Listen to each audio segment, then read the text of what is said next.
Hello everyone. For tonight, I have a long compilation of mystery stories for you, one that was often requested. There are 20 stories in there, or maybe more, who knows. Some very well known, like the Loch Ness Monster, the Bermuda Triangle, or the Ark of the Covenant, and others less so, such as the Tungunska Event or the Voynitch Manuscript. You can navigate the stories using the timestamps in the first comment, where you will also find links to listen on streaming services like Spotify or Apple Music, and a link to my Patreon page if you wish to support the channel. But for now, all you have to do is relax, sit or lie down comfortably, and enjoy the stories. We're going to begin in America with the Salem witch trial.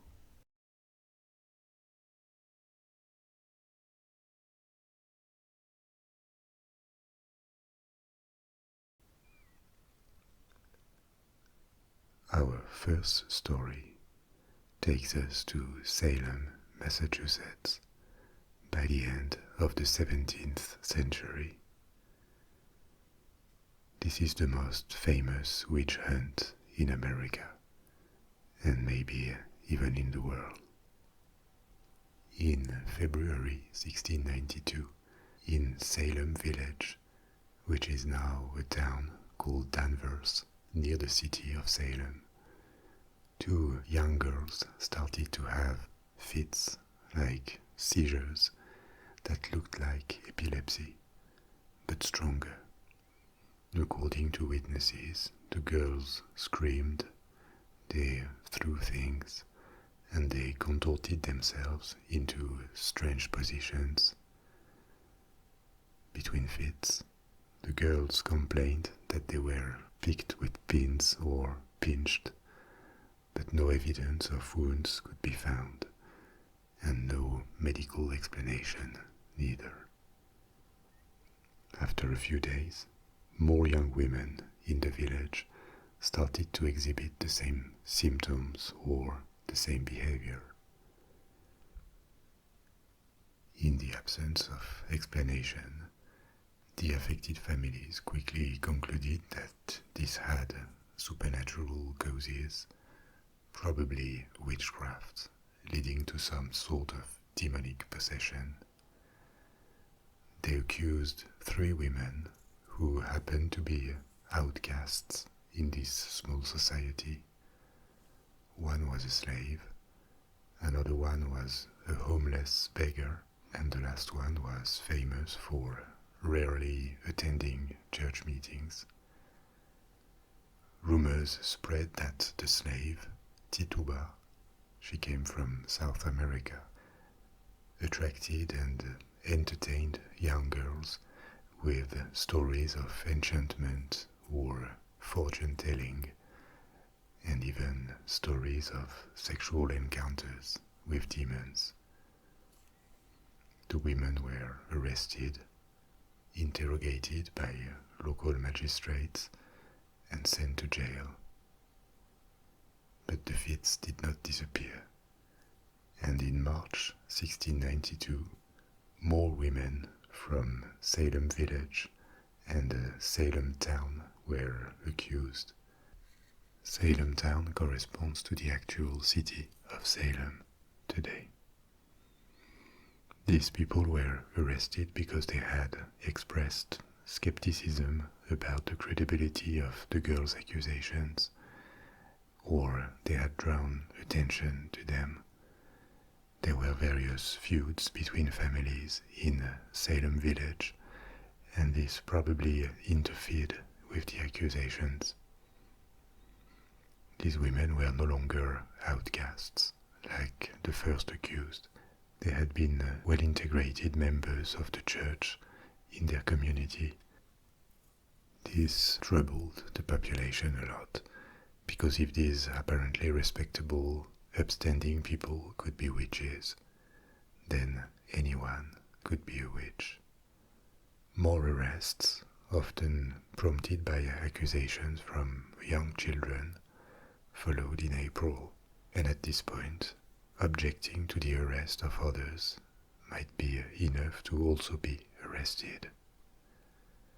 Some of these people confessed during their interrogation and named accomplices.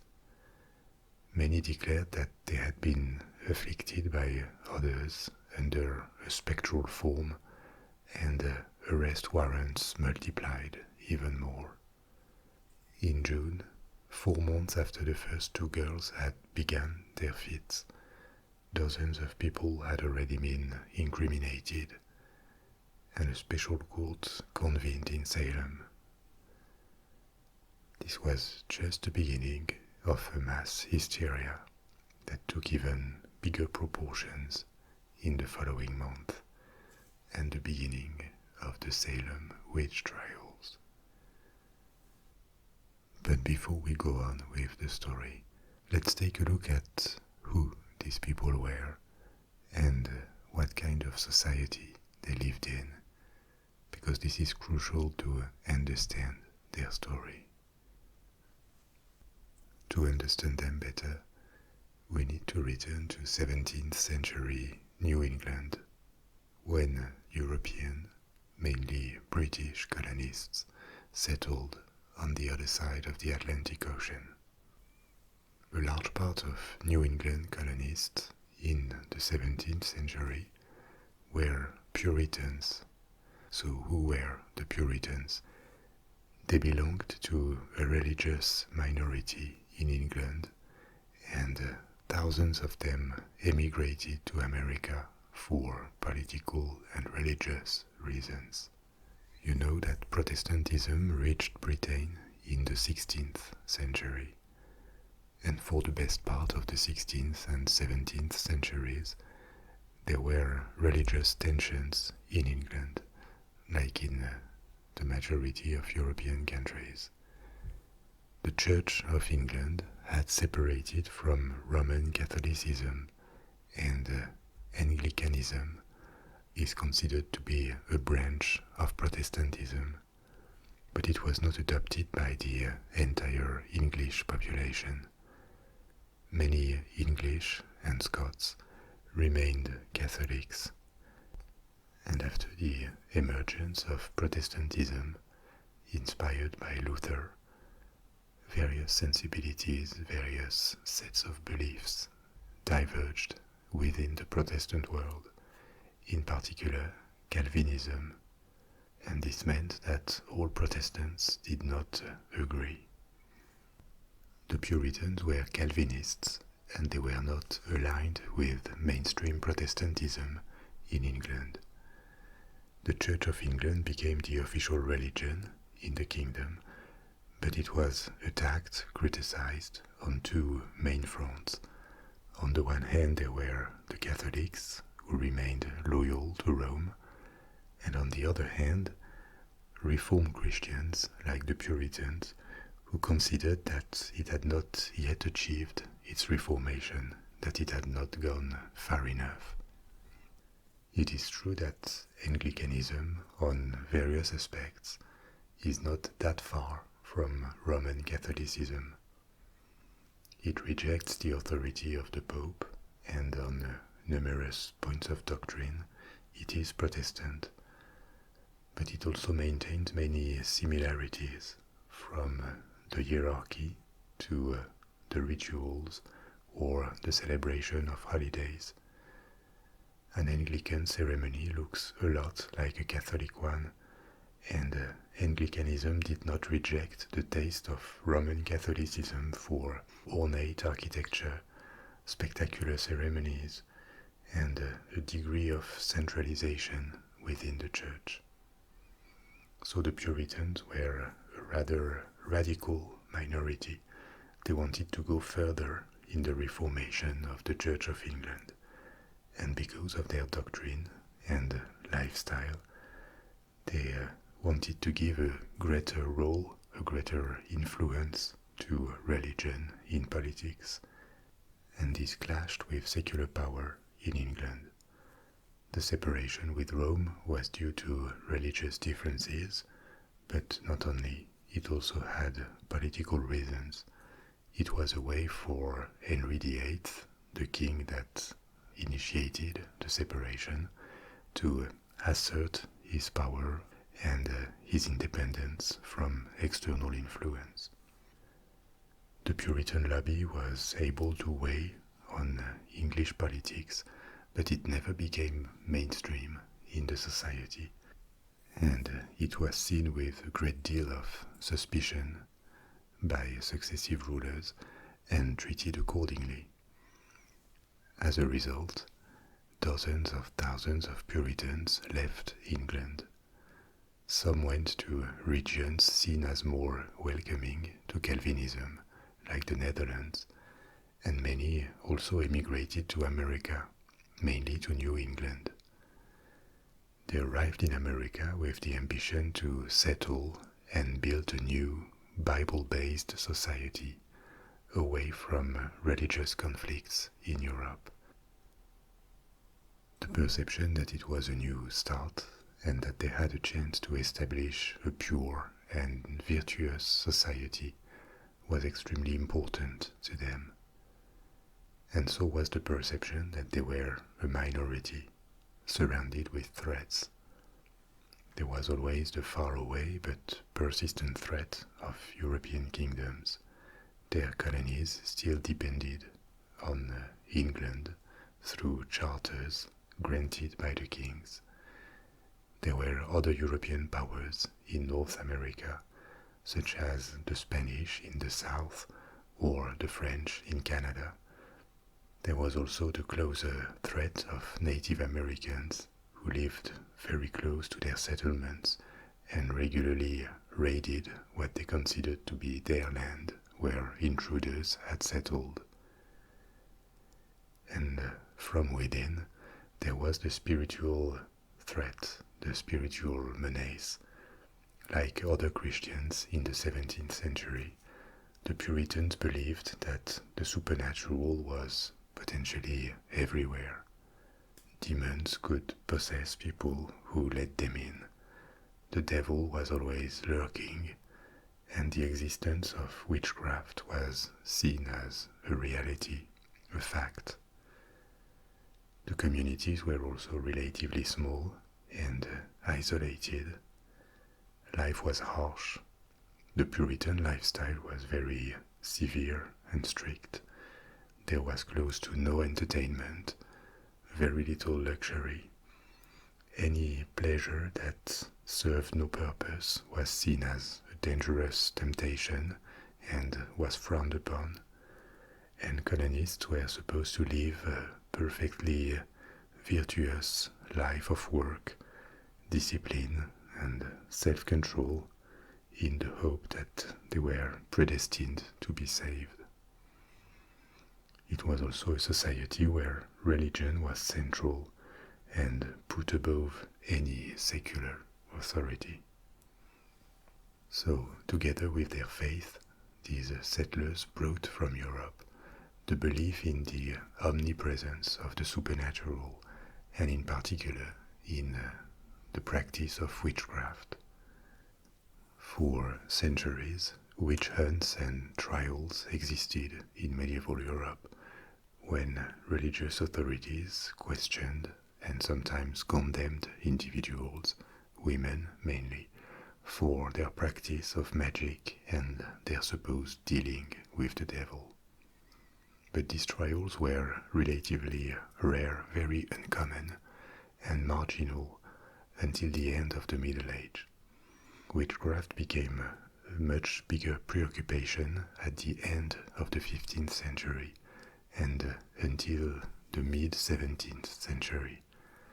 This was really a period of about 150 years when an epidemic of witch hunting spread in Europe. It was not limited to witchcraft. There was a general concern about the supernatural and the influence, the interference of demons. In a recent video about the history of vampires, I told you about the spread of supposed living dead phenomena in all of Europe during this period. But by the middle of the 17th century, the practice of witch trials was waning in most of Europe.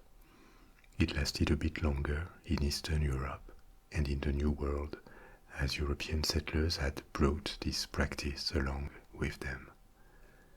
For example, in 1647, a woman was convicted and executed for witchcraft in Hartford, Connecticut. There were other outbursts of witchcraft panic in New England along the 17th century, but on a much, much smaller scale than what was going to happen in Salem. However, every community in New England knew about witchcraft and could quickly turn to it as an explanation when something weird, unexplainable happened. Of course, the perceived threats from the outside, especially the natives, could contribute to a sense of paranoia within these communities. In the years prior to the Salem witch trials, the coasts of Maine, north of Massachusetts, were raided intensely by native tribes, and there was a flow of refugees from abandoned settlements who moved south to communities like Salem. So this was a general background in New England. But on top of this, the Salem village community was also troubled by many internal disputes between families. There were unresolved arguments about property lines, and there were feuds between individuals, meaning that the situation could potentially be turned a bit explosive due to all the resentment that had accumulated. And finally, another element of background is the gender context. We're going to see that the majority of people accused and convicted of witchcraft were women, almost 80% of the accused in the case of the Salem witch hunt. The prevalent belief in New England was that women and men were equals in the eye of God, but women were more easily overtaken by the devil because they were inherently sinful and weaker than men. Their souls could be more easily corrupted. It is a fact that many women accused of witchcraft confessed. They admitted that they had been possessed. Maybe they did believe it. They had been taught their entire life that they were at risk, or because it was often the best way to spare their lives.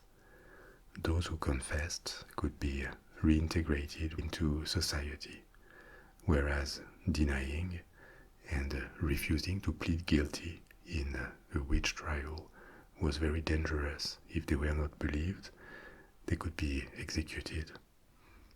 So that the belief in witchcraft could be self-validating somehow.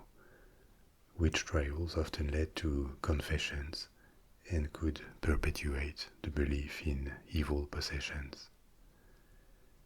In the years prior to 1692, there had been rumors of witchcraft in villages neighboring Salem village and Salem town. So all of this created a favorable background for paranoia, the isolation, the perception of internal and external threats, the aspiration to a pure and homogeneous society, the set of beliefs in the supernatural, and on top of this, resentment and quarrels within the community. So now let's return to our story. In June 1692, 4 months after the first 2 girls began to have their fits, a formal prosecution started to deal with the dozens of people who had been indicted following the multiplication of possession symptoms and denunciations. This court sentenced a first woman to death for witchcraft. The conviction based on her immoral lifestyle. She wore odd costumes and did not follow the Puritan lifestyle. The court admitted as evidence the so-called spectral evidence. Spectral evidence was testimony that the spirit or the spectre of the accused witch had appeared to the witness in a dream or in a vision. The dream or vision was accepted as evidence. This means that witnesses, that also happened to be the accusers most of the time, could testify against anyone without providing any material proof, and their testimony was received as evidence. In practice, the acceptance of spectral evidence defies common sense, because it could send anyone to conviction without any other evidence than someone's statement. And there was also the possibility that the devil could take the appearance of an innocent person in a vision. But still, it was enough in this trial to convict several persons.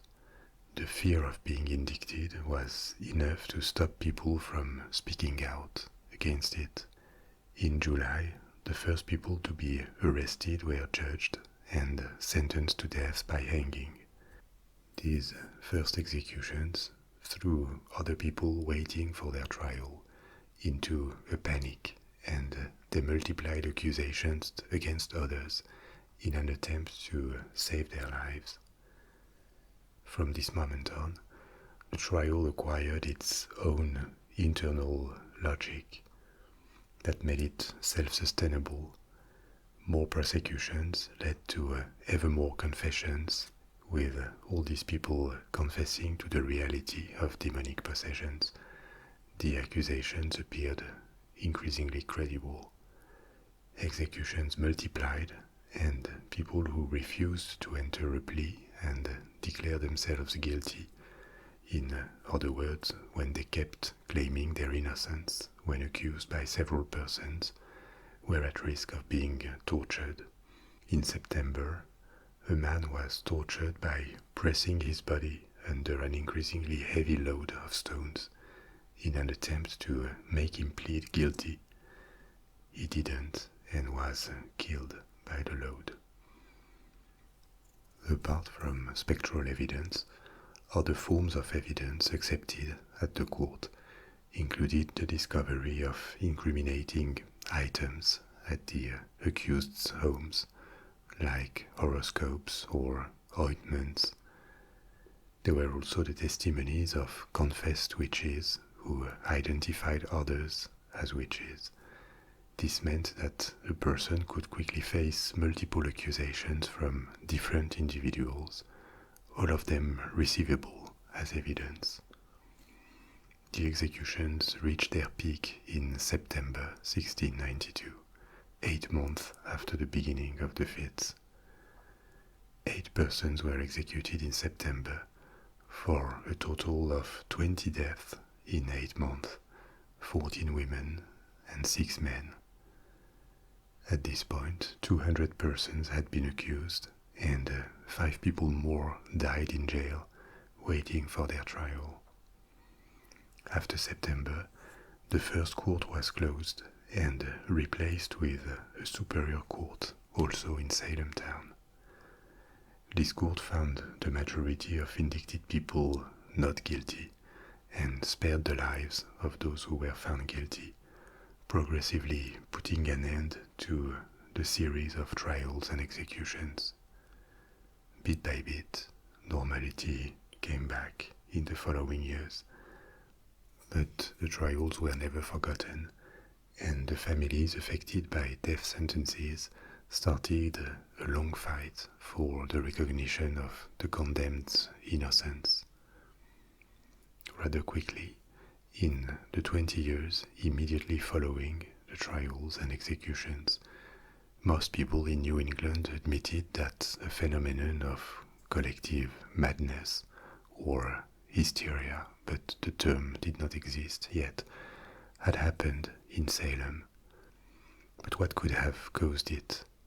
Various theories have been formulated since then to try and explain the afflictions that started the event, because these fits did take place.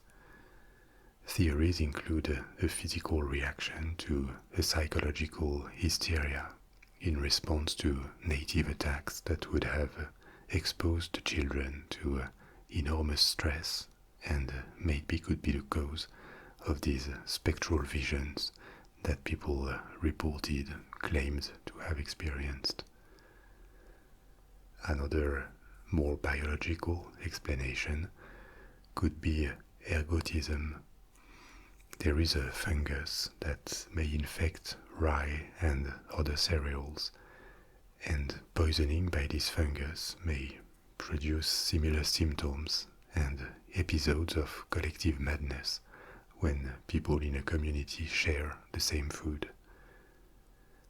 Another theory would be a form of encephalitis and sleep paralysis transmitted by birds.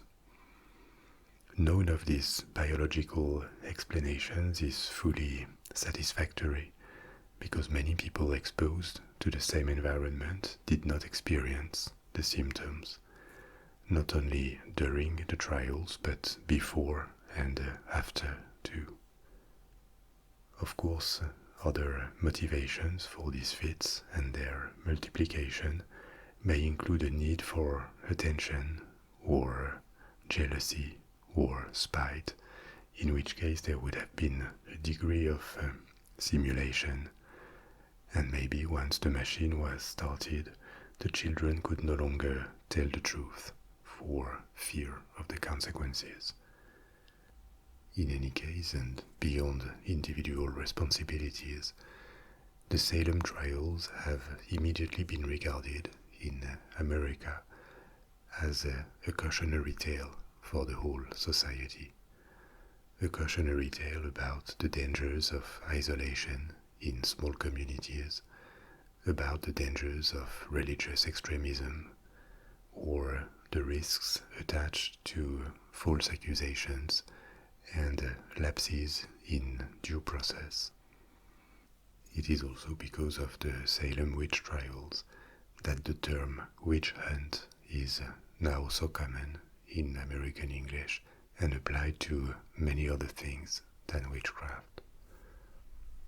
Overall, I think it's probably a good thing to keep this memory alive as a form of protection against the scapegoating of outcasts and minorities, a reminder of the necessity of fact-based evidence in justice, and maybe even more importantly, as a way to always try and keep a bit of distance, a critical eye on social conditioning and the inclinations of the crowd.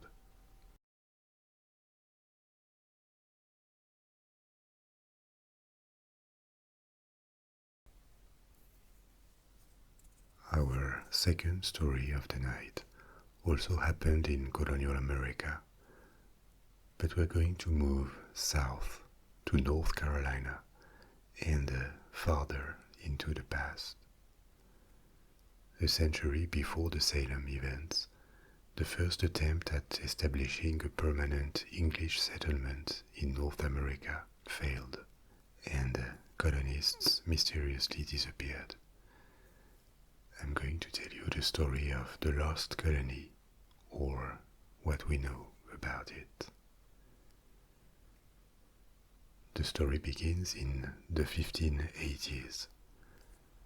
By the end of the 16th century, America had been explored by European navigators and explorers for almost a century already, but for the most part, North America remained an unknown continent to them. The Spanish and the Portuguese had been the first to create settlements in America, but they had focused their attention to South and Central America and the Caribbean. A few decades later, other nations, such as the Netherlands, France, and England, arrived on the colonial scene. They had seen the advantages that Spain and Portugal had gained from establishing colonies, creating trade routes, and sometimes also looting the newly discovered regions of the world, and they wanted to participate in this. Spain had a small presence in Florida. The French had been more interested in the north parts of Canada today, and England focused on what is today the east coast of the United States.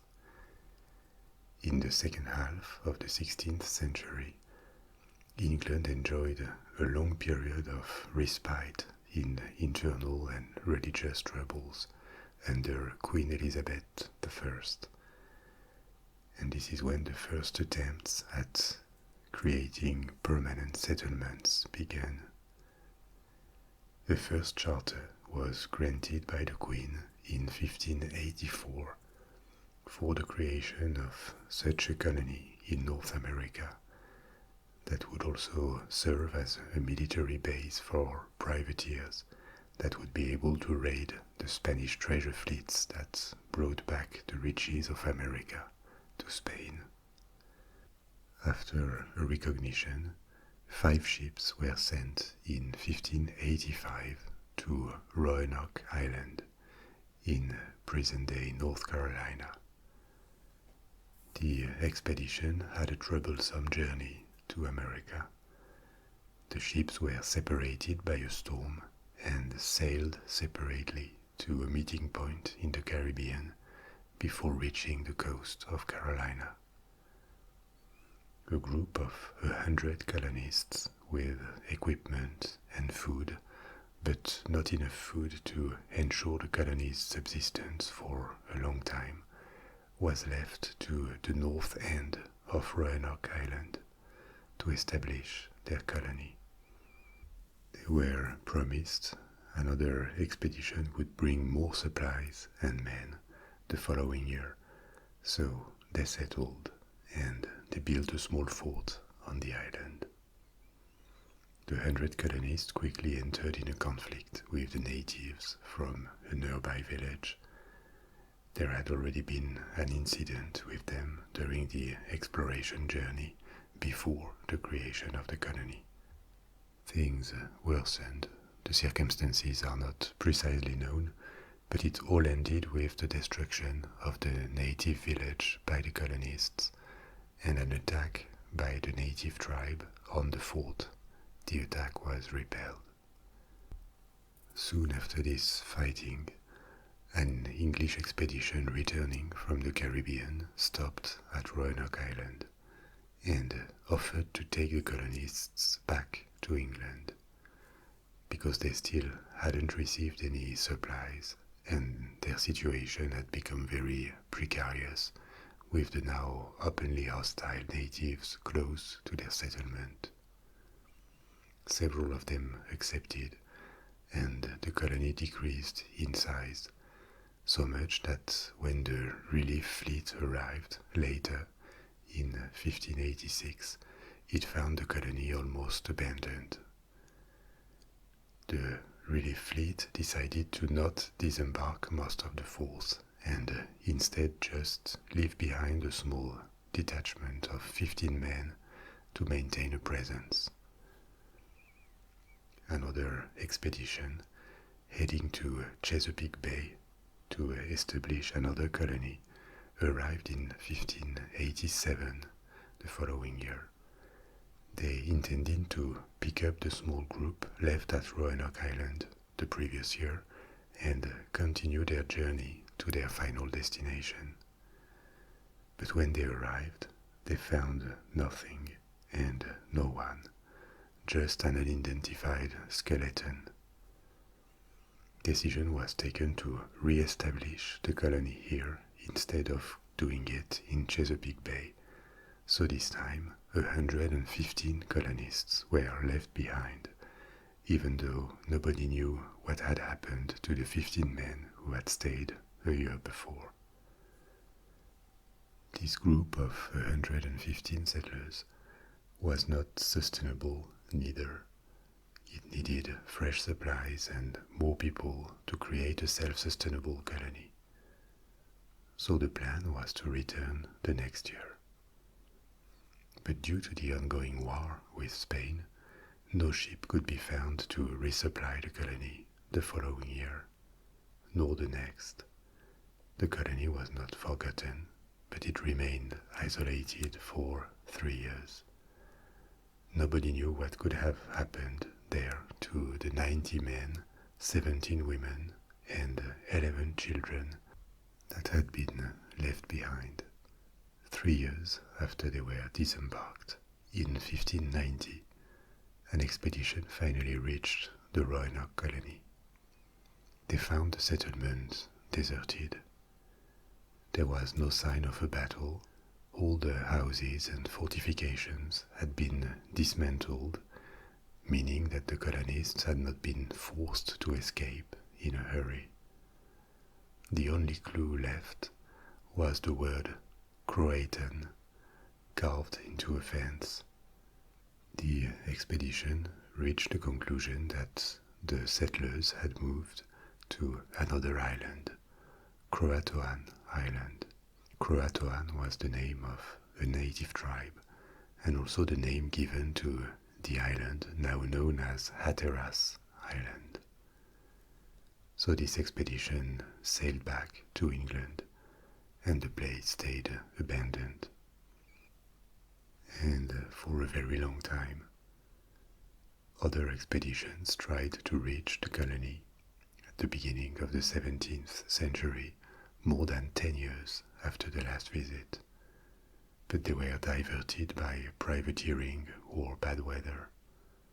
Only 18 years later, in 1608, the English heard again about the colonists from the native Powhatan tribe. According to their chief, the colonists would have moved and lived peacefully among another group of native 4 years until they were massacred. Because a prophecy from the priests of Chief Powhatan announced that he would be overthrown by people from this area, so out of caution he would have ordered the massacre of everyone preemptively. But this was just a claim, and no evidence was ever found, no archaeological remain, no direct testimony, and not a single body. The only certainty is that more than 100 people were left at Roanoke Island in 1587. 3 years later, they were gone with apparently no trace of violence, and no one ever heard of them again, nor found any remains or trace of their passage. So, what could have happened to this lost colony? The first hypothesis is that the colonists integrated with a local tribe or various local tribes. They could have gone to live in another location close to a native tribe and progressively been integrated with them.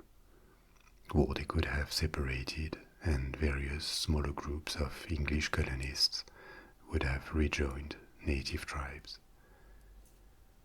What gives credibility to this explanation to the disappearance of the lost colony is that several testimonies in the following decades reported sightings of Native Americans wearing European clothes or with blonde hair, or even the existence of two-story houses with stone walls at an Indian settlement, which would very probably be the work or based on the architecture of Europeans.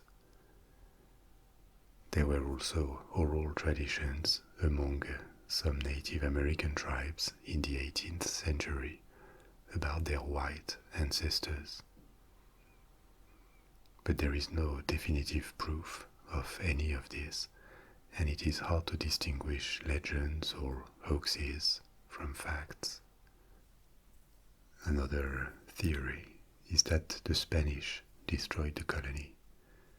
This is not impossible because they knew about the attempt to establish it and the intention to use it as a military base against them. They also had a history of destroying colonies and all evidence of their existence. They did it at French settlements in South Carolina. There was a colony called Fort Charles, and in Florida too, near present-day Jacksonville. But what makes this hypothesis a bit unlikely is that there is no record of the attack in Spanish archives, and the Spanish were apparently still looking for it several years after it had been emptied. Other theories are more unconventional and are often suspected to be pseudo-scientific or forgeries. For example, the Dare stones. From 1937 to 1941, a series of inscribed stones was discovered, and they would have been written by Eleanor Dare, one of the women from the colony. The stones would tell the story of the travelings of the colonists and their ultimate death. These stones are considered by most historians to be very probably a fraud based on their linguistic and chemical analysis. But the first stone to be discovered is different from the others and could possibly be genuine. More tangible archaeological elements have appeared in recent decades. In 1993, a hurricane caused relics to appear in Hatteras Island, about 50 miles from the site of the Roanoke colony, just at the site of the ancient Croatan capital. These artifacts include an English seal, gunflints, and coins that could be from the 16th century. This doesn't prove that the colonists lived here, but it tends to prove at least a contact with the Croatan tribe. So there is no single explanation today that would allow to close the case. We don't know what happened to the lost colony, even though it appears likely that the colonists did not die shortly after they were disembarked. They established contact with one or several native tribes, and at some point over a period of 3 years, they vanished. None of them ever returned to tell the story.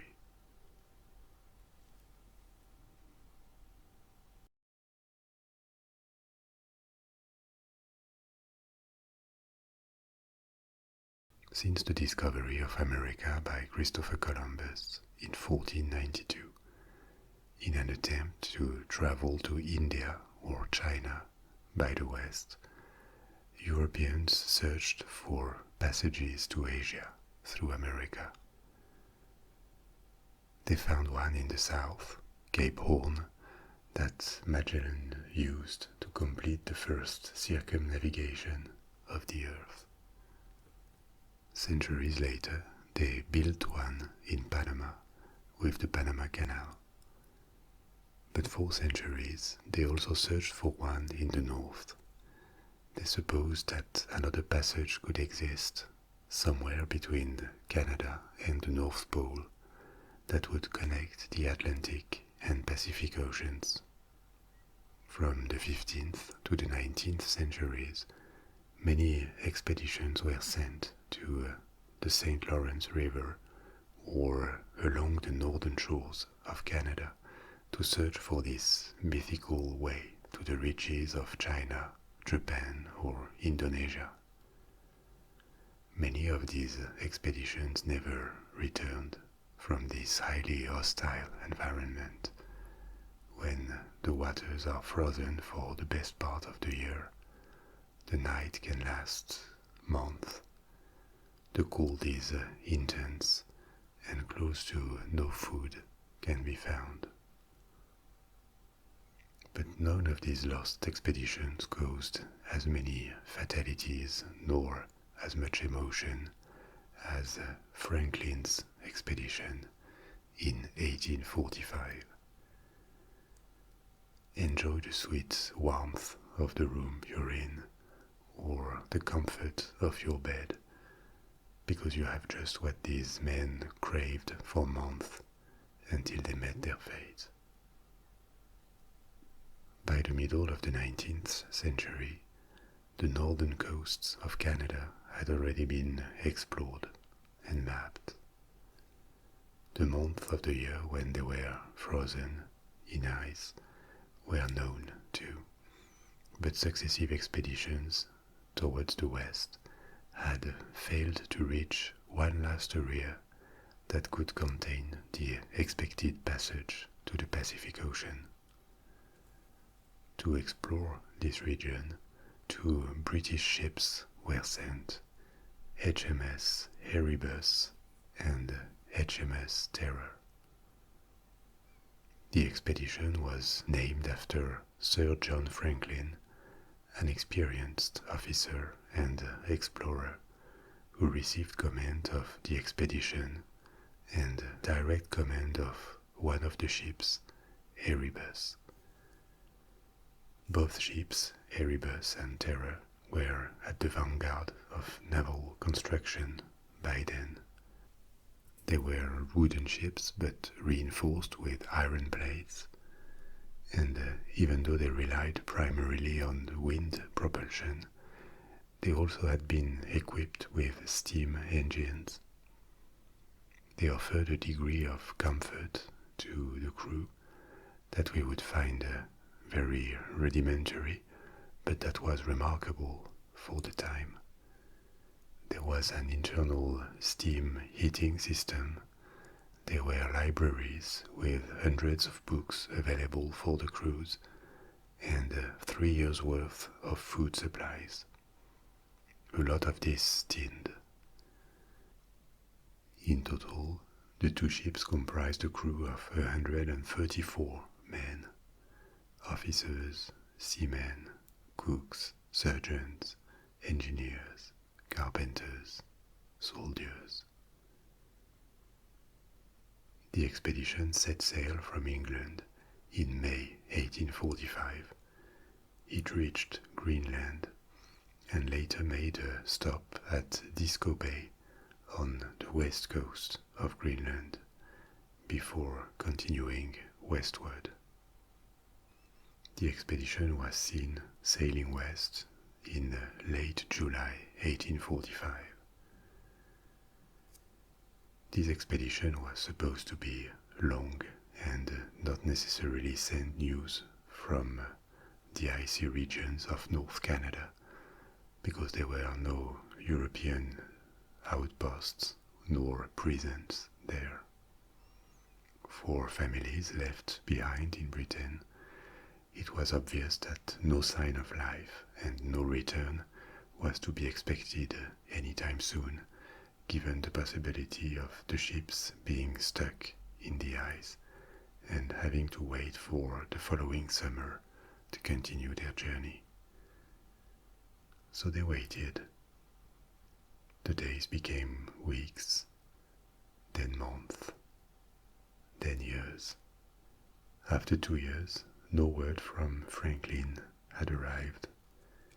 His wife and then newspapers and members of the parliament started to question the Admiralty and urge it to send a search party. After downplaying the worries, the Admiralty launched 3 expeditions to search for Franklin and his ships. One by land towards the north of Canada, and 2 by sea, one from the Atlantic side and the other one from the Pacific side. They didn't find anything. Due to the involvement of the press and public interest in the story, other ships searched for the expedition in the following years. And a few years later, in 1851, the first relics of the expedition were found on a small island. The expedition had apparently established encampment here during the expedition's first winter, 8 to 9 months after departure. The graves of 3 members of the expedition were discovered there. The cause of death was unknown back then. In the 1850s, more evidence of the expedition's fate was discovered. Isolated individuals or small groups from the Inuit people told travelers in search of the lost expedition that a group of 35 to 40 white men had died of starvation on the coast. Their testimonies included reports of cannibalism. In these archipelagos north of Canada, the landscape is a desert of rock in the summer and ice in the winter. It is impossible to survive for any other people than the locals who know how to hunt or fish. Otherwise, there are no plants, and the variations in temperature are extreme. In 1854, the crew was officially declared deceased, even though the conditions of their death and the location remained unknown. In 1859, 2 messages left by officers from the expedition were discovered in a cairn on King William Island. A cairn is a pile of stones that can be used to signal something or leave a message, like in this case. The first message was dated from 1847 and said that the 2 ships had wintered near King William Island for their second winter, and that all was going well.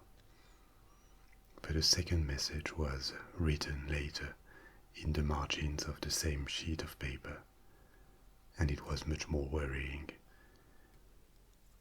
It said that Erebus and Terror had stayed trapped in the ice for a year and a half, and that the crews had abandoned the ships in April 1848, 3 years after departure.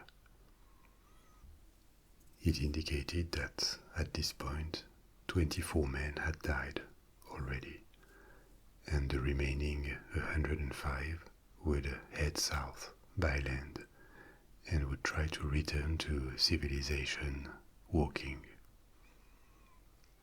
More discoveries were made in the 1860s on the same island. Various skeletons, a lifeboat, multiple relics from the expedition, including books, clothes, boots, or handkerchiefs. The last big expedition of the 19th century in search of the remains of the Franklin expedition took place in 1878. At this point, it was established that the entire crew had died progressively as they tried to go south, carrying their equipment and food in lifeboats turned into sledges. The most southern relics were found hundreds of miles south of where the ships had been abandoned, but several hundred miles away from the nearest western outpost. After that, no big expedition was launched for almost a century, until renewed interest and new methods of investigation prompted new searches in the 1980s. More human remains were found and analyzed. The bones revealed a likely vitamin C deficiency. This is cause of scurvy and was to be expected for a crew that had close to no access to vitamin C for several years, and also a high level of lead in the bones, 10 times the norm, which indicates a probably toxic level of lead poisoning. At least one of the causes for this lead poisoning has probably been identified: the thousands of tins that the expedition brought along with them. They had been ordered only a few weeks before departure. They were produced hastily, and the soldering made with lead. The food inside the cans was in contact with lead, which is extremely toxic. It is hard to know how lead poisoning contributed to the loss of the expedition. Maybe it didn't change anything, but it is likely that the entire crew would have been condemned anyway, sooner or later, for their long-lasting exposure to lead. However, the cause for the lead poisoning may not be tinned food. The ships also had desalination systems that produced distilled water supposed to be drinkable, and the water produced probably had a very high lead content, so the poisoning could also perfectly come from this, and the tins would just be an additional factor. But what happened to HMS Erebus and HMS Terror? The location of the ships remained unknown for more than 150 years. The wreck of Erebus was finally rediscovered in 2014, just 5 years ago. It lies under about 36 feet of water. This is not deep, but the wreck has deteriorated a lot because of the movements from the wind and how they affect the wreck when there are storms, given the low depth. The wreck of Terror was also discovered 3 years ago, in 2016, 80 feet beneath the surface. Ironically, the failure of the expedition probably allowed much more geographical knowledge than its return would have done, because of all the search parties that explored the islands north of Canada in the 1850s and 1860s, which allowed for more mapping of the region. And what about the Northwest Passage to the Pacific? It did not exist. Even if it had, the conditions were so hostile, even for exploration ships, that no merchant ship could have used it. But here again there is irony. It did not exist back then, but now it increasingly does. Ices of the Arctic Ocean tend to withdraw with the rise in temperature, and the Northwest Passage, north of Alaska and Canada, between the Pacific and Atlantic Oceans, seems to be promised to a bright commercial future for the next decades. This passage and its equivalent north of Siberia could become the preferred route for ships that connect East Asia, China mainly, and Europe, meaning that the Suez and Panama canals would become less relevant.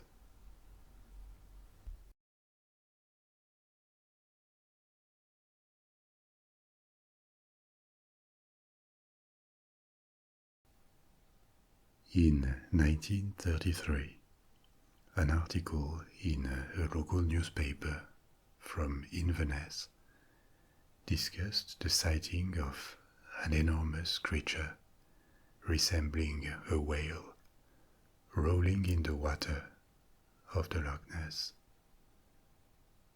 A few months later, another sighting was reported in the same newspaper.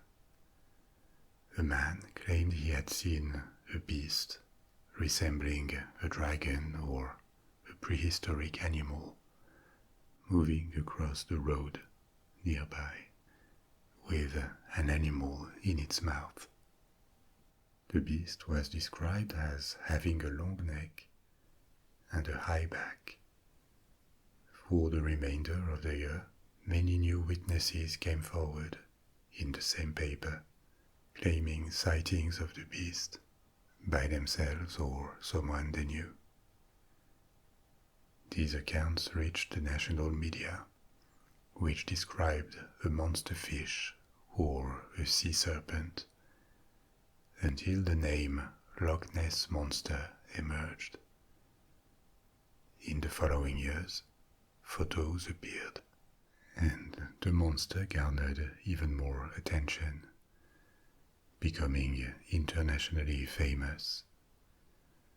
The Loch Ness Monster, Nessie, was born, at least in imaginations and popular culture. But where does it come from? Is it real? Is there something unknown alive in the Loch Ness? Let's rewind and start by looking at the scenery, the Scottish Highlands, and one of the deepest and darkest lakes in the world. The Scottish Highlands are the most northern region of Great Britain. Historically, Scotland was divided into the lowlands to the south and the east, and the highlands to the north and west. The majority of Scotland's population lives in the south, which always was easier to live, with fertile land and a milder climate. This left the highlands sparsely populated and isolated. The highlands was seen as a lawless region in the rest of Britain until the 18th century, because it was remote and also because of its specific social organization. The major social unit in the highlands was the clan. Clans emerged in the Middle Ages, and they were kinship groups among the Scottish people, with a chief and a number of families living on the land under his control. Sometimes clansmen took the chief's surname, even though they were not directly related. So bit by bit, a sort of myth that all clan members were descended from the same ancestor appeared. This was not exactly the case, but it's telling about the nature of clans. They were somewhere between a political form and a family, an extended family. The fact that many people adopted their chief's surname has spread a few Scottish surnames in the English-speaking world. Surnames like Fraser, Cameron, Mackenzie, MacDonald, MacLean. They come from the Scottish Highlands. The Highlands always was sparsely populated, as I said. It consists of many mountain ranges with valleys, also known as glens, the Gaelic word for a valley. The largest valley is the Great Glen that runs, almost in straight line, in the middle of the highlands. And along the Great Glen, there is a string of several lakes. This is where the Loch Ness is located. A loch, or a loch, which is the correct pronunciation, but as pretty much everyone says loch outside Scotland, so will I, and I apologize in advance to the Scots and Gaelic speakers if that bothers them a little bit. If you've been listening to me, you're used to bad pronunciation anyway, so you'll be fine. Loch Ness must always have been rather intimidating to the inhabitants of the Great Glen. It is rather large. It measures 22 square miles. It is narrow, but quite long. It's 22 miles long. It is very deep. Its average depth is more than 400 feet, and its lowest point has been measured at more than 700 feet. With this length and depth, it contains more fresh water than all the lakes of England and Wales combined. And its waters are cold and very dark, very murky. The murkiness comes from a high concentration of turf in the water. The bottom remains constantly invisible, and the visibility near the surface is quite limited, only a couple of feet. Below 20 feet under the surface, the darkness is complete. To add to this atmosphere, the ruins of Urquhart Castle, a medieval castle, sit right beside the loch. It is hard to know precisely when a tradition about a creature living in the Loch Ness appeared. I told you earlier that it became a phenomenon in the media in the 1930s. But it seems there were accounts before. And actually the first press articles about the monster referred to alleged sightings for several generations prior to their publication. The oldest account of a monster around the Loch Ness, that we know of at least, appeared in the 6th century AD, in a book about the life of Saint Columba. Saint Columba was an Irish monk who lived in the land of the Picts, that would later be known as Scotland, and he is credited with spreading Christianity in Scotland. According to the account, he was staying in the Great Glen when one day he encountered locals burying a man near the River Ness, which flows from the Loch Ness to the North Sea. The locals explained that the man they were burying had been attacked by a water beast that mauled him and dragged him underwater. They had been able to retrieve his body, but it was too late, he had been killed. Columba sent one of his followers to swim across the river, and the beast appeared again, approaching the swimmer. At this point, Columba made the sign of the cross and ordered the creature to back off, which it did. It fled. Now, the credibility of this story is questionable for various reasons. First, because it was told a century after it supposedly happened. Then it is also a very generic account. All over Europe there were legends about beasts living at particular sites, especially lakes and rivers. There were literally dozens of them if you take into account oral traditions and accounts of miracles. Yet another thing is that it supposedly happened in the River Ness, not in the Loch. So maybe it was connected to the Loch Ness monster to give an ancient flavor to the story or additional credibility.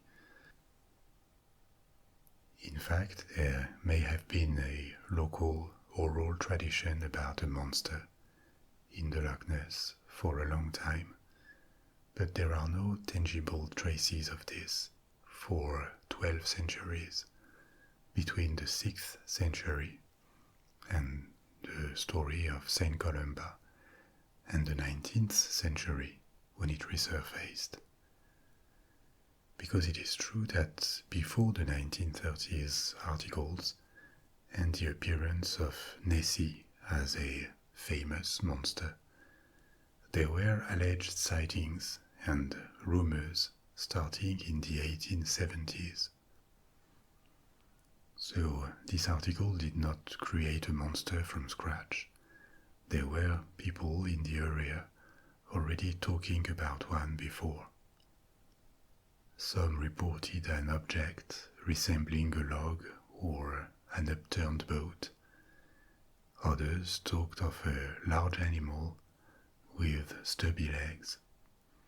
Actually, several decades later, the first person who was named in the local paper for supposedly seeing the monster acknowledged that she knew about the rumors prior to 1933. And this is one problem with these early testimonies. They are all from people who had heard about a monster before they came forward, even before the first articles were published. And the vast majority of alleged sightings are from people who came forward once the monster was already a celebrity, however elusive a celebrity it was. It is also in the 1930s, a few months after the articles, that the first photographs appeared. The very first one is a very blurry shot of what looks like a big salamander rolling, if you have imagination. But many have suggested it was just a dog or an otter rolling at the surface. A 1934 witness claimed he had seen a large creature resembling a plesiosaur. Plesiosaurs were a group of marine reptiles from the Jurassic. They were quite well known at the time. The first complete skeletons had been discovered a century before, and in the 1930s, the interest in dinosaurs was already well established.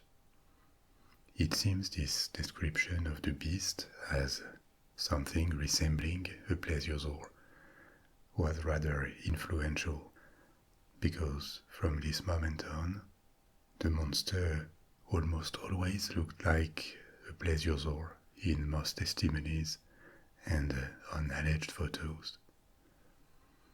The most famous of these photos is from 1934, and it shows what seems to be the neck and head of a plesiosaur emerging among the waves on the surface of the lake. When it was first published, it made a big impression. The shot has been re-examined over the past 80 years, and it is now generally agreed that it was a hoax. The monster was a toy that was small but magnified, with just enough blurriness to make the ripples on the water look like waves. There is an uncropped version of the picture that shows how small the supposed monster is. After the initial craze around 1934, the interest never disappeared, and more photos and films emerged over the years, including recently. Some of them were immediately debunked, like a 1977 photo taken by a magician. It was so obviously staged that it was nicknamed the Loch Ness Muppet. More recently, in 2003, the entire loch was searched with sonar beams and satellite tracking. No big animal could be detected. And it is true that the possible presence of a big animal in the loch raises questions. First, the Loch Ness is not really a remote site. There is a road with significant traffic along the lake, and there are lots of boats too. The lochs of the Great Glen are connected by the Caledonian Canal that crosses the highlands. It is not an axis with huge traffic, but still, boats use it every day, assuming there is a monster that needs to surface regularly to feed or breathe on a body of water that is just 1 mile wide, it is weird that it was not observed, not seen more often than that. Another theoretical problem is what the beast could feed on. The waters of the loch are very poor in nutrients. There is animal life in it, mainly eels and small fish. But the loch is called oligotrophic.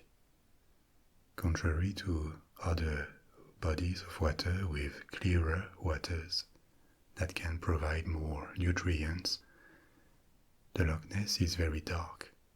There is not much photosynthesis and algae happening in its waters. This limits the production of biomass in the lake. The biomass has been estimated to be around 20 tons in the entire loch. This is not enough to support a large creature, let alone several, because yet another issue is that you're not supposed to find a single individual. It needs to reproduce one way or another. So how is it that there's a single beast and not several? Unless we assume it's eternal or lives very long, or that the loch is somehow connected to a larger body of water somewhere. This is not really explainable. So, over the years, various explanations have been formulated, even though none is completely satisfactory, taken individually. The first one is obviously that it is just a legend and a hoax, and a rather modern one, since there was no particular rumors of a monster before it all surfaced at once in the 20th century. There were obvious hoaxes and pranks surrounding the photos, but it doesn't prove there is nothing. Another explanation could be a misidentification of known animals. And there are some that could actually explain some of the sightings. For example, the Greenland shark. Greenland sharks live in the waters of the North Atlantic Ocean, around Canada, Greenland, Iceland, Norway, and possibly Scotland. It is believed they can survive in fresh water temporarily, and sometimes look for food in rivers. The Loch Ness is connected to the North Sea by the river Ness, so it is not technically impossible. Greenland sharks can reach up to 20 feet in length, even though most of the time they measure 10 to 15 feet, but they're still rather big. They have a very long lifespan, between 300 and 500 years. They have the longest lifespan that we know of among vertebrates. So it is not impossible that one or several Greenland sharks have reached the Loch Ness in the past and lived in its waters for some time. Another animal that can explain sightings is the eel. And there are eels in the Loch Ness, European eels. They typically measure 3 feet only, but some specimens reaching 5 feet have been observed, and maybe their bodies could have been mistaken for a body part of a larger creature. Or maybe a bigger fish that is not native to Scotland could have been released in the loch in the 19th century. For example, a catfish. There is a species, the Welsh catfish, that comes from Central and Eastern Europe. It can live at least 50 years and reach a spectacular size, possibly up to 16 feet and 700 pounds. They're the largest known freshwater predator fish in the world. Their bodies are bulkier than eels.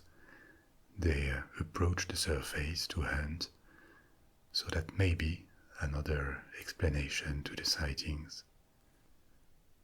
Then it sounds more fictional, maybe, but there is always the hypothesis that a large animal species that went extinct around the world somehow survived in the Loch Ness. The big obstacle to this is the ecosystem. There is just not enough food in the loch to support large predators the size of plesiosaurs. And for an entire species to survive for millions of years in the loch, it would take a group of individuals. In any case, it couldn't be a plesiosaur based on what we know of them, because they were cold-blooded reptiles and they lived only in hot waters. And also the skeleton of their necks did not allow them to raise their heads above water, like in the photographs. Interestingly, by the way, the 1934 photo shows a plesiosaur as they were pictured back in the day, but we know today with good certainty that these early representations were inaccurate. Now, a prehistoric creature would not have to be a plesiosaur. It could be another one. But there's another obstacle here. The Loch Ness is only 10,000 years old. Before that, the area stayed entirely frozen for 20,000 years. Like many lakes around the world, it's not very ancient, and life colonized it only after the temperature in the region rose again, at least larger forms of life. So after all the searches, including with sonars, which are made difficult by the size of the loch, its depth, and its very dark waters, biologists and zoologists and the scientific community in general consider the monster to be just a myth that has become self-sustained. Everybody knows about it, so maybe some people convinced themselves they see something, or try to gain attention or money from claims they have seen the monster. It never appeared in front of a group of people, and this in itself is a bit suspicious, because there are groups of people and boats almost constantly around the loch, since the 1950s at least. In the 1940s, just a few years after its breakthrough in the media, the monster was nicknamed Nessie. At least it drew attention to the Scottish lochs and the Highlands in general. It helped develop tourism and draw attention to the historic heritage of Scotland with its castles, landscapes, legends, its culture and specificities, and these are very real. Nessie is sometimes called a cryptid. There is a subculture called cryptozoology that centers around mysterious large creatures supposed to be real, even though they are not considered by mainstream science as real because of the lack of evidence they exist. Many of these cryptids are aquatic, and the Loch Ness monster is just the most famous of them. In America and Canada, for example, there are several. There is the Altamaha that would live near the mouth of the Altamaha River in Georgia. There is Bessie in Michigan, the Lake Erie monster. There is Caddy, the Catborosaurus on the North Pacific coast, Jessie in Chesapeake Bay, and so on. There are terrestrial cryptids too, like the Tibetan Yeti or Bigfoot, or the Chupacabra in Mexico and Puerto Rico. Very few people actually believe that they could be real. The biggest obstacle is that they are always described as a single, isolated creature, when an entire population of them would have to exist to perpetuate a species. But still, as long as it is taken with a grain of salt, there's nothing wrong with enchanting the world a little bit and dreaming of unknown creatures sharing our world.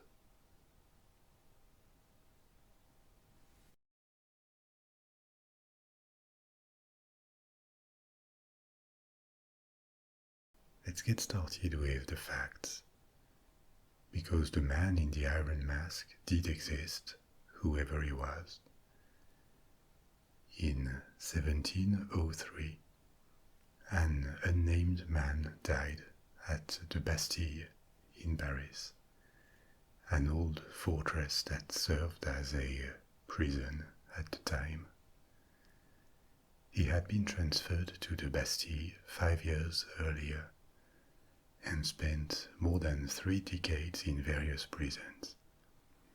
His longest stay was in a fortress called Pignerol, which is now in Italy, but historically this small region changed hands several times between the Kingdom of France and the Duchy of Savoy.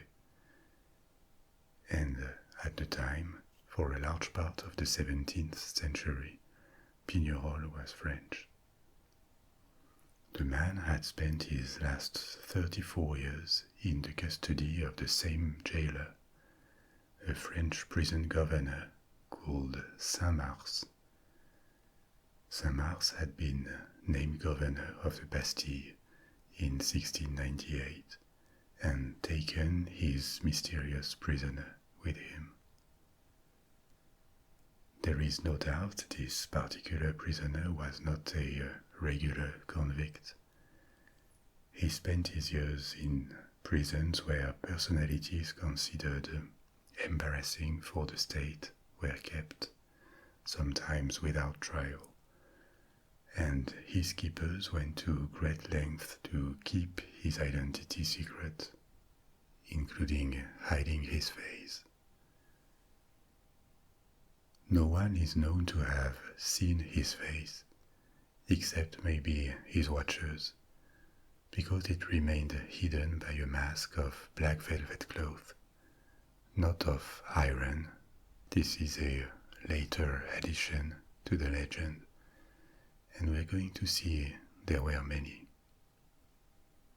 The man died discreetly, but in the following years, the memory of this mysterious prisoner was transmitted. People from the aristocracy wrote about him in their letters. The philosopher Voltaire made him an example of the tyranny of kings, and authors turned him into a protagonist in novels in the 19th century. What little is known about the historical man behind the mask is based mainly on the correspondence between his jailer, the governor Saint-Mars, and his superiors in Paris. But this is far from sufficient to prove his identity. With so little information available, and an obvious attempt at keeping a secret, speculation began in the 18th century about who the man in the mask could be. There is no doubt that it had something to do with the state, and this mystery casts light on some of the darkest parts of the reign of Louis XIV, Louis XIV, the Sun King.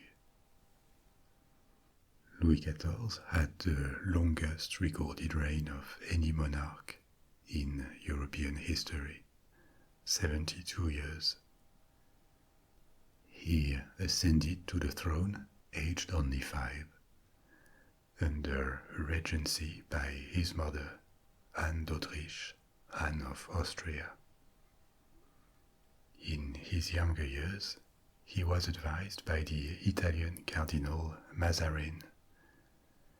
But after the cardinal's death, when Louis was 22, he began a personal rule that lasted for 54 years. His policy as he began to rule and some of the aspects of his reign were very influenced by the circumstances of his youth. When he was an adolescent, the monarchy in France was faced with a rebellion from some of the highest ranking nobles in the kingdom and local law courts too. An episode called the Fronde, the Sling. We'll come back to that in a minute. But apart from this rebellion, on many counts, the kingdom Louis XIV inherited was in a good shape by the middle of the 17th century. First and foremost because of its population. France had about 24-25 million inhabitants around 1650. At the same time there were 7 million in Spain, 5 in England, around 2 in the Netherlands. It was more in Italy and Germany, but these regions were highly fragmented politically. So in comparison with its neighbors, France appeared as a heavyweight at a time when the wealth and military potential of a nation was very dependent on its population. France had been eclipsed in the 16th century because it had been overpowered by the Habsburg alliance, the alliance of Spain and Austria. The Habsburg family had managed to put its hands on the crowns of the two countries, plus Burgundy, which included the Netherlands, and large parts of Italy, even later Portugal.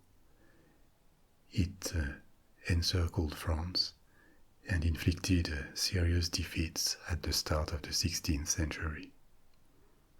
And later, the wars of religion brought a period of internal trouble that lasted until the end of the 16th century.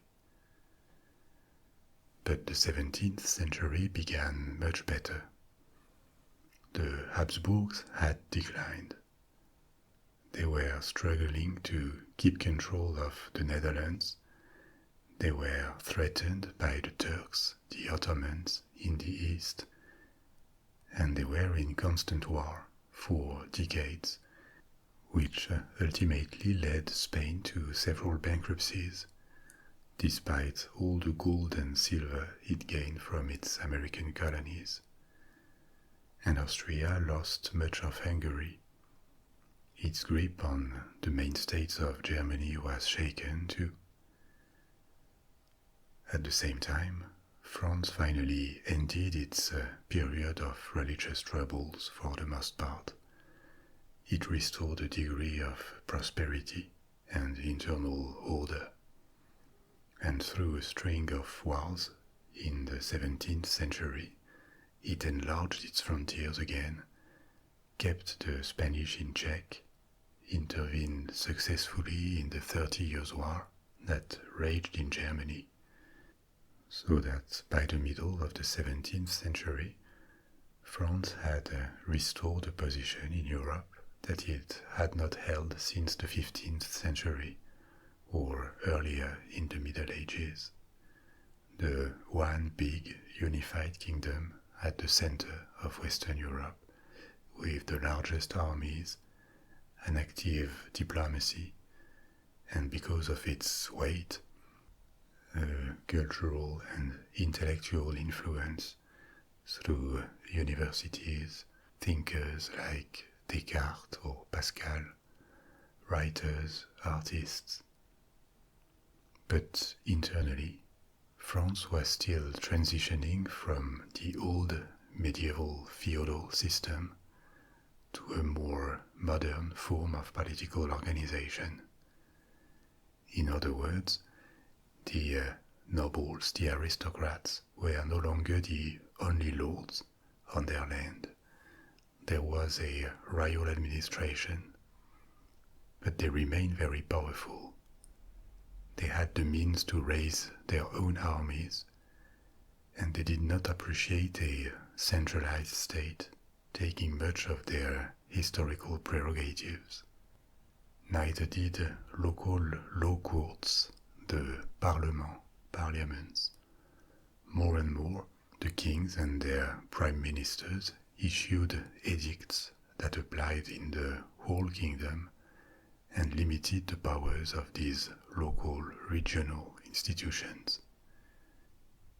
This is why in 1648, when Louis XIV was 15 and his first minister Mazarin quite unpopular, an insurrection, a civil war began.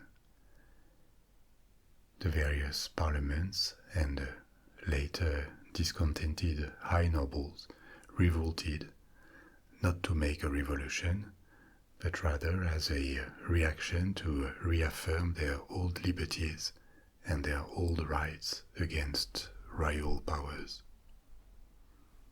It took 5 years, but they were crushed entirely. So instead of reversing, they moved to a more centralized kingdom, and instead of keeping in check the king's powers, the Fronde had the opposite effect. It opened the door to a new system in which the nobility was deprived of actual power, and the kings could impose their will. This was very much a characteristic of Louis XIV's reign. He embodies, he represents a system called absolutism, a form of monarchy in which the monarch holds supreme authority, unrestricted by existing laws or customs. In other words, starting with Louis XIV, French kings became autocrats. In reality, it was not as simple as that, because they still had to do with reality checks and could not entirely ignore the will of the people, of the church, of certain groups. But it remained the official type of regime until the French Revolution.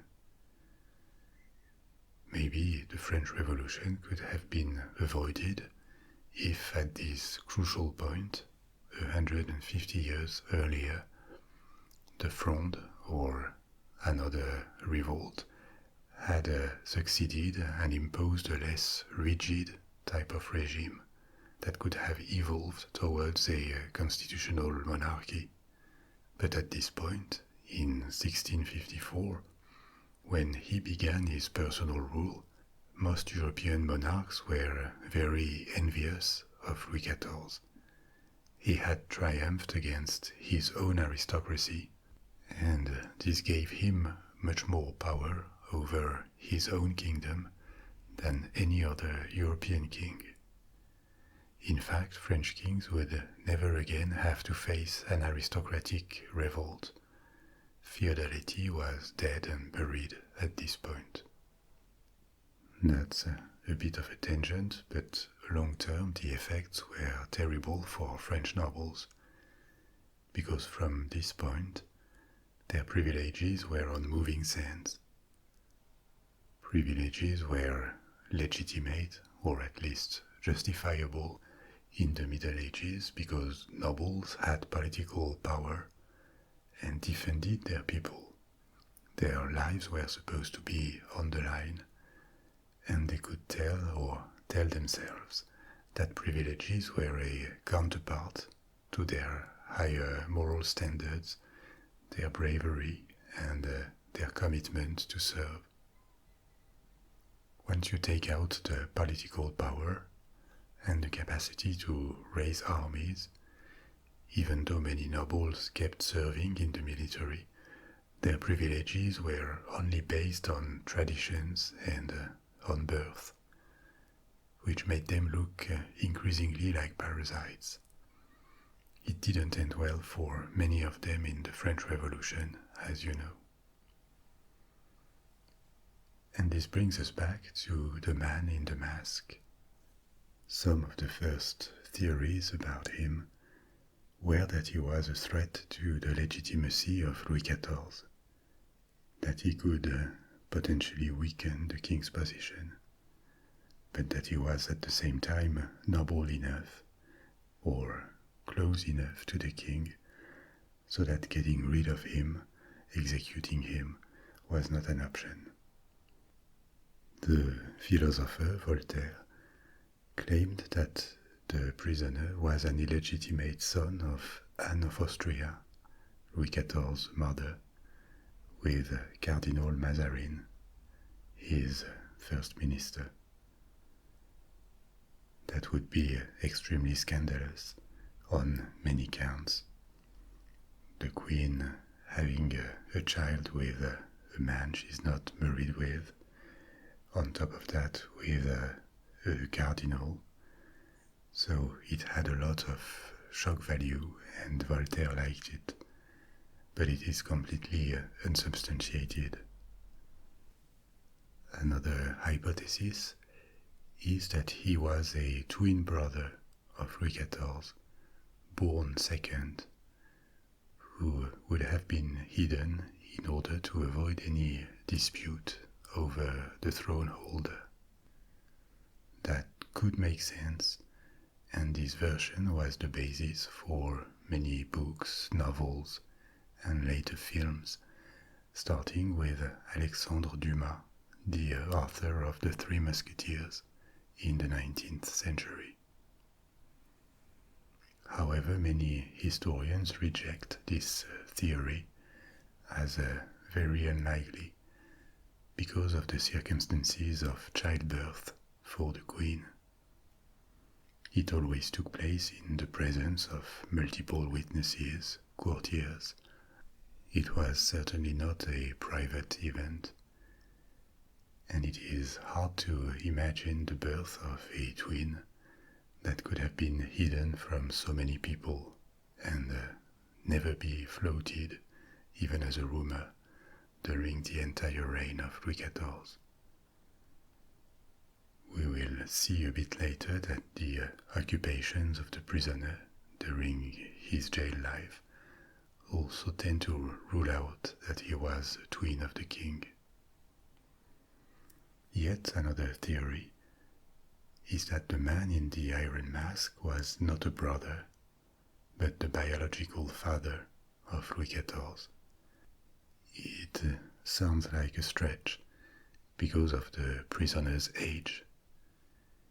If we suppose the real father, the biological father, was 20 when Louis XIV was born in 1638, he would have died at the respectable age of 85 in 1703.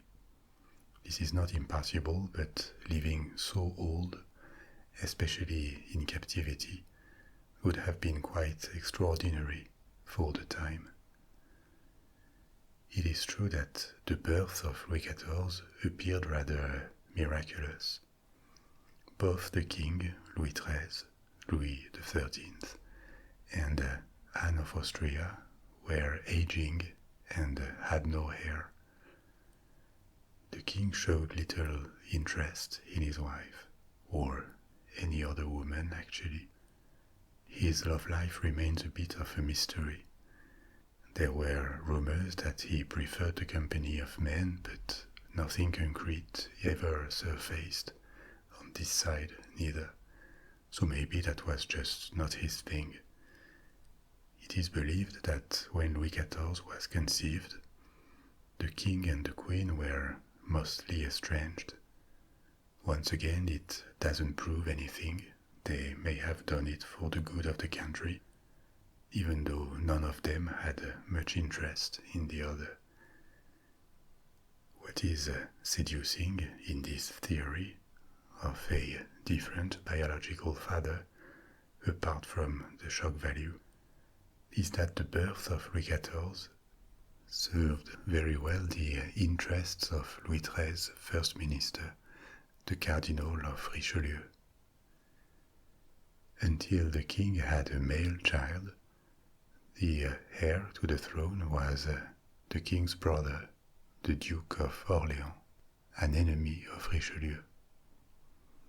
Should Louis XIII have died without a son, it is his brother who would have ascended to the throne, and probably put an end to Richelieu's career, if not his life. So it was literally vital for Richelieu that the queen became pregnant. The rest is completely theoretical and fictional, but some have imagined that the cardinal arranged for a man to become intimate with the queen, to finally give a heir to the kingdom. Of course, the reigning king being revealed to be an illegitimate son would be a terrible hit for the monarchy. But apart from that, the theory of the biological father is pretty much baseless, and also widely rejected by historians. There is another group of theories that make the man in the iron mask a foreigner. These are rather weak because they are based mainly on rumors. One of them is that the man was an illegitimate son of Charles II, King of England. Charles II was King of England and also Ireland and Scotland from the restoration of the monarchy in England in 1660 to his death in 1685. Charles fathered many illegitimate children, like a dozen, and the theory is that one of them would have been his father's secret intermediary with the court of France, and he would have been kept prisoner as a possible bargaining chip that got demonetized when his father died in 1685. But having royal blood, he couldn't be released nor executed. Finally, another theory connects the man in the iron mask to a sordid scandal that happened at the court of Louis XIV, the affair of the poisons. What was it about? In 1677, when the king was 39, a huge scandal erupted that reached into the inner circle of the king. And it led to several prominent members of the aristocracy to be sentenced for poisoning and even witchcraft. At the time, the power and prestige of the king were at a peak. He had initiated and won several wars against Spain and the Netherlands, which had been settled in favor of France. This aggressive policy was starting to unify his opponents abroad, and later in his reign there would be tougher and less conclusive wars. But for now, the Sun King was shining like never before. His court was certainly the most fastuous and brilliant in Europe. He had begun to enlarge the Palace of Versailles to turn it into a symbol of his power, and also into a political weapon, by gathering the nobility around him at his court and forcing the aristocrats who wanted to count in the kingdom to stay near him. He was continuing his policy of controlling the kingdom very closely. The court was staying increasingly often at Versailles until it became the king's principal residence in 1682. But these years were also a bit tarnished by a series of revelations about murders committed with poisons, and these shed light on a network of dozens of fortune tellers, astrologers, alchemists, and also poison providers that gravitated around some of the most prestigious names in the French aristocracy. It began with the trial of an aristocrat accused of having conspired with her lover to poison her father. At the time, some people, experts in poison, sold something they called inheritance powders, an euphemism for poison. By giving it to their parents, children could accelerate the course of nature and access their inheritance earlier, or marry who they wanted to marry, or just get rid of the parents they disliked.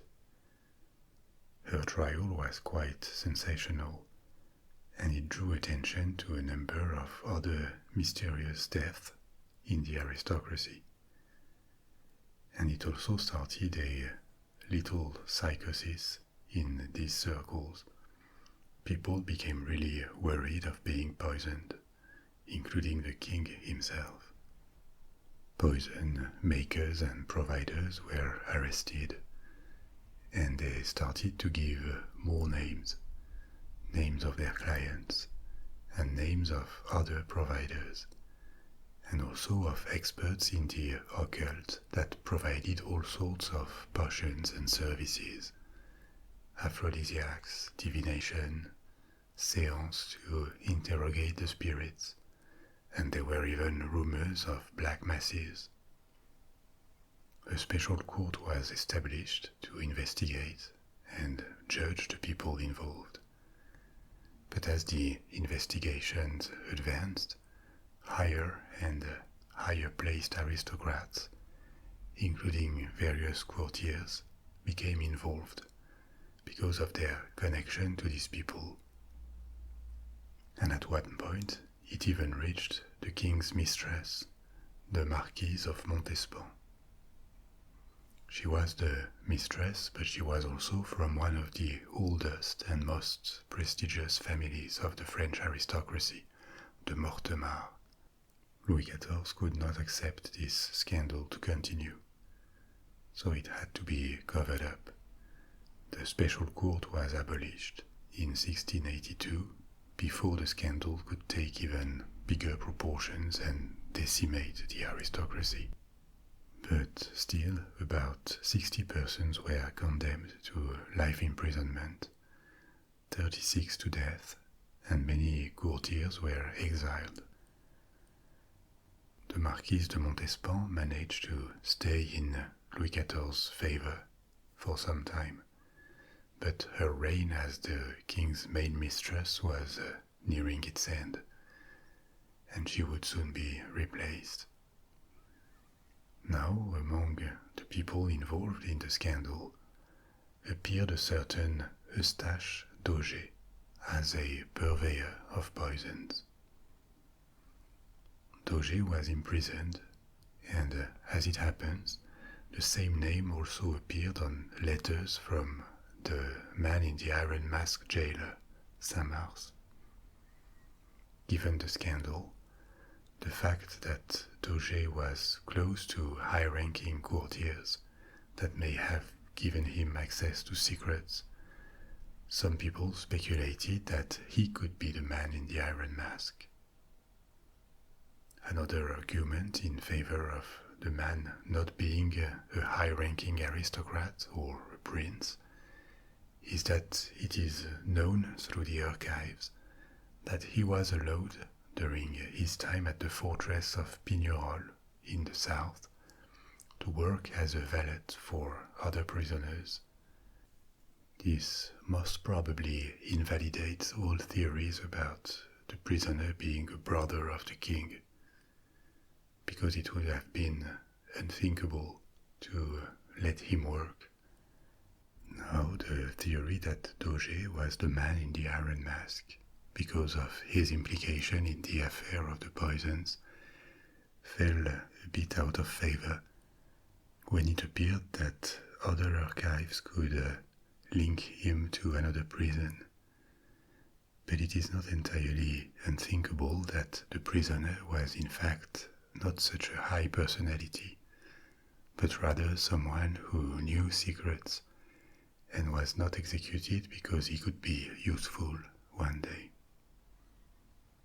So there is no final conclusion to the story, because the identity of the masked prisoner remains a mystery to this day.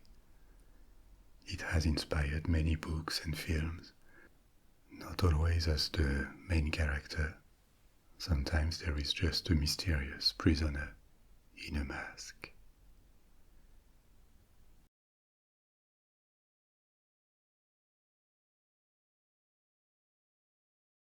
Get ready for a trip to the necropolis of the first man to become Emperor of China, Qin Shi Huang. Almost at the center of modern China, in an inland province called Shaanxi, is one of the ancient capitals of China, and one of the oldest cities in the country too, the city of Xi'an. In the 3rd century BC, China was unified for the first time by a man called Qin Shi Huang from the Qin dynasty. The history of China as a cradle of civilization had begun long before, but the country had multiple states and rival dynasties. From the 5th to the 3rd centuries BC, a period called the Warring States period saw several different dynasties fight between them. The Qin from the west launched wars of conquest that saw the annexation of all other contender states.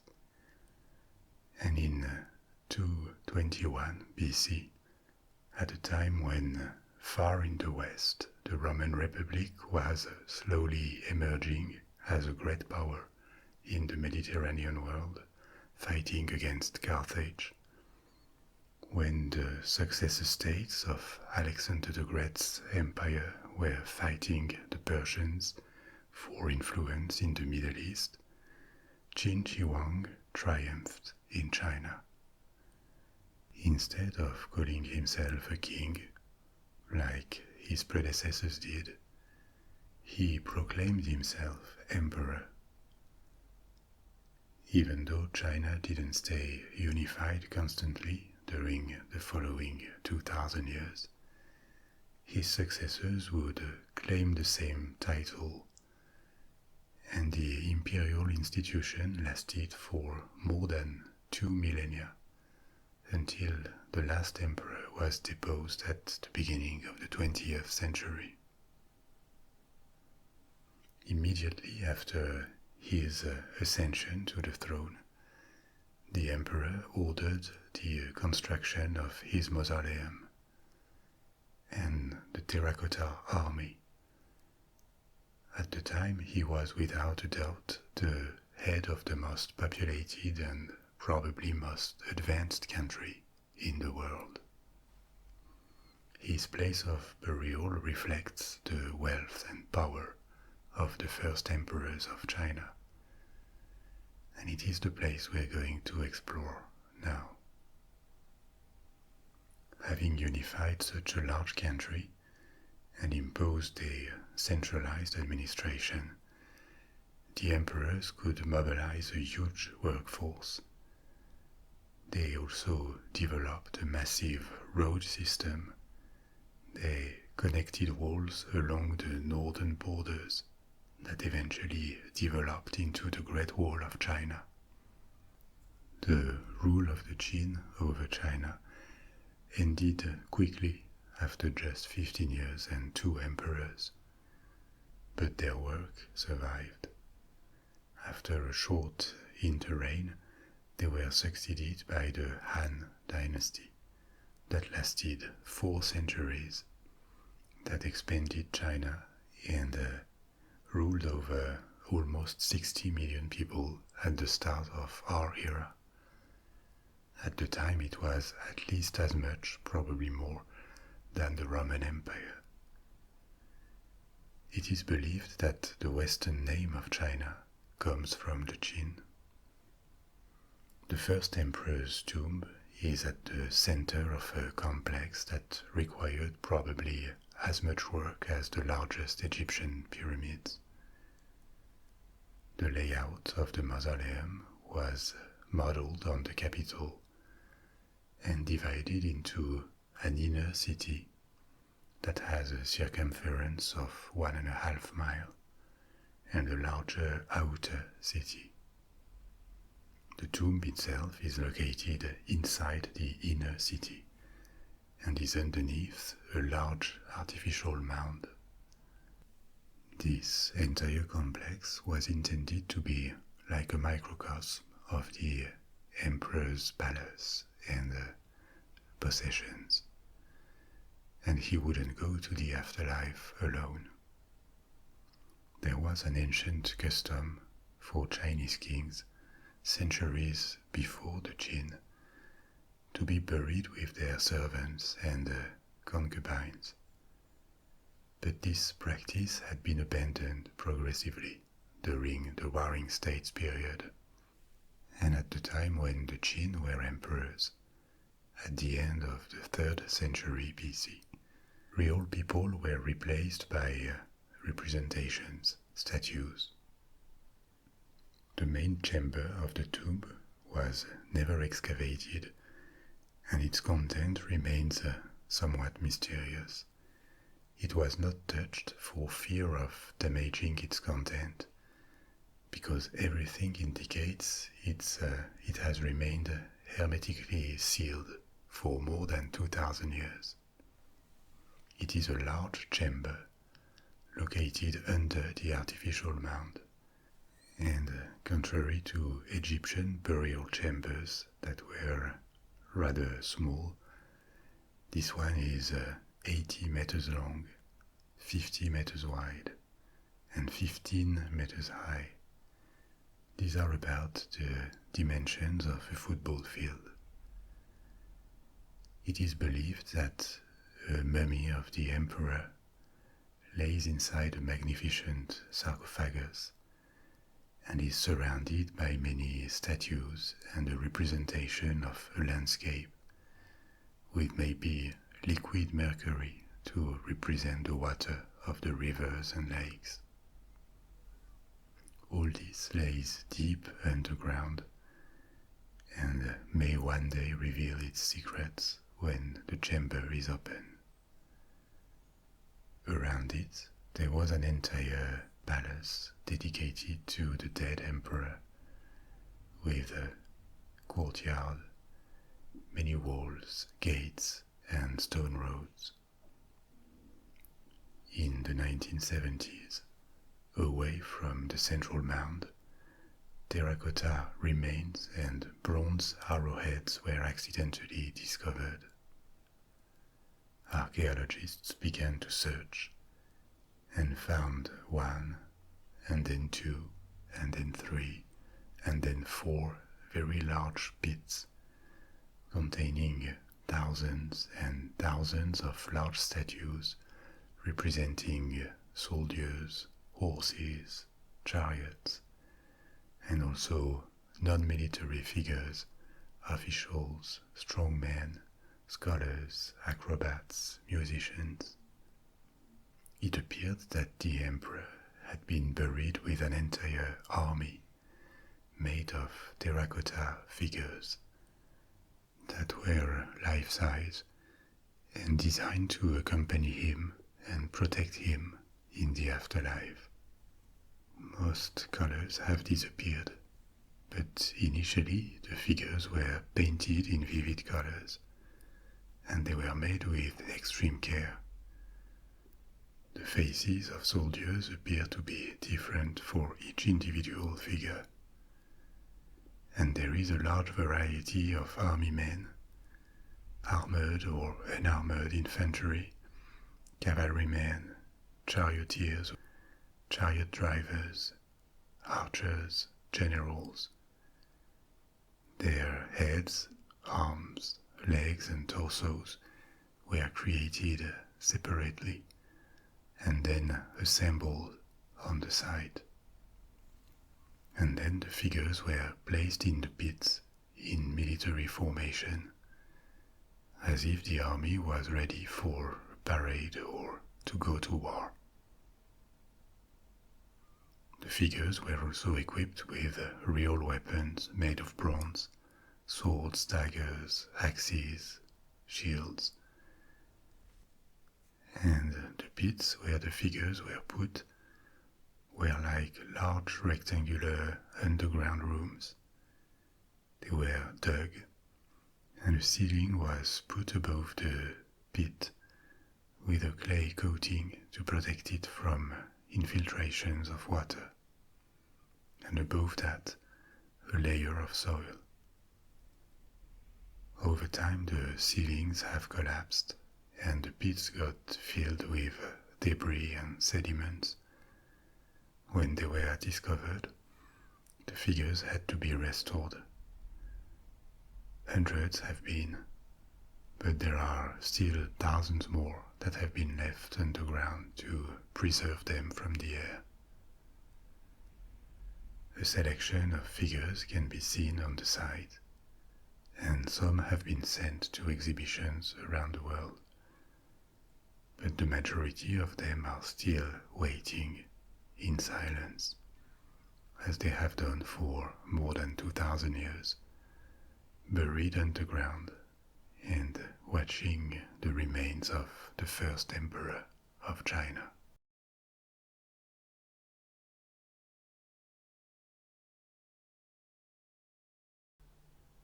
In the spring of 1846, a group of almost 90 emigrants left Springfield, Illinois, and headed west to California. At the time, the United States was still very much a young country that looked very different from what it is now.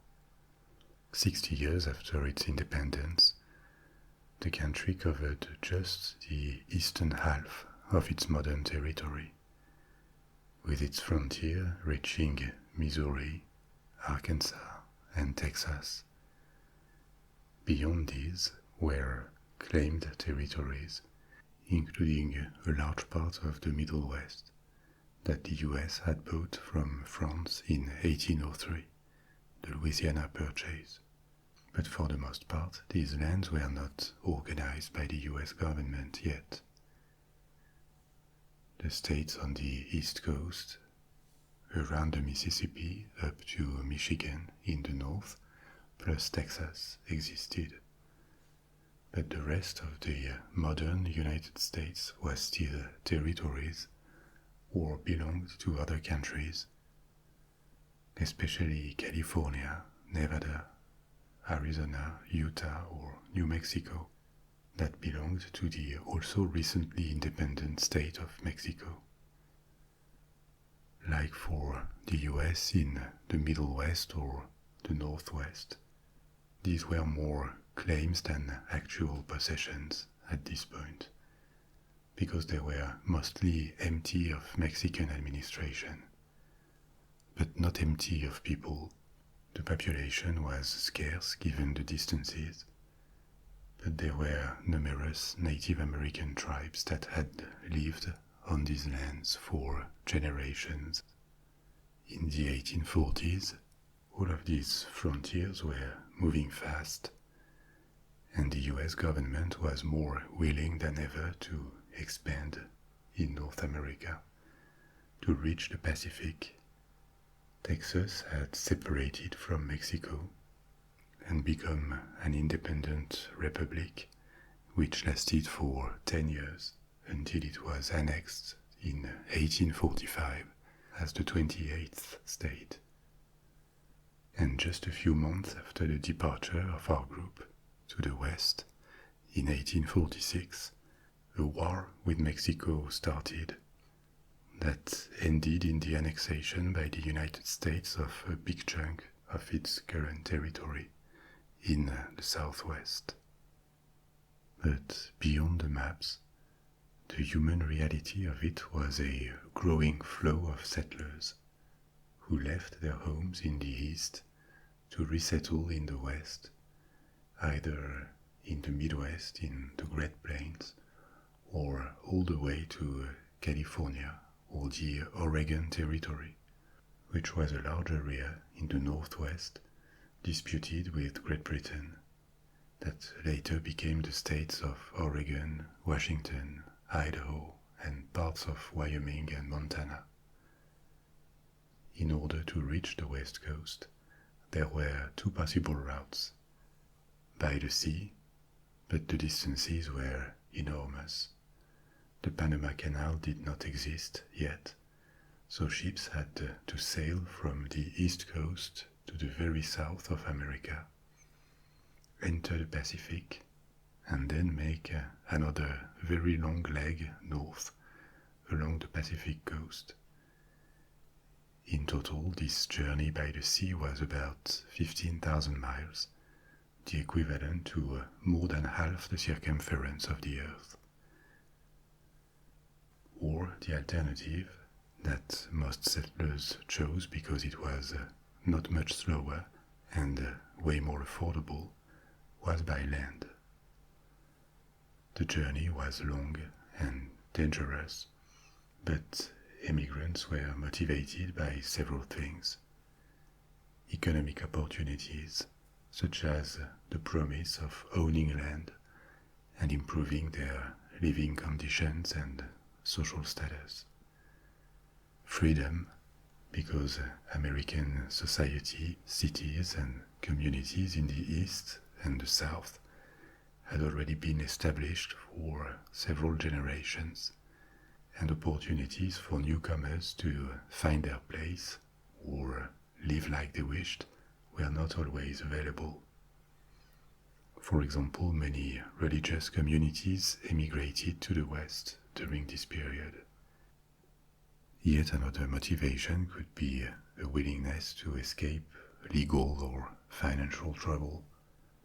Disappearing into the Wild West was the perfect opportunity to start over and never have to face the problems of a previous life.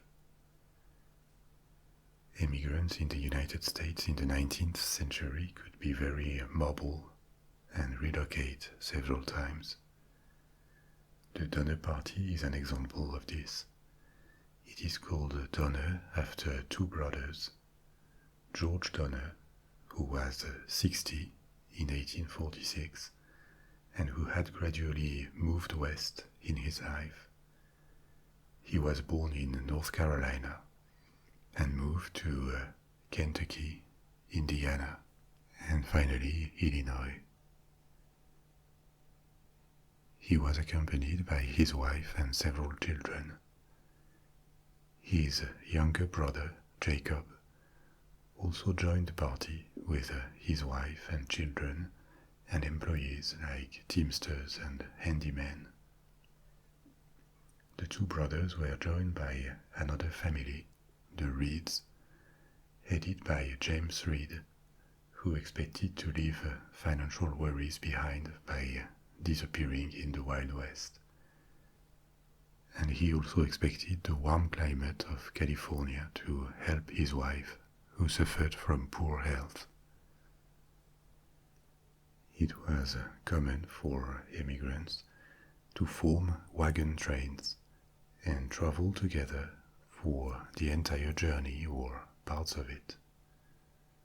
Some of them were poor, but not all of them. They carried a few possessions and sometimes gold or silver that they would spend to settle once arrived at their destination, or to buy help and equipment on the way. And this was the case here. The donors were relatively wealthy. The Reeds too had enough resources to hire help, and they started their travel with 9 wagons for 32 family members and employees. Other families that would join them later along the way had similar profiles. Some were poorer, but most traveled with possessions and animals, especially oxen. Now let's take a look at these covered wagons, because they are one of the most obvious icons of this period, when settlers moved west in ever-growing numbers. These wagons have their origin in the East in colonial times, 17th and 18th centuries. Roads and paths were underdeveloped and heavy loads had to be carried around in colonial America and Canada. At the time of the Independence War, and still in the 19th century, there was a specific design in the eastern United States and Canada called the Conestoga wagon, which was large and heavy and could carry up to 6 tons. It was drawn by horses or oxen. The typical covered wagon of the American West is a lighter design and evolution of these Conestoga wagons, because they would have been far too heavy for the variety of landforms and climates they would have to cross.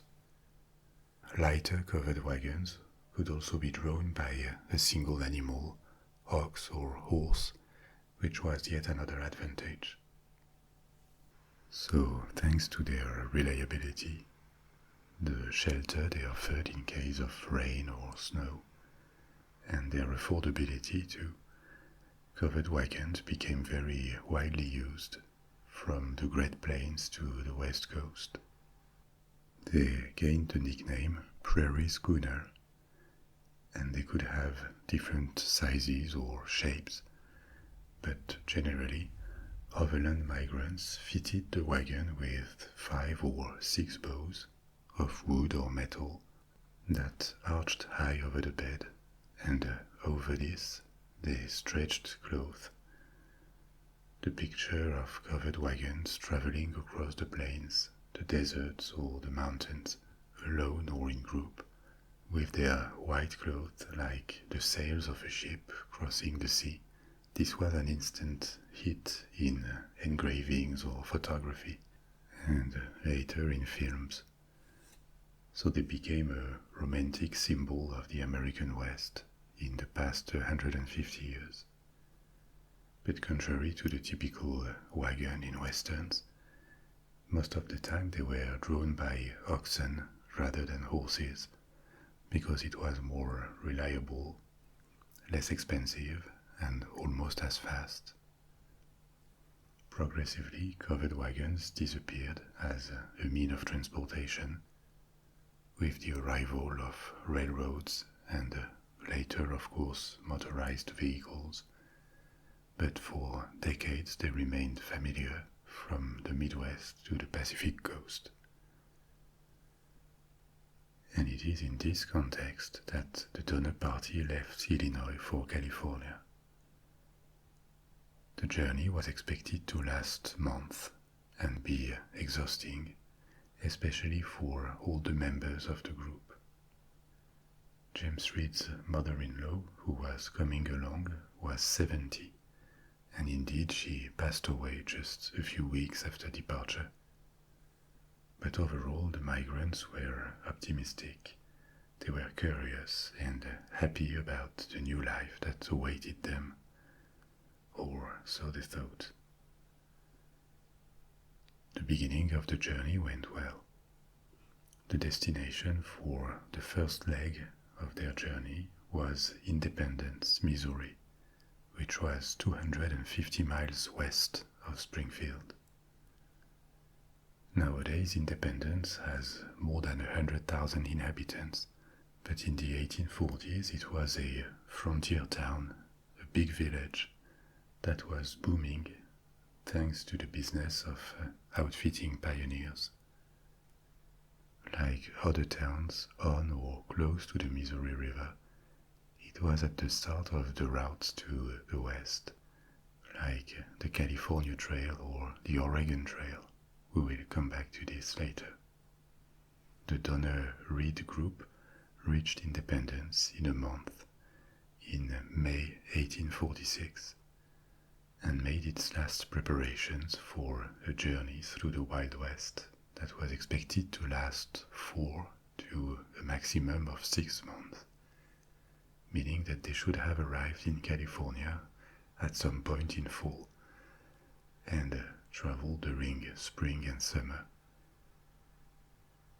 Within a week of leaving Independence, the Donners and the Reeds, with their 9 wagons, joined a larger group of 50 wagons that was following the same trail. And despite minor problems that were to be expected, like rain and a rising river, they advanced according to plan. By mid-June, a month after leaving Independence, they had traveled 450 miles, and their next destination was Fort Laramie in Wyoming. This fort was a trading post founded 10 years earlier, through which many trains of pioneers transited on their way to the west. It was located just before a long climb to the Rocky Mountains, and the trail that passed through Fort Laramie led to South Pass, which was known as the best point to cross the mountains because it was the lowest point. The party crossed the Rocky Mountains, following the established trail. Their next destination should now have been Fort Hall, north of the Great Salt Lake, after which the trail they followed splitted. One route to Oregon went to the northwest, and another route, the California Trail, went to the southwest. Looking at a map, the safer, already explored trail was not the most direct. It went north to what would become the state of Idaho, then south through Nevada. At the time, these trails for migrants were still recent. They had been explored and established in the 1830s, and there were still trail guides and explorers looking for shortcuts or routes that would be easier to travel. One such man, called Lansford Hastings, had explored an alternative route south of the Great Salt Lake through Utah to Great Salt Lake Desert before rejoining the established California Trail. To publicize his shortcut and offer his services as a trail guide, Hastings left letters and signs along the pioneers' routes, and he sent riders to distribute letters to traveling migrants. He tried to attract travelers to an alternative trading post, Fort Bridger, where his cutoff began. By mid-July, the large train that the Donners and the Reeds were a part of had received these letters. They promised them to shorten their journey to California by more than 300 miles, and some people were interested, but others were more cautious, or were headed to Oregon in any case and uninterested in a shortcut to California. so the wagon train splitted. The majority of it opted to follow the established trail via Fort Hall, and the minority decided to explore the possibility of the shortcut and went south to the alternative trading post, Fort Bridger, from where they would be able to either take the shortcut or return to the regular trail. The group had relatively heavy wagons and many children, more than others, which made it less apt to travel through rough terrain, and what they couldn't know was that the Hastings shortcut was very far from the smooth route they had been promised. It was indeed shorter, but also harder to travel. A journalist who was also traveling on the trail and had a bit of advance tried to warn them to avoid it at all costs, but the letter he left for them at Fort Bridger never reached the group. In reality, Fort Bridger was privately owned, and its owner hoped that the Hastings cutoff would become a regular part of the trail to California, because this would have meant much more business for him with the growing waves of pioneers. So when they reached Fort Bridger, they were advised to try the shortcut and to head south of the Great Salt Lake through the Wasatch Mountains, where Hastings claimed there was an easy passage. The truth was that at this moment in time, in 1846, no wagon train had ever crossed the southern part of the Salt Lake Desert, only a few men with no wagons and no children. At this point there were 89 people in the party, and it needed a leader.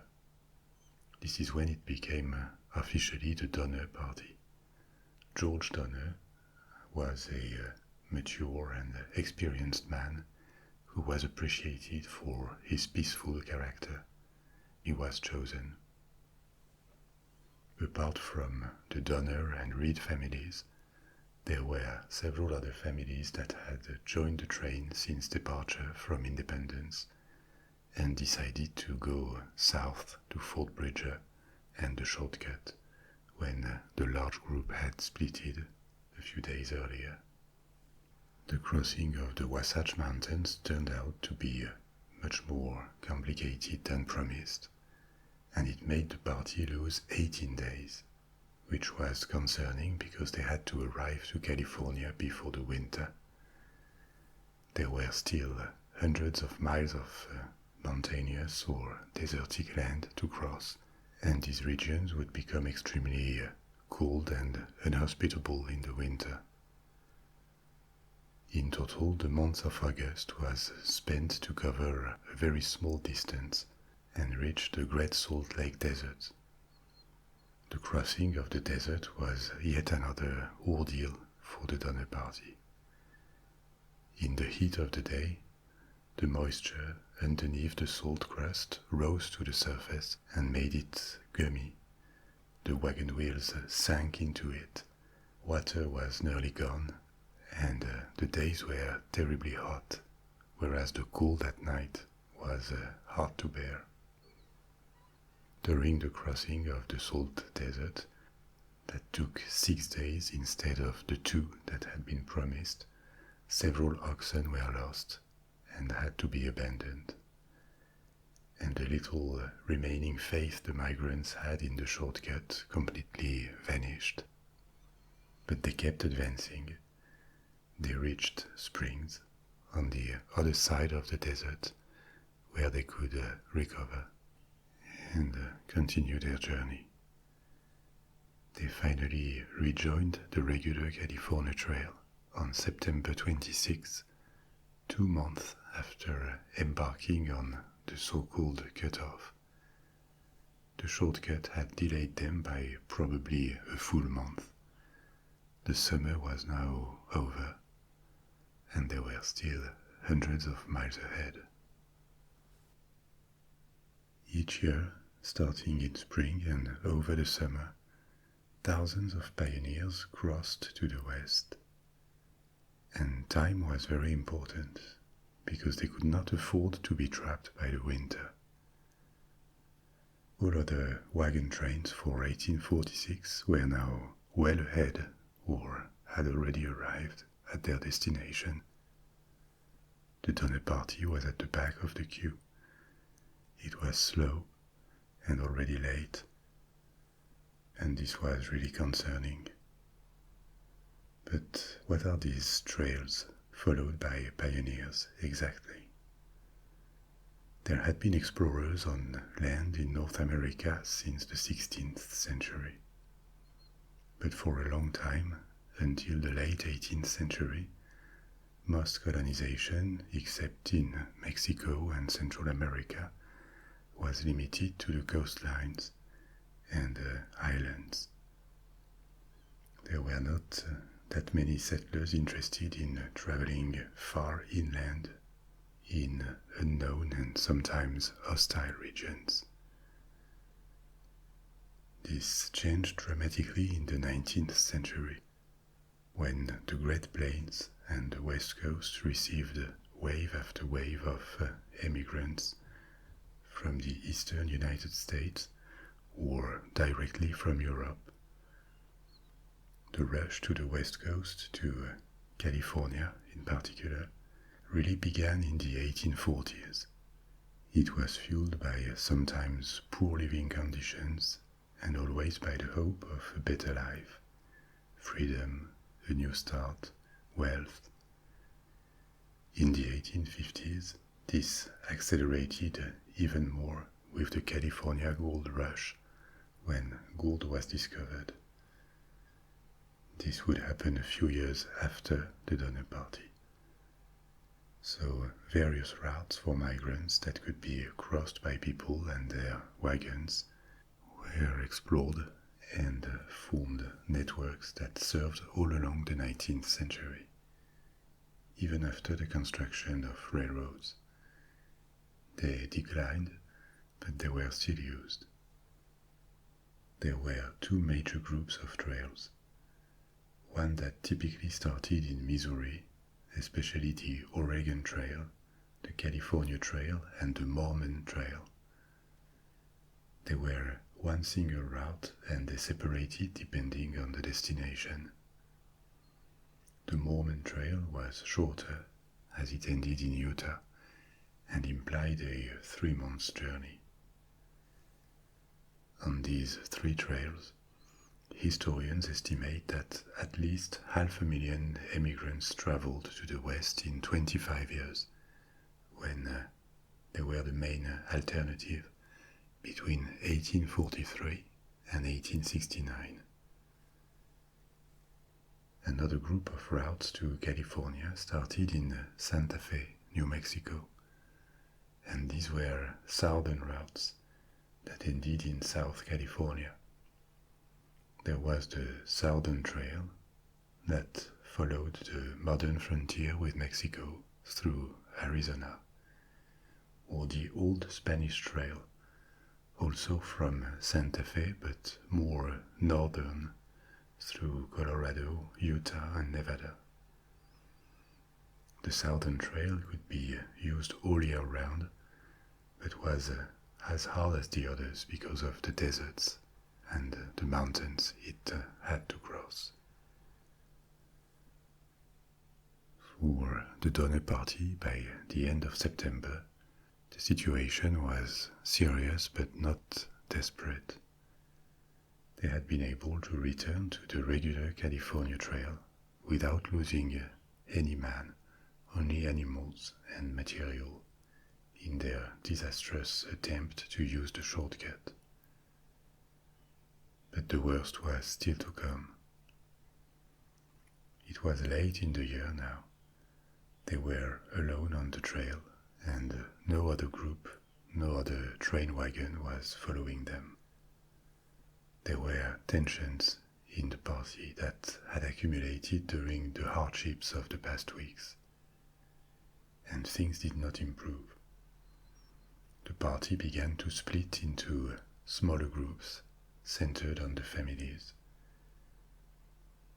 They met Native Americans who joined them for a short time and raised hope that they could find assistance in these mountains where each day became colder. But after a couple of days, the natives stole or shot several oxen and disappeared. A prominent member of the party, James Reed, the head of the Reed family, was involved in a fight and stabbed a young man to death, after which he was banished from the party and left alone. He agreed to go ahead and try to reach the Sacramento Valley in California to find supplies and come back to rescue the party. It was now well into October, and they still had a stretch of desert ahead, followed by an even more formidable obstacle before the Central Valley of California, the Sierra Nevada. Another high mountain range with peaks above 14,000 feet. Until the Hastings cutoff, the whole party had traveled peacefully and families helped each other, which was key to the survival of the weakest, including elderlies and children. In October, the party disintegrated. There was less and less grass on the way to feed horses and oxen, so the animals began to weaken, and more were stolen by the natives because they had to spread on a large area to feed. Several wagons were lost, and women or elders were asked to walk because other families didn't want to take them on their wagons and weaken their own animals even more with a heavier load. Because he could no longer walk, a 70-year-old was abandoned near a stream and probably died there alone in the wild. The priority was now to reach and cross the Sierra Nevada as quickly as possible, because their last resources in food were disappearing fast, and the first snow was expected any day. They finally reached the pass, now called the Donner Pass, on October 20, or more exactly the first families of the company reached it, because they now advanced separately. They had been told the pass would not be snowed before mid-November, so hope of crossing the Sierra Nevada remained, because it gave them about 20 days. But luck was not on their side. Further down the trail, they began to find snowdrifts, and this year the first snow arrived on October 28, hiding the trail under a vast white blanket. Over the following days, several more attempts to bridge the pass with wagons and animals were made, but they all failed. Winter was now starting at the beginning of November, and the various families, scattered over several miles, tried to establish camp. The Donners built tents. Other families found very rudimentary cabins near a lake that they tried to improve as a storm that lasted a week began to rage. They were stuck, alone. The temperatures were now falling quickly, and food was very scarce. With little experience of the wilderness, they were not able to efficiently hunt or fish in the lake. Their provisions quickly ended, and they had to resort to eating the last oxen that were now starving and freezing. Half to two-thirds of the migrants were children. Once meat had disappeared, ox and horse bones were boiled to to make soup until they became so brittle that they disintegrated. A week later, children began to boil or roast leather to eat it.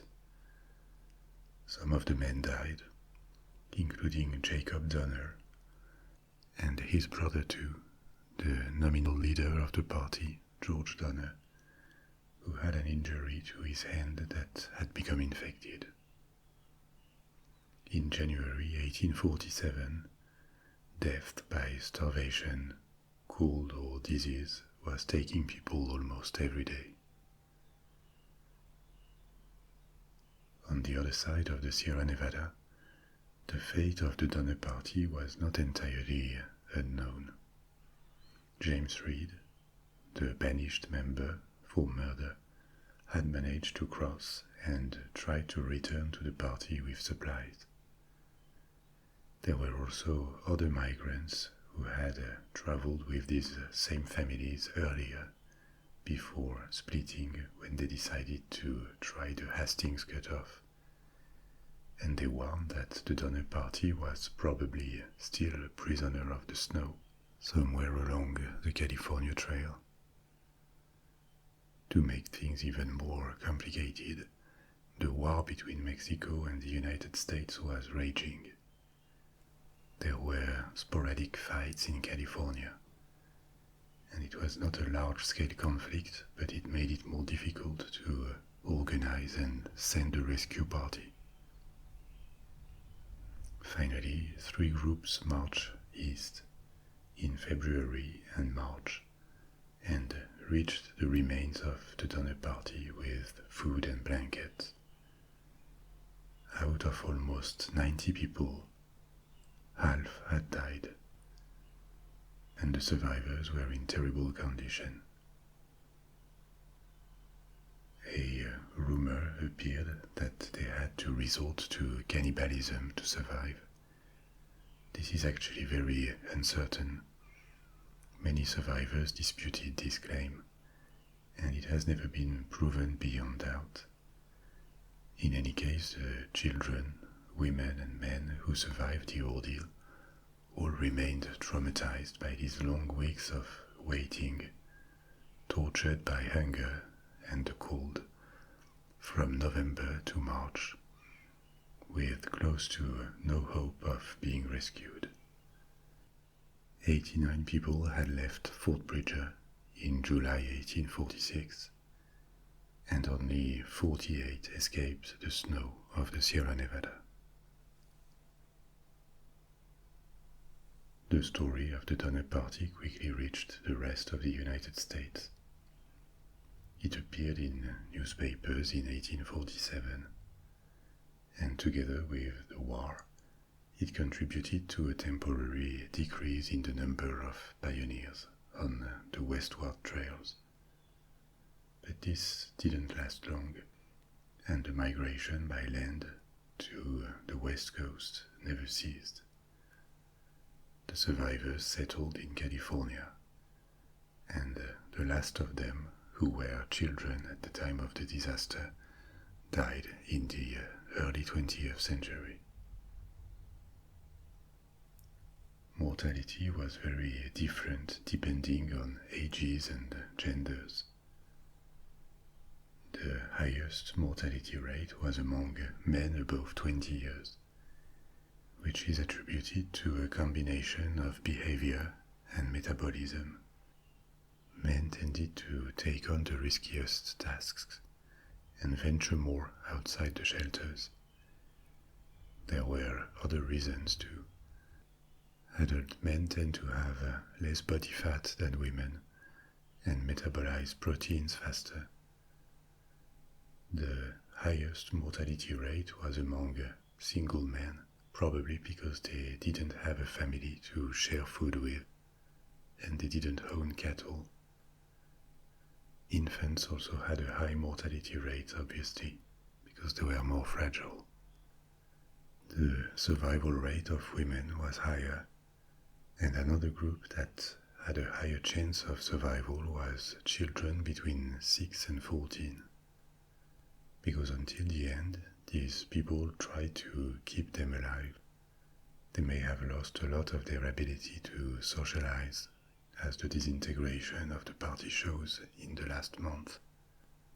But they kept taking care of their children, and their sacrifice was not in vain, because a majority of them survived until they were rescued. The Donner Party is remembered as the most spectacular tragedy for pioneers in the record of American westward migration, which was dangerous and made many victims, but never as many on a single episode.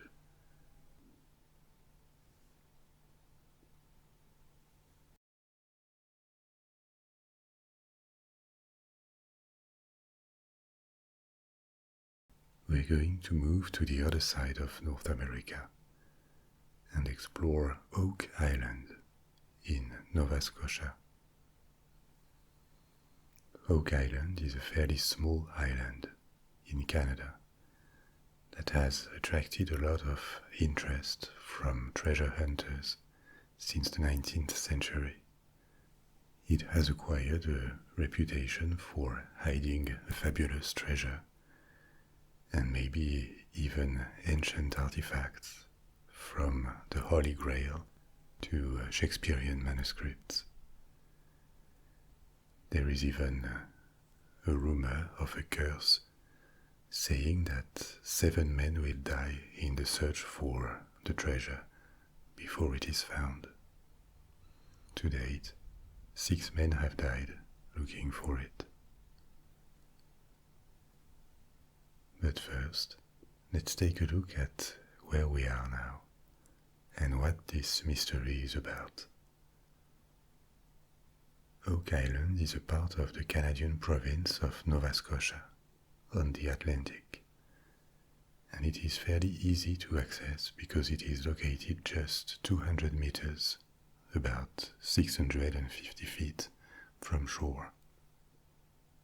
It is even connected to the mainland by a causeway that was built in the 1960s. It is relatively cold, like the climate of Nova Scotia, and parts are covered with the kind of forest you find in the southeast of Canada or in New England.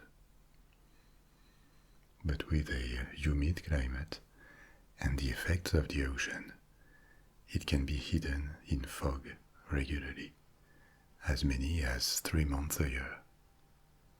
Occasionally there are also powerful storms and hurricanes. The island is quite small, at 140 acres, and it doesn't have a permanent population. Long before the arrival of Europeans, the region was populated by natives, especially the Mi'kmaq. For several thousand years, they have had a presence in the overall area.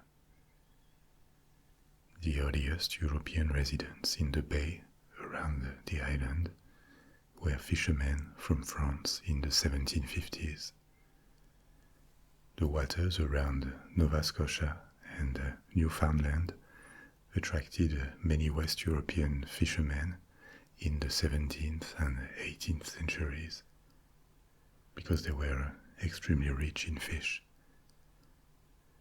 Following the 7 Years' War, the French-descending residents of Nova Scotia and New Brunswick were expulsed, and the local government encouraged settlement of the area by other colonists, from New England especially. In the 1760s, new settlers arrived from Massachusetts, and Oak Island was officially divided into lots that became privately owned by various families. Since then, the island has remained privately owned and has changed hands many times. It was bought intermittently by treasure hunters, because in reality its reputation started appearing more than 200 years ago. And for as many years, parties have traveled to the island to start all sorts of searches. so much that the causeway to the mainland was built in 1965 in order to easily bring heavy machinery. How did it begin exactly? It is hard to know because the earliest accounts of treasure hunts began in the 1790s, but they left no written trace and are known only by word of mouth. The first stories to appear in print are from 1857, several decades after rumors about a treasure on Oak Island began to spread, which gave a lot of time for these stories to change, to be amplified or forgotten.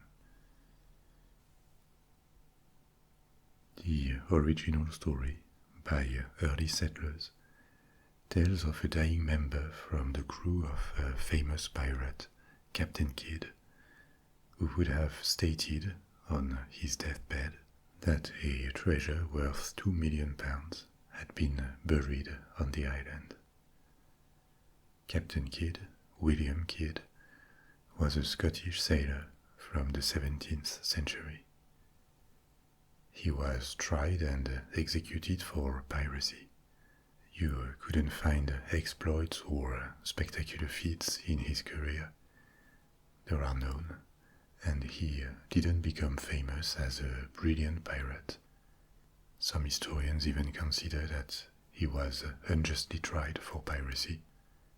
His legend appeared because of a belief that he had left buried treasures in various places. Oak Island is one of them, but there are more. There are also stories about other treasures in Long Island or Suffolk County, New York, 3 more in Connecticut, and yet another one in Canada in the Bay of Fundy. As far as we know, none of them has ever been retrieved. But these rumors inspired many accounts and novels like Treasure Island by Stevenson, and so formed the legend of Captain Kidd, the treasure hider, who was executed before he could return to unearth his riches. The locals had heard about these stories of a pirate treasure on Oak Island, and in 1799, a man looking for a location for a farm on the island would have found a depression in the ground where earth was loose, not hard-packed as the surrounding soil. With the help of others, he would have started digging down to 30 feet, but the story doesn't say whether he found anything. Apparently he didn't, because he didn't become richer after this. Other parties in the first half of the 19th century dug shafts, but after a while they were all flooded with seawater. In one of these pits, in 1802, a large stone inscribed with symbols was allegedly discovered 90 feet below the surface. The stone disappeared in the 19th century, if it ever existed, because some people claimed it was just a rumor, or that it had been fabricated in the chimney of a nearby house. Others claimed that the symbols were just accidental scratches. But the stone became a famous object in the community of Oak Island enthusiasts. One researcher in the 20th century claimed that the supposed cipher on it translated as 40 feet below, £2 million lie buried. But this information is not substantiated, and the stone is nowhere to be found nowadays. In any case, this era of rumors and word of mouth ended in 1857, when the first articles about treasure hunting on Oak Island appeared in the local press. For years it remained known essentially locally, but this was enough to draw more and more people to the island, and this time with bigger teams and boring equipment or steam pumps to try and keep water out of the shafts. Oak Island raises only 11 meters, that's 30 to 40 feet above the sea level, and the island is rather small. The exact mechanism is not fully understood, but shafts that are more than 10 to 15 meters deep or more tend to be flooded with seawater, which the treasure hunters understood quickly because the level of water in the shafts changed with the tides. Several different campaigns succeeded one another on the island for decades, all of them based on digging around the initial pit where a depression had been found decades earlier, or in other parts of the island. They almost all were abandoned after a few years, with no conclusive result, even though the boreholes became even wider and deeper. The original pit had been nicknamed the Money Pit, even though no discovery of money or artifacts that would indicate the presence of a treasure were unearthed as far as we know. But despite the absence of finds down and around the Money Pit, it kept attracting treasure hunters and investors, because there is something weird about it indeed. First, the earth it contains is definitely looser than the soil of the island, which suggests that it was dug first and refilled later. Second, remains of wood that could have been platforms at various levels of depth were unearthed down the pit. It is actually not established that these were platforms, but their presence underground is hard to explain if the hole was not artificial. And it is puzzling to see the pit filled with seawater so easily, because it is not located on the beach, and it looks almost as if the island was floating on water. So this mystery kept attracting more people, and maybe also the legend around the island itself, because when so many parties have explored it for more than a century, it is hard to believe that there would be absolutely nothing. So Oak Island was never short of treasure hunters, and its mystery attracted high-profile investors over time.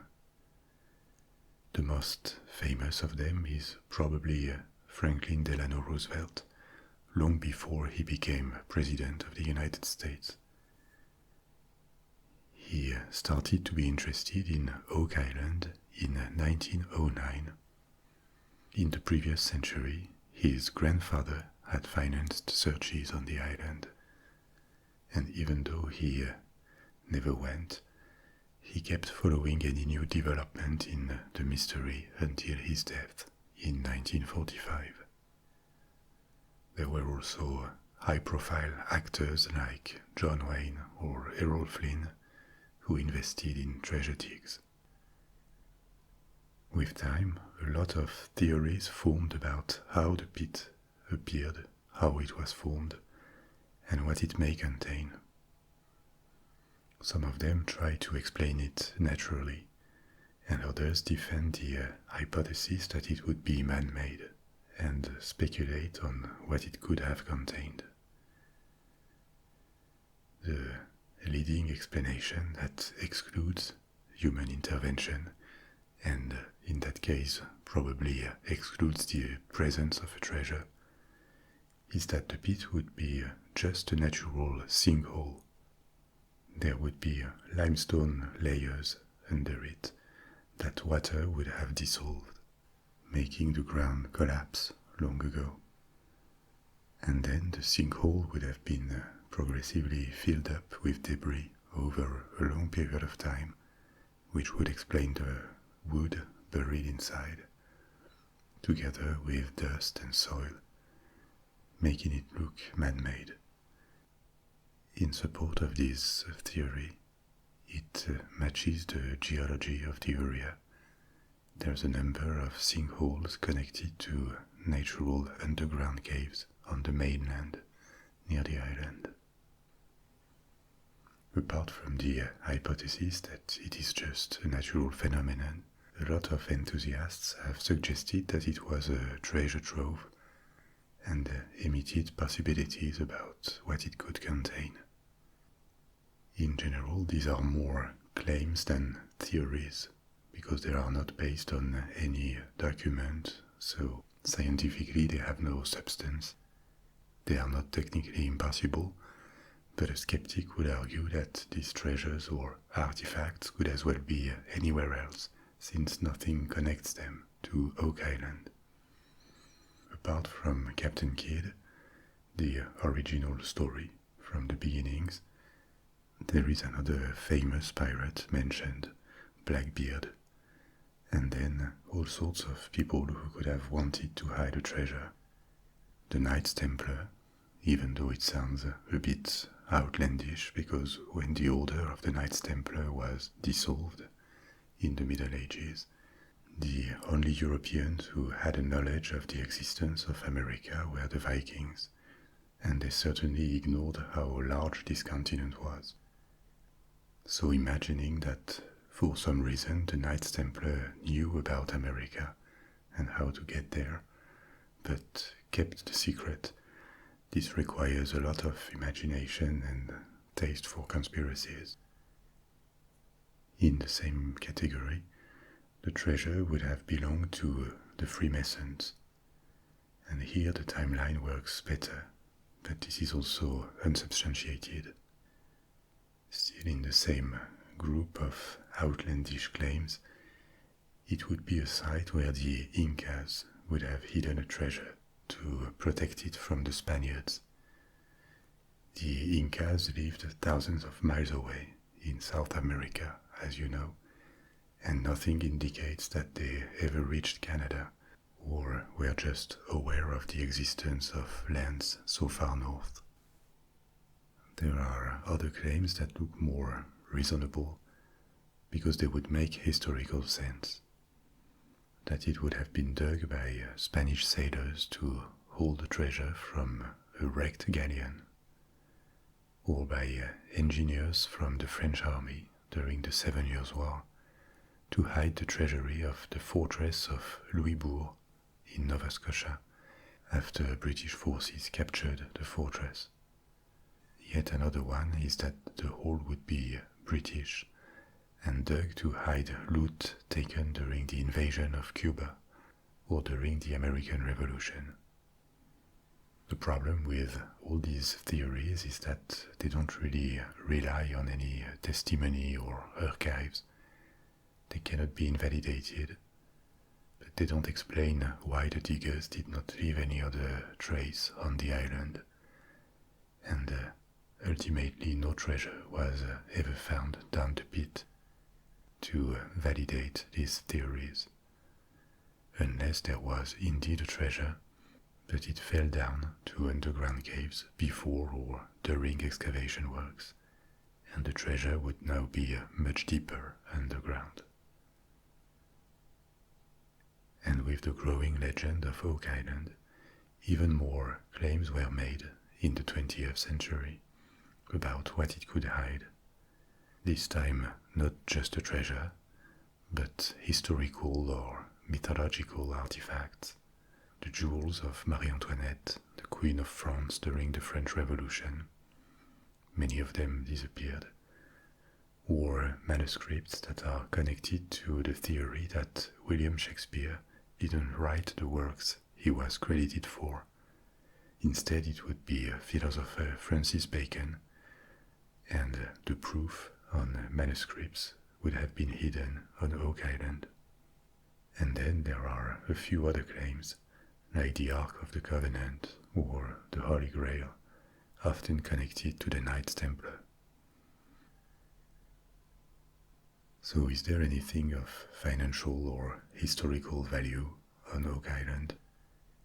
I don't know, but at this point, maybe the most interesting element and tangible thing about it is the phenomenon itself that has been developing around the island for more than 200 years. The legend of Oak Island feeds itself. It takes shape because there's a constant flow of treasure hunters and now tourists and TV shows that keep coming, and they keep the myth alive and give it substance at the same time. It has become hard to rule out the possibility that there is something, because that would mean that several generations have absurdly spent a lot of time, of energy and money for nothing. And yet, when you look for hard evidence, there is almost nothing to it. It's all dubious artifacts that go missing before they can be studied, like the stone with inscriptions I talked about before, or second-hand oral testimonies, or claims that look like the product of imagination rather than investigation.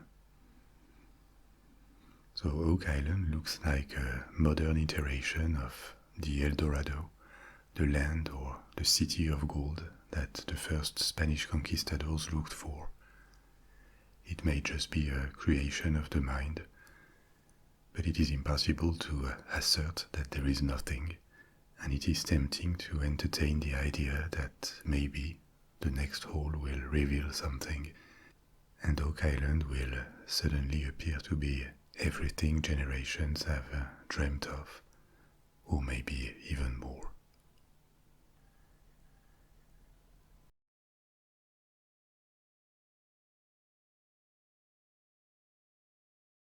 We're going to take a look at another elusive mystery that may be in the process of being forgotten right now, because it was probably much more famous a few decades ago. The Bermuda Triangle. What is it? It is hard to say what the limits of the Bermuda Triangle are, because the area is loosely defined.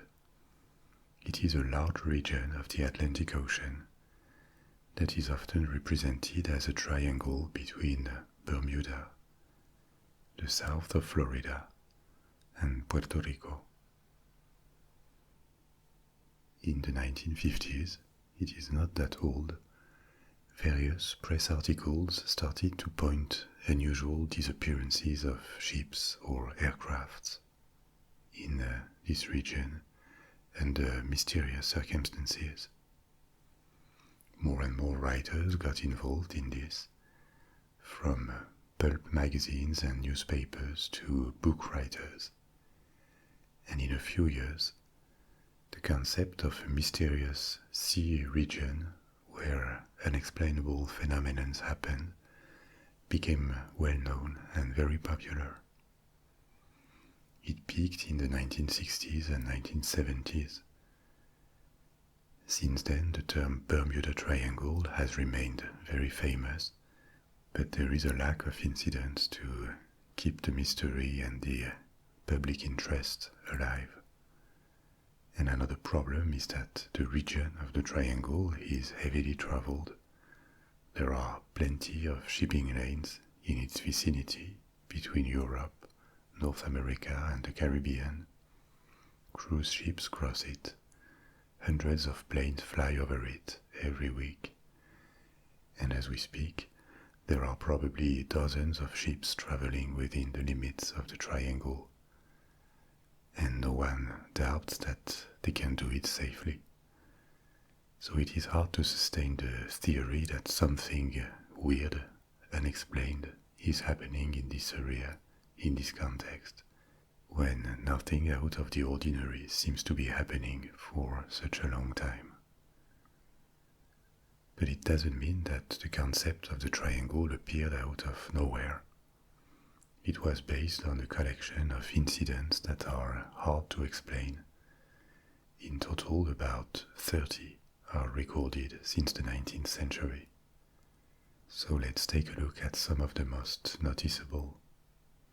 There were various ships lost in the region in the 19th century and before, but not particularly more than in other maritime regions, so the waters south of Bermuda did not particularly draw attention. 20th century incidents are more significant and better documented.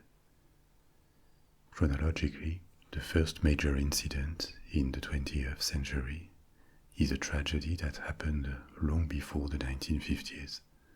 The unexplained disappearance of the USS Cyclops in 1918. The USS Cyclops was a large collier, a ship built to transport coal and other mining products like ore. It belonged to the US Navy. The ship departed the island of Barbados with a load of manganese ore and suddenly went missing without a trace, including a crew of 309 people. Nothing was ever discovered, no wreck, not a single body, as if the ship had suddenly vanished at an unknown location. The reason for this remains mysterious today, even though several explanations are possible. It could be because of a storm, or the ship could have been sunk by a German submarine. In March 1918, the First World War was still raging. Or it could be the consequence of an overload that would have broken the ship or threatened its balance, because later, in the Second World War, two sister ships of the Cyclops that also carried similar heavy metallic loads were lost in the Atlantic. And it may have something to see with a structural failure. But in any case, the disappearance of the USS Cyclops remains unexplained. 3 years later, in 1921, a large schooner with 5 masts, the Deering, was found totally abandoned and hard aground on the coast of North Carolina. What happened to the crew is a mystery. The ship's log and navigation equipment were gone, along with the crew's personal effects and the 2 lifeboats. It seems the ship was abandoned suddenly, but no one ever reappeared to tell what happened. To this day, this remains one of the great maritime mysteries in history. There are possible explanations, here again, that are not based on the supernatural, like a mutiny or piracy, but no definitive answer. And the wreck of the Deering is another unexplained element that appeared near the Bermuda Triangle that would be imagined 30 years later.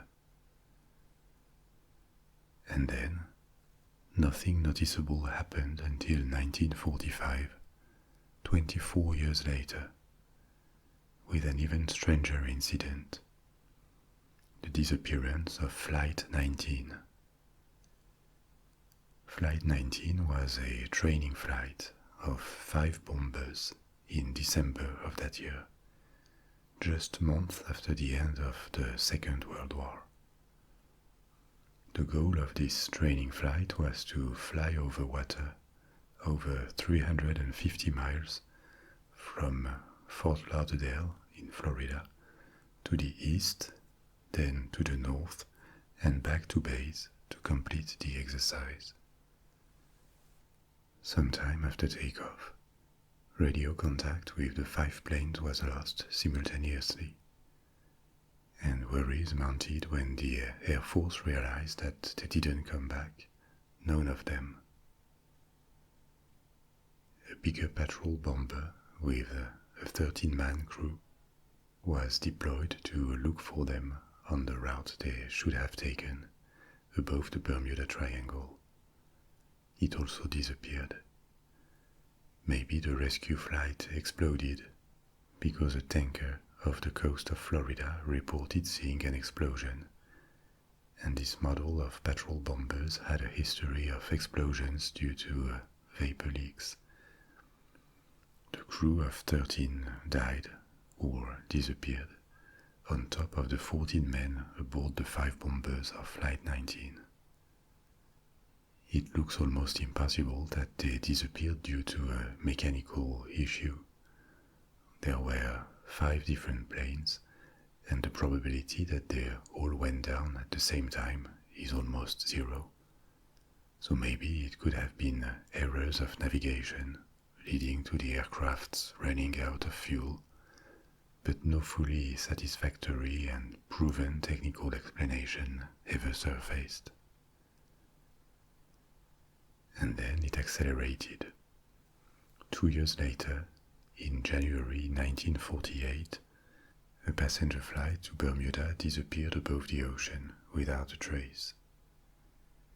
In December of the same year, another airliner with 32 people on board disappeared on a flight from Puerto Rico to Miami. There was never enough information to determine probable cause of the disappearance. A few weeks later, in January 1949, yet again another aircraft for passengers went missing on a flight from Bermuda to Jamaica. This accumulation of disappearances in 1948 and 1949, even though they could be attributed to mechanical problems or navigation errors that would have caused a lack of fuel, for example, were connected to Flight 19 from 1945, to the mysteries of the USS Cyclops in 1918 and the Deering in 1921, plus various other smaller incidents. And all of this inspired the first article on mysterious disappearances of ships and aircrafts that was published in the Miami Herald in 1950. 5 years later, a pleasure yacht was found adrift in the Atlantic south of Bermuda. The crew was missing. A hurricane that passed nearby a few days before, but why would the crew have evacuated a boat that was not sinking and was retrieved in good condition to embark on a much smaller lifeboat? It does not seem to make much sense, and this mystery was never explained either.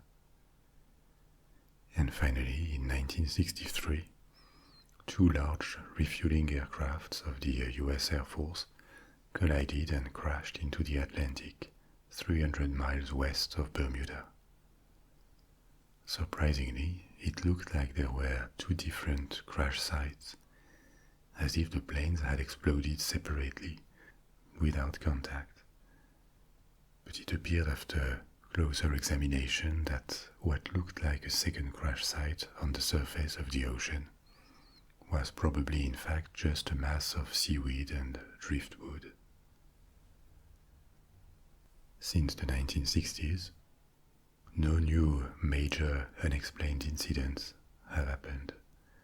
There has been a number of ships sunk by hurricanes or small plane accidents, but nothing as hard to explain as the earlier incidents of the 20th century. And this is probably why the Bermuda Triangle is less discussed today. But even though the number of enthusiasts about this mystery has decreased, it quickly became an element of pop culture, and many books of fiction or investigation were written about it, with all sorts of explanations, natural or not. In a sense, it doesn't make the study of the triangle easier, because many incidents were embellished at that time or inaccurately reported. I tried to eliminate these ones, the most dubious ones, from the list I told you about. So first there are paranormal explanations, and they are quite colorful. Some of them pin the blame on ancient leftover technology from Atlantis, the mythical lost continent that is generally located in the Atlantic Ocean, somewhere between Europe, Africa, and America. Another explanation, which was particularly popular in the 1950s and 1960s, attributed the events to UFOs, or more broadly to extraterrestrials. In fact, these explanations tend to replace a strange or mysterious phenomenon with a much bigger mystery. So in a sense, they don't really explain, they make things more uncertain, more complicated. But they're attractive for the thrill and the excitement they provide. As the Bermuda Triangle craze was rising, more critical authors examined the collection of incidents and came up with more natural possible explanations. First, by arguing that many incidents had been exaggerated and located within the triangle, even though they may have happened nearby or even quite far from it, that the area was very large, and that with this in mind, the number of ships and aircrafts reported missing in the area was quite similar, proportionally, to any other part of the ocean. And indeed, insurance premiums for ships crossing the triangle are no different to what they are for other maritime regions, because there is no excess sinistrality. We can probably trust insurance companies to take the real data into account.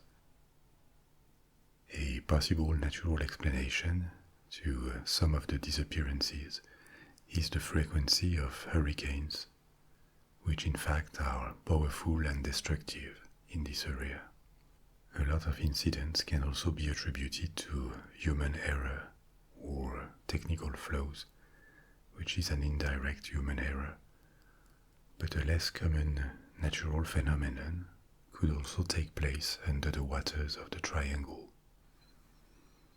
On the continental shelves underwater, there are large fields of methane, and it is believed that bubbles of gas that would leak could possibly put in difficulty or even sink a ship on the surface.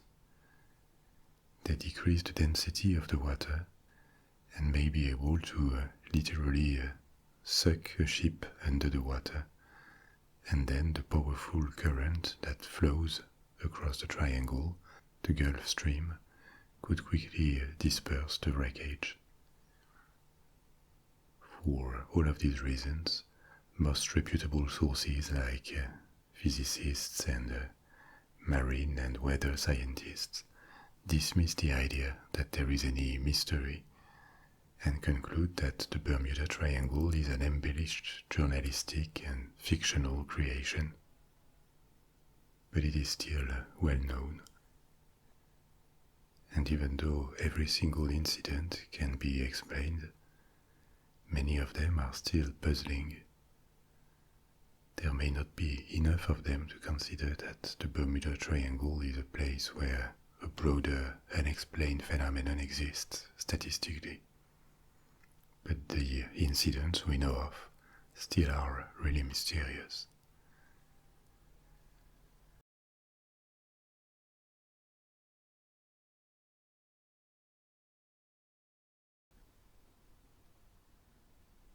What is the Ark of the Covenant? And did it really exist? Was it just a symbol or a real historical artifact? And if it did exist, what happened to it because its trace was lost 25 centuries ago? The Ark of the Covenant is described or mentioned several times in the Bible, especially in its second book, the Book of Exodus.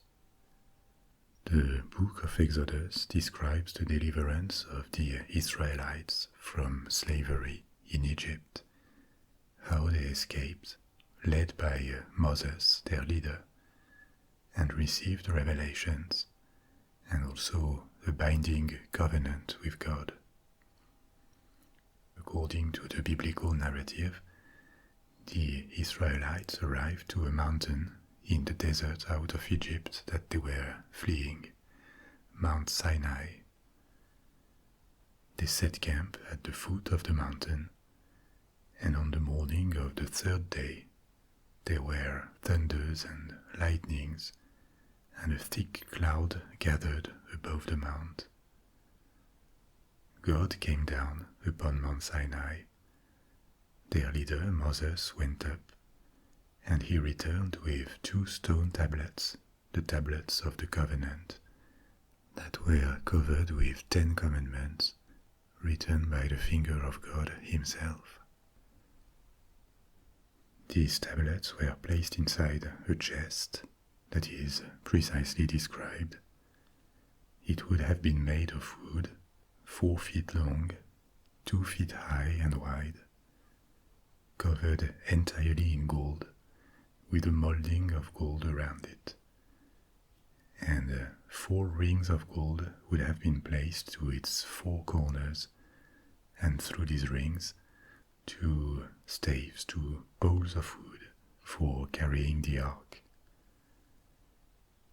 On top, the chest would have been sealed with a golden lid covered with 2 cherubims, 2 angels, and still according to the biblical account, after its creation, the ark was carried by the Israelites during their wandering in the desert, which lasted for 40 years. When on the march, the ark was always hidden under a large veil, as it couldn't be seen by anyone, and it was carried ahead in advance of the people. Finally, after 40 years in the desert, they arrived to the Promised Land, still carrying the ark that was featured in a number of other episodes. For example, when the Israelites needed to cross the Jordan River. As soon as the priests who carried the ark touched the waters, the river grew dry, and this allowed everyone to cross safely. The ark also appeared in the Battle of Jericho. Jericho was a city that the Israelites fought. The story says that after the ark was carried around the walls of the city, these walls suddenly collapsed and Jericho could be taken easily. Several years later, the ark was taken to assist the Israelites in their war against the Philistines, a people they were at war with. But they lost the battle, and the ark was captured by their enemies. For 7 months, the Philistines suffered a number of plagues sent upon them for keeping the ark, until they returned it to the Israelites to stop the plagues.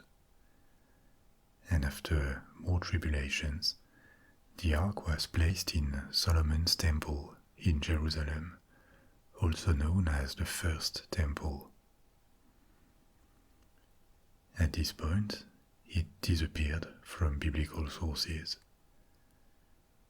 But the temple, which would have been built in the 10th century BC, was destroyed in the 6th century BC by the Babylonians, and there is no trace of the ark in the accounts of this period or after. So this creates more questions than answers. First, was the ark real or just mythical? And if the ark actually existed, what did it become? So let's take a look at what archaeology and history can tell us about the Ark of the Covenant and the times when it supposedly existed. As you know, the Bible is a compilation, a collection of religious texts or scriptures that are sacred to Christians and Jews. They all consider the Bible to be inspired by God, but even though it is somewhat similar, the Bible is not exactly the same depending on religious groups or traditions. From one denomination to another, its content may vary. The Hebrew Bible, the Tanakh, is approximately the first part of the Christian Bible under the name of Old Testament. Approximately because depending on Christian denominations, the Old Testament is not exactly the same. The order and the names of the different parts, the books, may change a little bit. The books and their orders included by each tradition in the Bible is called the canon. For example, the Catholic canon comprises 46 books in the Old Testament. Orthodox churches generally have 49, and the most common Protestant canon has 39. It is a bit shorter. These 39 books of the Protestant canon are common to all Christian denominations, and they are quite close to the Hebrew Bible, with just a few differences in order and text. The Tanakh, or the Old Testament, was elaborated over several centuries, and it is full of stories that recount the creation of the world, God's interactions with humans, the history of the Israelites, from their conquest of the promised land of Canaan to their defeat and exile in Babylon. We'll come back to this. Now, the vast majority of traditions and denominations within Judaism and Christianity consider that these books from the Old Testament should be taken as metaphors, as poetry that teaches the truth beyond the literal stories. And this view is shared by archaeologists, historians, or scientists. So, to them, the physical existence of the Ark of the Covenant is not such a crucial element. In any case, biblical texts are very ancient. We know from historical sources that in the 5th century BC, the first 5 books of the Hebrew Bible, called Torah, which are also the first 5 books of the Old Testament, already had authoritative status among Jews. But how did these Hebrew texts pass to Christians? First, Hebrew texts were translated to Greek in Alexandria in the 3rd and 2nd centuries BC, when Alexandria was the capital of Egypt, which had a Greek dynasty after the fragmentation of the empire of Alexander the Great. And Alexandria was a major center of culture in the Mediterranean. In the 1st century AD, once Christianity had appeared, these same texts, these Greek translations, were used by converts to the new religion, and they became the basis of the Old Testament in the Eastern Orthodox Church. At the time, Greek dominated as the language of communication between peoples in the Eastern Roman Empire, in the east of the Mediterranean Sea. But in the West, it was Latin. At first, Bibles in the Western Roman Empire were a direct translation of these same Greek texts to Latin. This first Bible in Latin was called the Vetus Latina.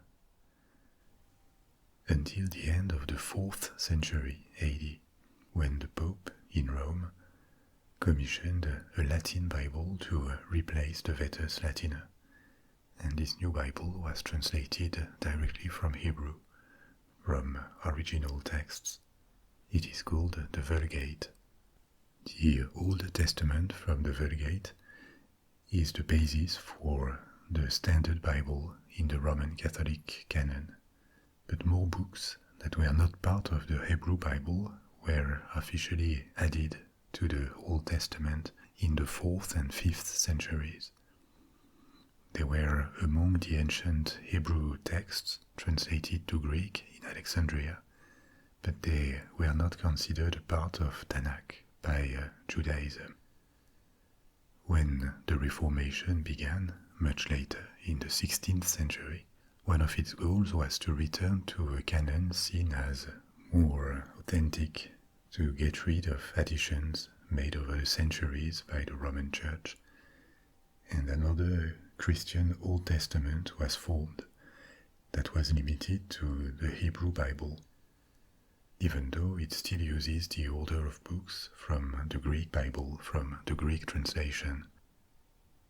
As you also know, the Old Testament is just the first division of Christian Bibles. The second part is the New Testament, that is specific to Christians and discusses the teachings and person of Jesus, events from the 1st century AD. The New Testament is much more homogeneous. It has been universally recognized within Christianity since late antiquity. So it is the same between most Christian denominations. All the main differences are in the Old Testament. But whatever the version, all Bibles contain the book of Exodus that tells of the Ark, and they also contain various other mentions in following books. Is this enough to consider it real? Because even though a vast majority of scholars who studied biblical archaeology agree that some parts are mythical, such as the Book of Exodus, or the Garden of Eden, or Noah's Ark, it is also a fact that biblical texts speak of many real places and real people, not just in the New Testament, where the historicity of many characters is proven beyond doubt, starting with Jesus. Believing in his teachings as recounted in the Gospel is a matter of faith, but the existence of Jesus as a man who lived at the beginning of our era is attested by multiple documents and testimonies that are not religious.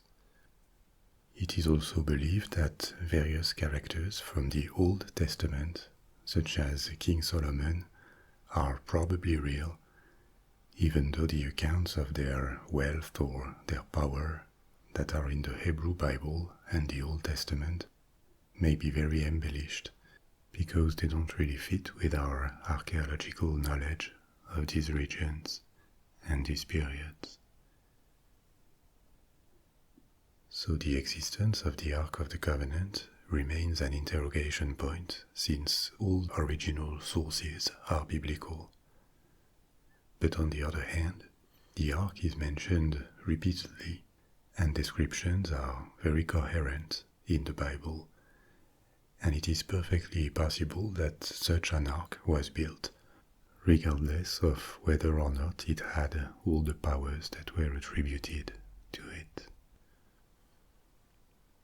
The description was precise enough for replicas to be made or painted.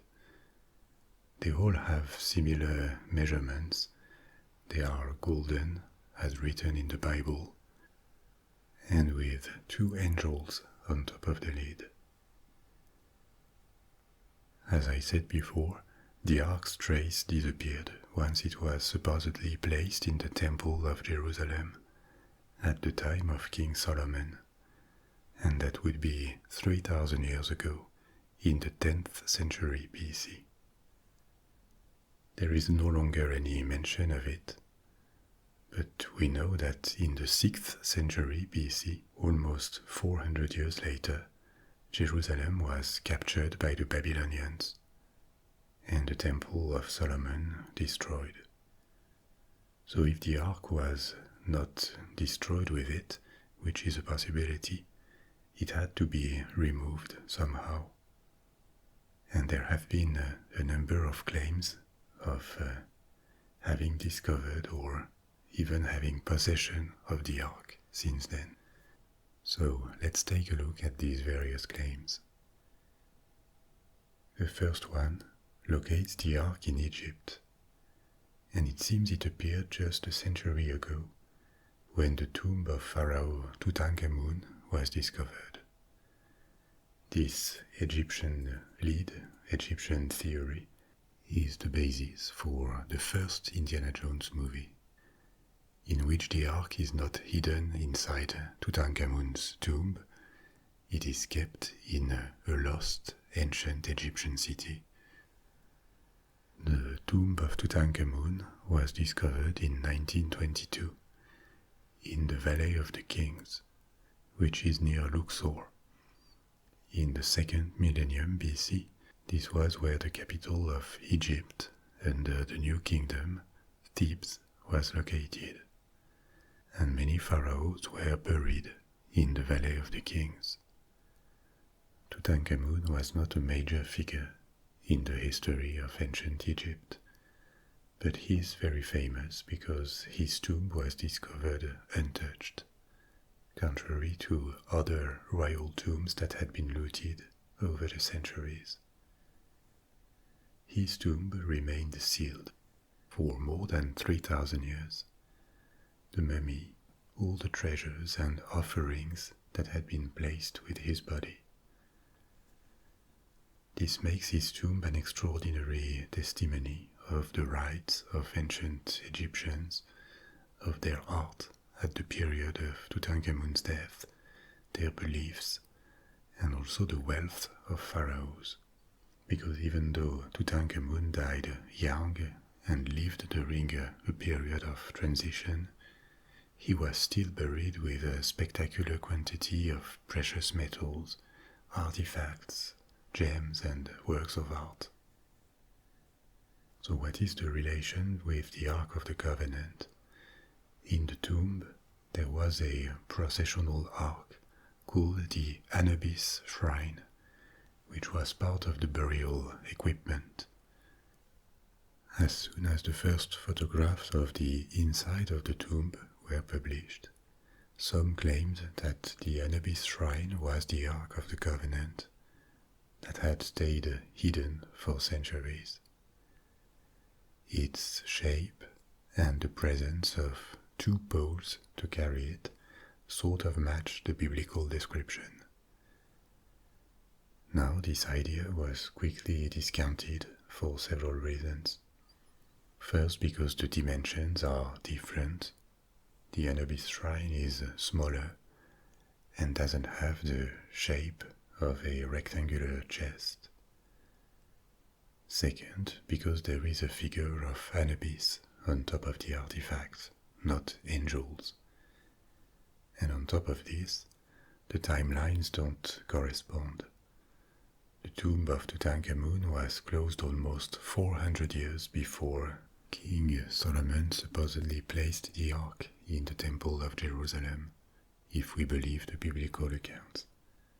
So this is not a credible hypothesis. But there may be something interesting in the general similarity between this Egyptian artifact and the description of the Ark. The description of the chest in the Bible doesn't appear random.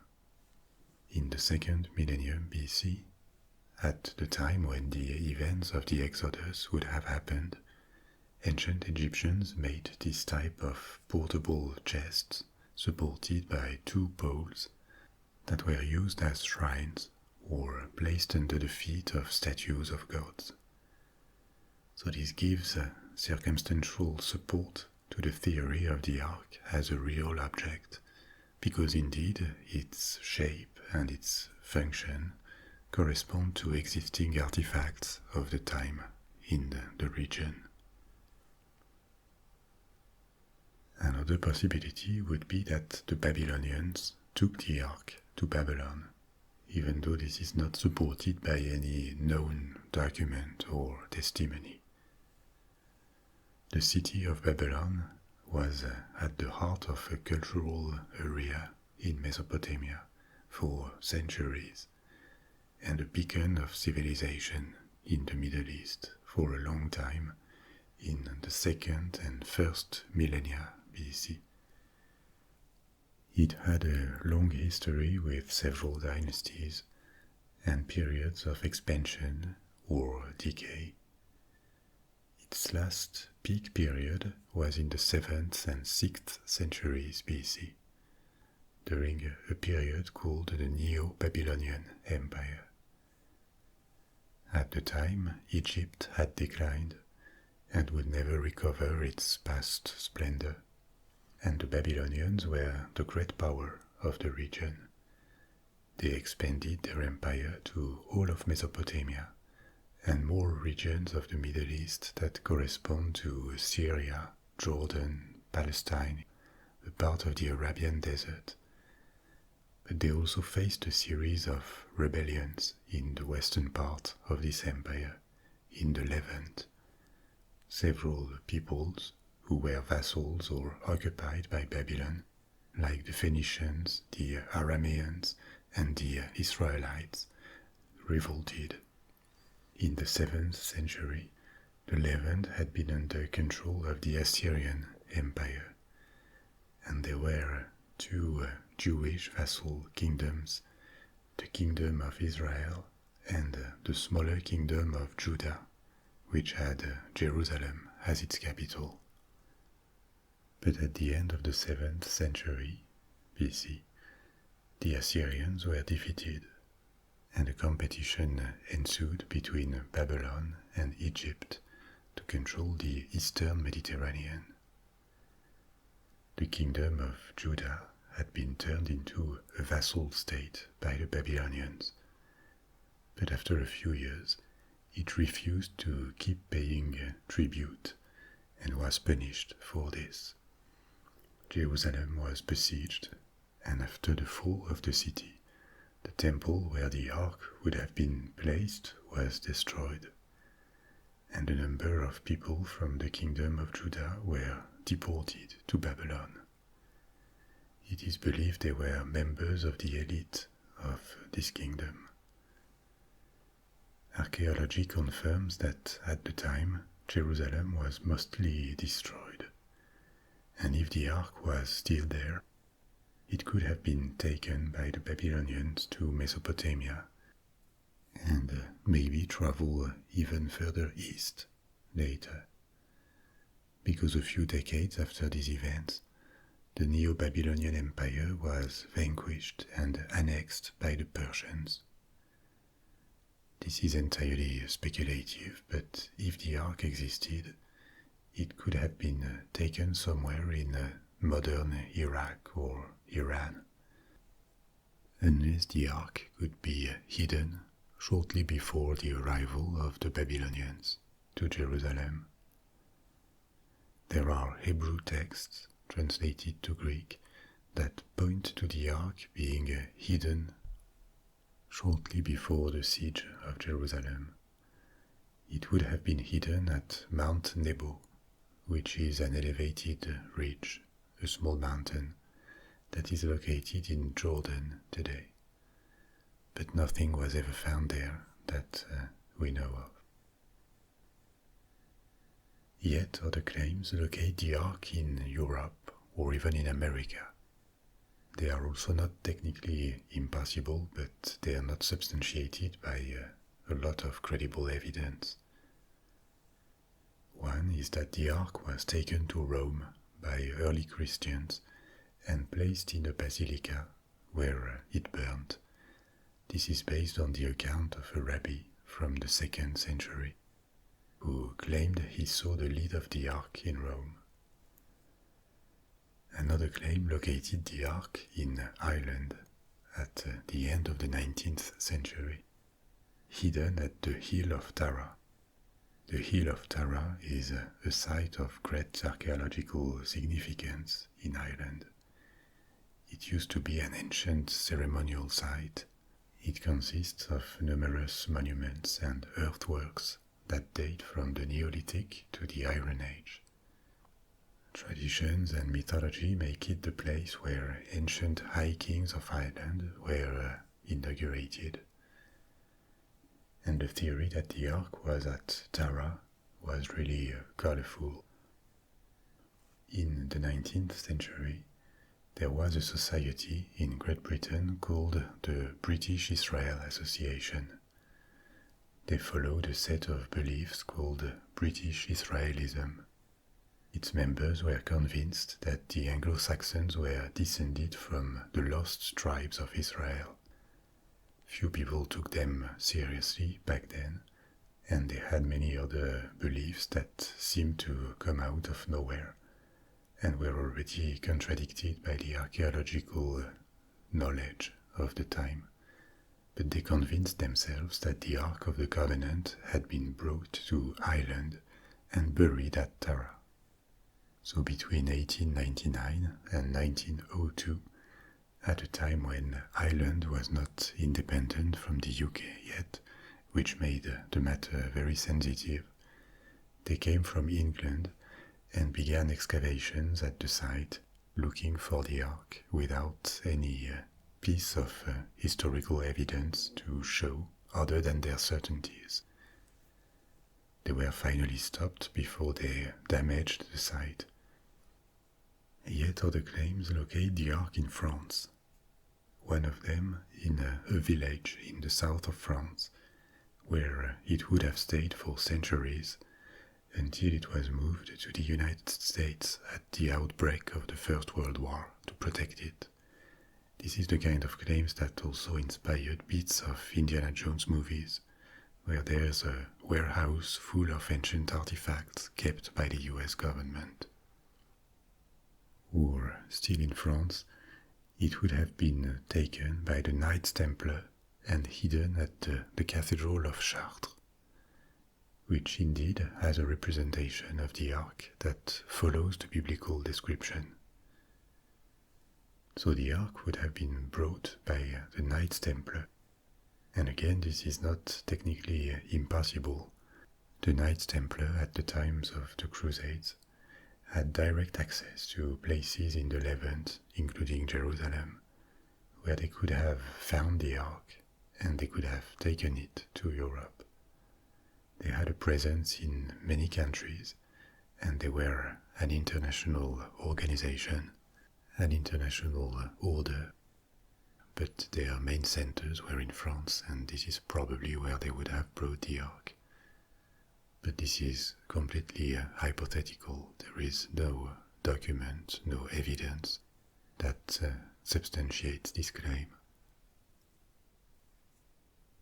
There is yet another trail that locates the Ark in Africa, especially in Ethiopia. And even though it is also highly speculative, the Ethiopian possibility is a bit more solid.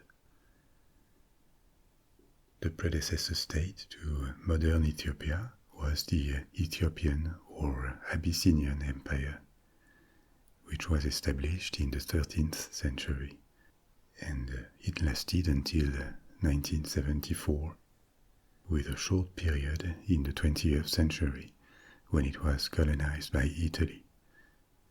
But otherwise, Ethiopia resisted European colonization, and it developed for centuries a very original culture. It was one of the first regions in the world to officially adopt Christianity before the Roman Empire. In the 1st century AD, when Christianity began its expansion, the predecessor of the Ethiopian Empire already existed, the kingdom of Aksum, which was in the north of modern Ethiopia.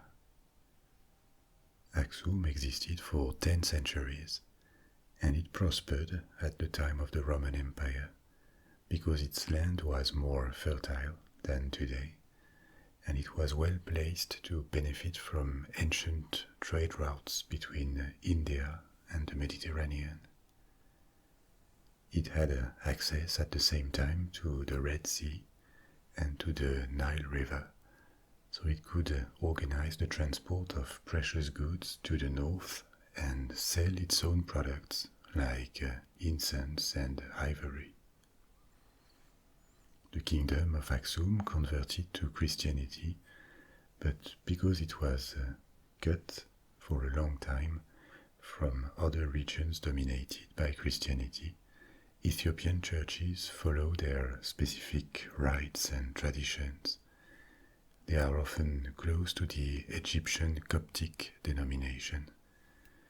And the largest and also oldest Christian denomination in Ethiopia nowadays, the Ethiopian Orthodox Church, claims that it possesses the Ark of the Covenant, and that the Ark is kept in Aksum, which has lost its ancient importance as a capital and is now a town in northern Ethiopia. But why would the Ark have traveled to Ethiopia? This is explained in a national epic, a text that is at least 700 years old, from the beginning of the Ethiopian Empire in the Middle Ages. This empire was created by a dynasty called the Solomonic dynasty, because they claimed that they descended from King Solomon and the Queen of Sheba. This brings us to the Antiquity and the Hebrew Bible again. The Queen of Sheba is a figure that appears in the Bible, and in the original story, she brings a caravan of precious gifts for the Israelite King Solomon. So this episode would have happened in the 10th century BC. And once again, this narrative may have roots in reality. Modern historians tend to identify Sheba with a kingdom that existed in the south of the Arabian Peninsula, the kingdom of Saba, that dominated what is now Yemen in pre-Islamic times. But this is not entirely sure, and the region that served as an inspiration for Sheba could have been on the other side of the Red Sea, in the Horn of Africa. In any case, even though the historicity of the queen is disputed, she has become the subject of different cycles of legends in the Jewish, Islamic, and Ethiopian traditions. In the Ethiopian tradition, and this is a narrative the Solomonic dynasty defended from the Middle Ages to the end of the 20th century, Solomon and the Queen of Sheba had a son, Menelik, the founder of the dynasty.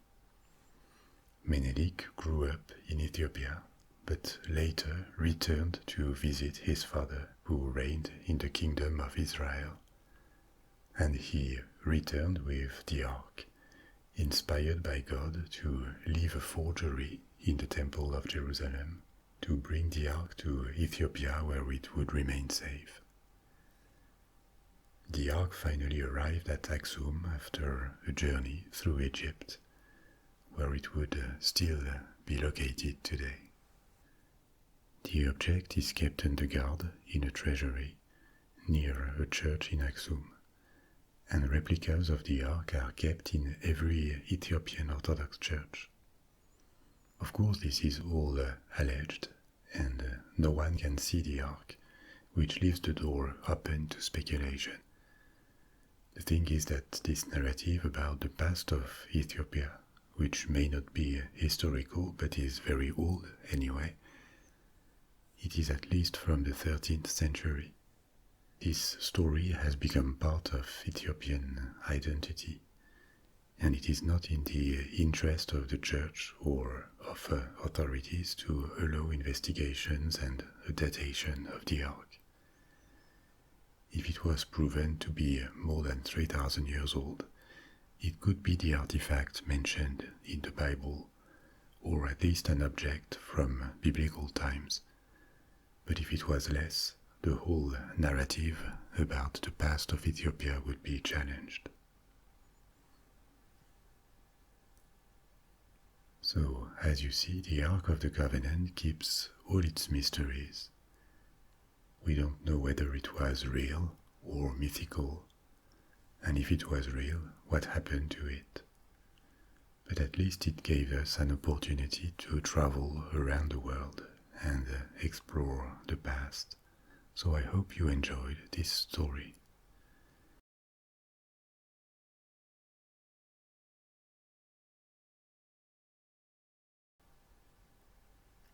Maybe you've heard of the Dead Sea Scrolls, because the Copper Scroll is one of them. Our story begins in 1946, near the Dead Sea, in an area that is mostly rocky desert. In a cave, Bedouin shepherds discovered old jars, and when they opened the jars, they found several visibly ancient scrolls written on parchment or papyrus. In the following years, the site attracted interest and was eventually methodically searched. A series of caves were discovered and thousands of written fragments. Some were well preserved, and a few scrolls were in good condition. Others had been damaged and had to be reassembled as much as possible to study them. In total, almost 1,000 manuscripts were reassembled. It appeared that most of these scrolls were written in Hebrew and a few others in Aramaic, which was a language of the same group spoken in the region. These scrolls were dated from the 3rd century BC to the 1st century AD. So they were stored in these caves over several generations, and the last ones were written when the region had become a province of the Roman Empire. For the most part, they are religious texts. There are copies of texts from the Hebrew scriptures, other religious texts that were not included in the Hebrew Bible. They were not canonized. You remember that the canon is the approved collection of texts that are seen as authoritative. They were not included in the Hebrew Bible, but some of them were in the Catholic or Orthodox canons. These texts were copies made or obtained by the people who stored them in the jars, and the remainder of the scrolls are also religious manuscripts, but they were unknown until then, and it appeared they were specific to the particular group who lived nearby. Judaism at the time was not unified. It still isn't. There were groups or sects that shared enough scriptures and beliefs to be part of Judaism, but also went by their specific set of rites of religious practices, and they formed communities. Actually, one of the scrolls details the ideals and rules of this particular community. So the Dead Sea Scrolls are an archaeological treasure because they are a first-hand testimony, more than 2,000 years later, of the culture, the rites, the preoccupations of the people who lived near the Dead Sea before and during the Roman Empire. But one of the scrolls differs significantly from the others. The other scrolls are written on parchment or papyrus. You know what papyrus is. Parchment is animal skin that is dried under tension. It was used as a support for writing several thousand years ago, and actually it remained used extensively until the end of the Middle Ages when paper replaced it. But this one scroll is made of copper. It is 8 feet long, and unlike the others, it is not a religious or literary document. Instead, it contains a list of places where treasures of gold and silver would be located. The list is impressive. There are 63 different locations, and the sum of their treasures would amount to several tons of precious metals. The scroll was dated to the 1st century AD. It is one of the last, maybe the very last one, to be hidden in the caves. And at the time, the Romans had taken possession of the region, So a possible theory is that the treasures were hidden from them. Several theories have actually appeared about this treasure. One is that it never existed, or that it disappeared because the Romans found it and took it. It is true that some of the locations could be identified, but no treasure hunter ever found anything following the indications from the scroll. Another theory is that the treasure was discovered by the Knights Templar. People really like to make theories about them, even with very little elements to support these theories. There would have been several copies of the same scroll, and the Knights Templar would have found one when they were in the Holy Land during the First Crusade, and they would have dug up the treasure and used it to fund their order, which indeed was very wealthy. These claims look more like a storyline for a novel or a movie, and they are unsubstantiated, so most scholars don't take them seriously. The theory that the Romans found the treasure and took it away may be more credible, because they had an active policy of retrieving treasures in the provinces they conquered. They could have interrogated captives, which was normal practice at the time for them. There is no record of the discovery of such a fabulous treasure in Roman archives, but this is not incompatible because it could have been stolen or lost or considered a tribute. And yet another theory that would explain the disappearance of the treasure would be that Jewish people retrieved it and used it to rebuild Jerusalem.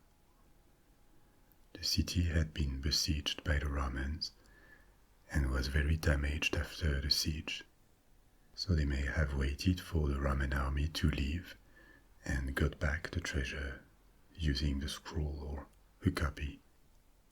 Once the conquest was over and the Romans were installing their administration. But if it existed, where did this treasure come from?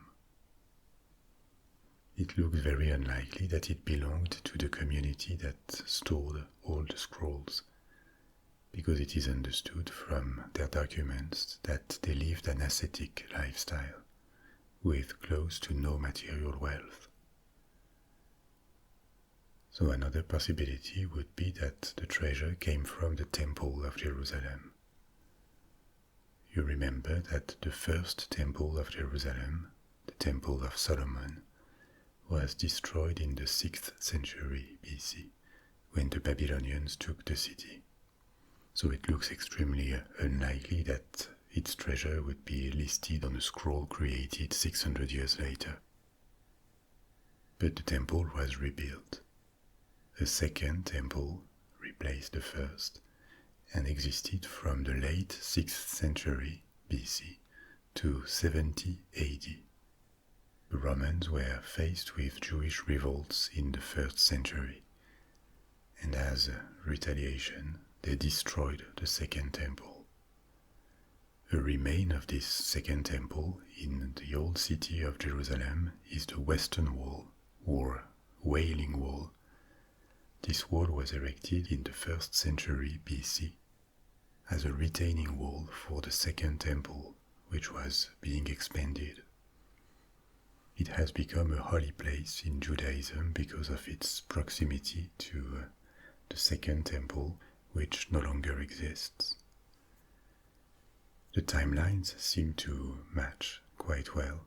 The scroll was dated approximately from the time of the destruction of the Second Temple, or a bit later. But evidence that this treasure was from the temple lacks, and apparently the temple had not been emptied when the Romans took it, because they did send to Rome various items from it. These appear in Rome pictured on the Ark of Titus, the Roman emperor at the time. This ark was erected to commemorate the deification of Titus and his victory over the Jewish rebellion in Judea. So it doesn't fully work either.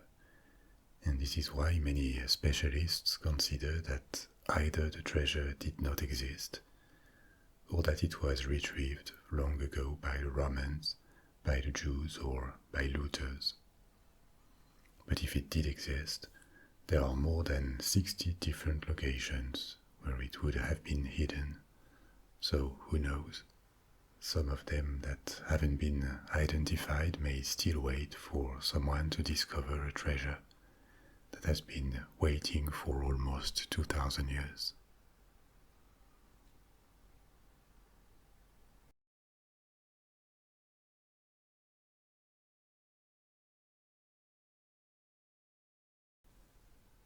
Do you know where the word assassin comes from?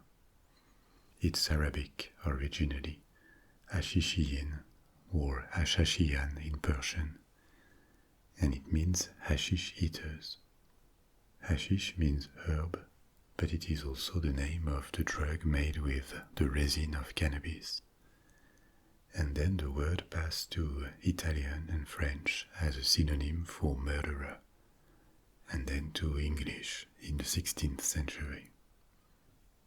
But Hashishiyin, assassin, was a derogatory name given by their opponents to an order who lived in the mountains of Persia and Syria at the time of the Crusades and until the Mongol invasion of the region. They created a state, and they held several strongholds, but they also used tactics of infiltration to assassinate their enemies or people standing in their way, and even kill individuals for a price when it could further their goals or help protect their state, which, as we're going to see, was constantly threatened. So don't believe their order was about drugs. On the opposite, it was very organized. They followed a discipline and a dedication to their cause that frightened their enemies. In this story, we are going to explore who were the assassins, where they came from, how they operated, and what happened to them. This order, or more precisely maybe this sect, appeared in the context of succession conflicts between Sunni and Shia Muslims. You know that there are two main branches of Islam. The biggest one in terms of number of believers is Sunni Islam, which is followed nowadays by more than 80% of the world's Muslims.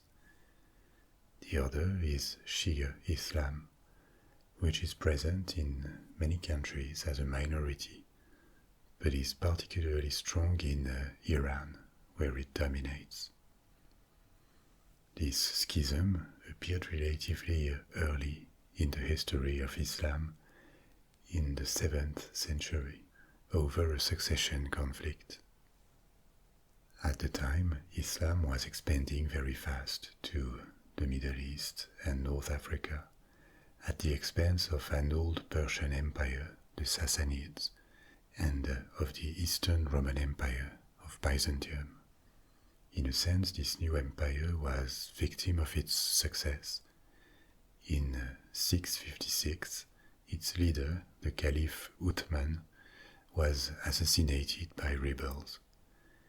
And Uthman had a strong legitimacy because he was a notable companion of Prophet Muhammad and also one of his son-in-law. After his death, a succession crisis erupted for reasons that were essentially political, not religious. And this is when two main branches of Islam appeared. Over time, they also diverged in terms of traditions and rites, and there were more schisms within Shia Islam in the following centuries. A major one happened in the 8th century, also over a succession crisis, and it gave birth to a branch of Shia Islam called Ismailism. With this political and religious infighting, the Muslim empire of the 7th century went into more and more fragmentation, with several states and dynasties that claimed to be the most legitimate successors to the first caliphs. And in the 10th century, Ismailism was the branch of Islam that dominated a state centered on North Africa and Egypt, the Fatimid Caliphate. At the same time, other large, powerful Muslim states included the Abbasids in the east, in Persia and large parts of Iraq, and the Umayyads in the west, in North Africa and Spain. But for these states that were the successors to the first caliphate, the worst was still to come.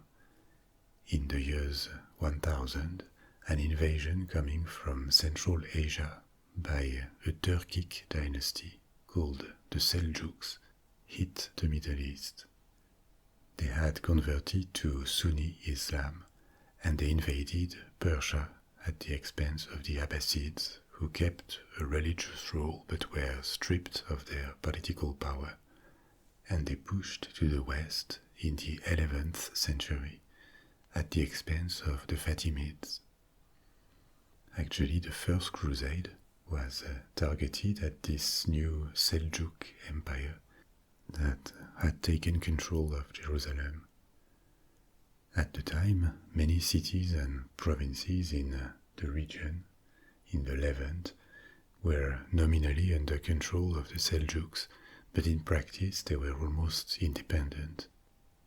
And for a part, it helped a lot the Crusaders to conquer cities and create small states in the Levant and stay for decades, because they were not faced with a coordinated response. They launched their invasion at a time when the region was far from unified, and the Seljuks had a loose control over many of their possessions. It is in this context that the sect or the order of assassins was born. The Seljuks had quickly overwhelmed parts of the Middle East, and their main Muslim opponent was now the Fatimid Caliphate, centered on Egypt. A new political feud erupted within the Fatimid Caliphate, and yet again a split happened. Ismailism split, and a new branch of it called Nizari took its independence. Behind its leader, Hassani Sabah, this new group, this new sect, fled to Persia and created a sort of state that didn't consist of a single piece of land, but was rather a nexus of strongholds throughout modern Iran and Syria. The most important one that can be considered their capital was the fortress of Alamut in the mountains south of the Caspian Sea. These fortresses, with small territories around, were surrounded by huge areas of hostile territory. As the Nizari had only enemies, the Seljuks in particular, but everyone was against them. They were seen as heretics by all other Muslims, and they were heavily outnumbered. So the need to survive in such a hostile environment shaped their organization and their mentalities. They couldn't afford open battles and conventional warfare, so instead they focused on the defense of their fortresses that could be defended with few men and were virtually impregnable or at a terrible human cost, and after a long siege. And they trained a select group of fighters called the Fedayin, meaning those who sacrificed themselves. The order had many other ranks and functions. It was also a state, even though not in a conventional sense, because its fortresses were scattered over a large area. But it is often remembered mainly for its assassinations, This is a bit unfair to the Nizari because they were not created as an order dedicated to infiltration and assassination. They excelled at it to survive, mainly. And with success because they survived for 166 years, surrounded with enemies who wished for their destruction. But they also developed a specific culture, a version of Islam that emphasized esotericism and a literary tradition.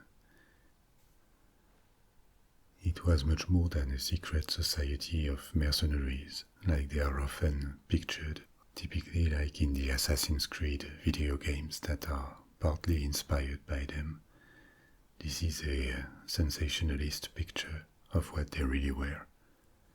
But still, because they couldn't defeat armies, they targeted leaders, and many of their political adversaries were assassinated by Fedayeen. These murders were most of the time committed in public spaces to intimidate, and the assassins quickly became famous for them. At the time, this tactic of assassination was not limited to them. The Seljuks and the Crusaders too used it, but their fame as killers was such that most of the time an assassination would be attributed to the order. Over several decades, they eliminated hundreds of people, almost always prominent figures like ministers, generals, governors, including one Seljuk vizier, an equivalent to a prime minister. But their order couldn't survive the wave of the Mongol invasion in the 13th century. If you are interested, I made a story about the Mongols. The Mongols overwhelmed the whole region where the Nizari had their fortresses, and one after the other, the strongholds fell. They lost Alamut in 1256, and in a few years the order was disorganized and dismantled. Ismailism, of which they were a part, still exists. It is a minority branch of Islam, but it still has millions of followers, especially in Pakistan and India. Maybe you've heard of the Aga Khan. The Aga Khan is the Imam, the leader of the Nizari Ismaili Shias. Their religious traditions and history are quite specific within the Muslim world, and they barely have a presence in the countries where the Nizari state had its fortresses, but their branch of Islam can be traced to the 11th century, when the Fatimid Caliphate saw this schism between Shia Muslims.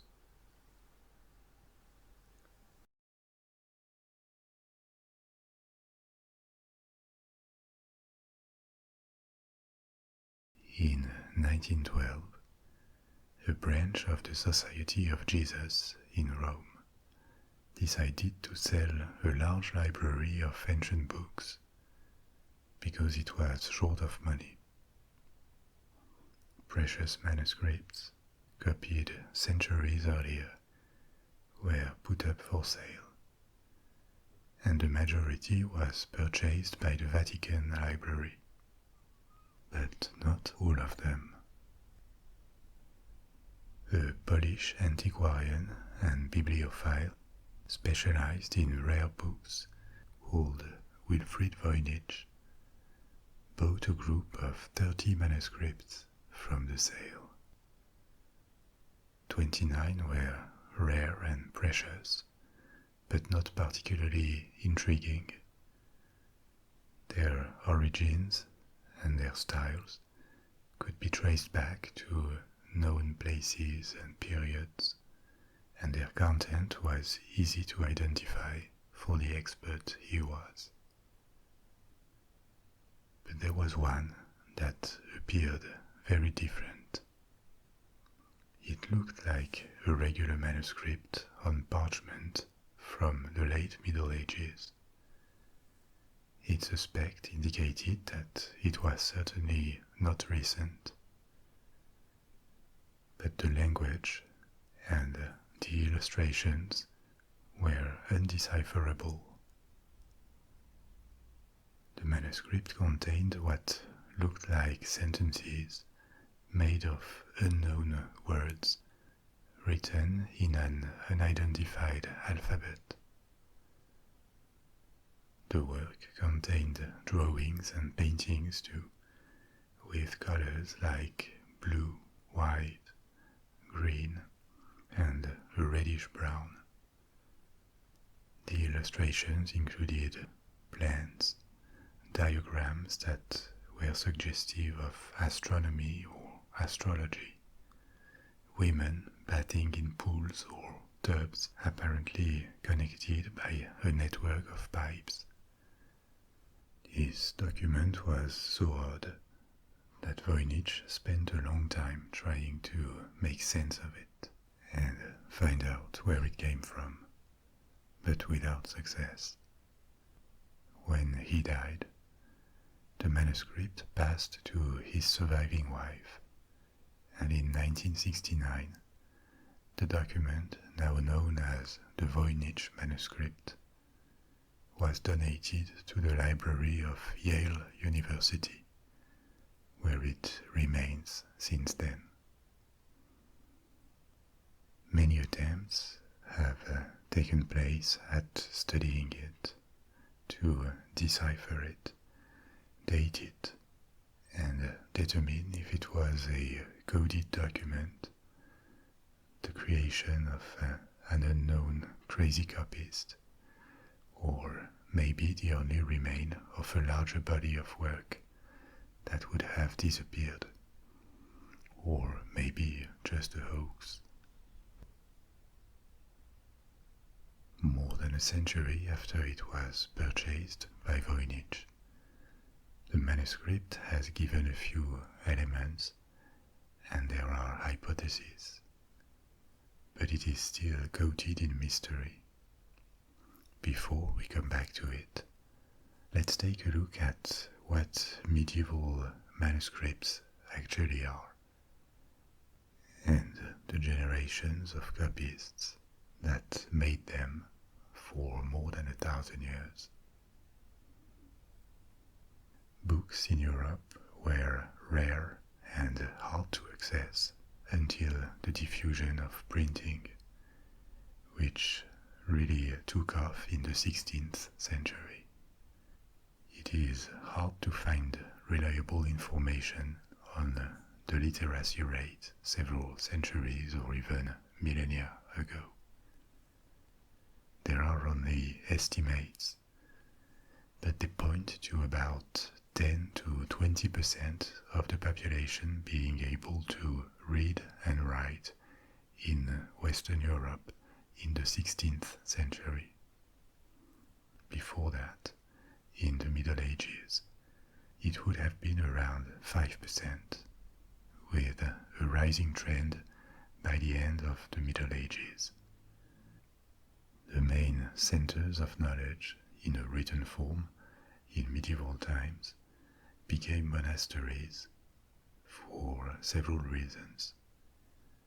First, by default, because in the decades following the disaggregation of the Western Roman Empire, cities shrank. There was a literal urban collapse, and cities used to be the place where schools, libraries, administrations were located. By default, Christian monasteries replaced them. They offered relative safety for collections of books, and the literacy among monks was higher than in the general population. Access to sacred texts did not only require a knowledge of reading, they also had to know Latin and to a lesser extent Greek. So a lot of monks were educated, and bit by bit they started not only preserving books, but creating, copying them, Another reason that turned monasteries into the centers of writings preservation was that the rule of Saint Benedict that organized these communities. I will come back to that in a minute. This rule called for a library in every monastery because education and knowledge were seen as desirable. But this job of centralizing and replicating writings was not one of the primary functions of monasticism. Originally, in Christianity, this way of life appeared in the east of the Roman Empire, especially in Egypt. A few Christians embraced a more seclusive form of living, isolated from human communities. These people couldn't be called monks, yet they were rather hermits. And in the 4th century, communities began to form to share this secluded lifestyle, and the first Christian monasteries were founded in the East. It took several centuries before reaching Western Europe, where it appeared in a more organized and theorized way. A number of principles and rules were codified for the success of monasteries, practically and spiritually, especially the rule of Saint Benedict in the 6th century. Then, over time, during the Middle Ages, other rules, different obediences appeared as monasticism developed across Europe. The order of Saint Benedict, the Benedictine, remained important, but there was a flurry of successful orders with different rules, different approaches to monasticism for men and women alike. Franciscan, Dominican, Carmelite, Augustinian. Some opted to live in city convents to directly dedicate time to helping people. Others chose extreme poverty and lived as beggars. In the Middle and Late Middle Ages, there was a variety of situations, and monastic institutions played a big role in European societies. They administered land, they produced crafts, they doubled as hospitals and charities. Some had looser social rules that allowed the member to go out regularly and mix with the general population. Others stuck to vows of seclusion and sometimes complete silence. So monasticism formed a multifaceted reality of medieval societies, and libraries, the copy of books, was just one aspect of it. Now, as you know, Christianity is not the only religion that inspired monastic life. Buddhism and Hinduism also have monks. The traditions are very different, but what they all have in common is the choice to renounce worldly pursuits, to devote themselves to spiritual work, and sometimes, in addition, to the care of other communities. Other religions are more critical of this way of life. It is not practiced in Islam. It is also very marginal in modern Judaism. And when it comes to Christianity, it has remained important only in Catholicism and Orthodoxy. Protestantism, in all its branches, doesn't really have an established monastic tradition. Actually, when the Reformation started, it was for a part a reaction against greed and corruption in Roman Catholicism. Martin Luther was a monk himself. He lived for several years in St. Augustine's Monastery in Erfurt, Germany, which many theologians and historians consider as the cradle of Reformation. When Protestantism condemned the excesses of Roman Catholicism in the 16th century, it was not just about the popes and high-ranking dignitaries of the Church. Many abbeys and convents had accumulated an actual fortune.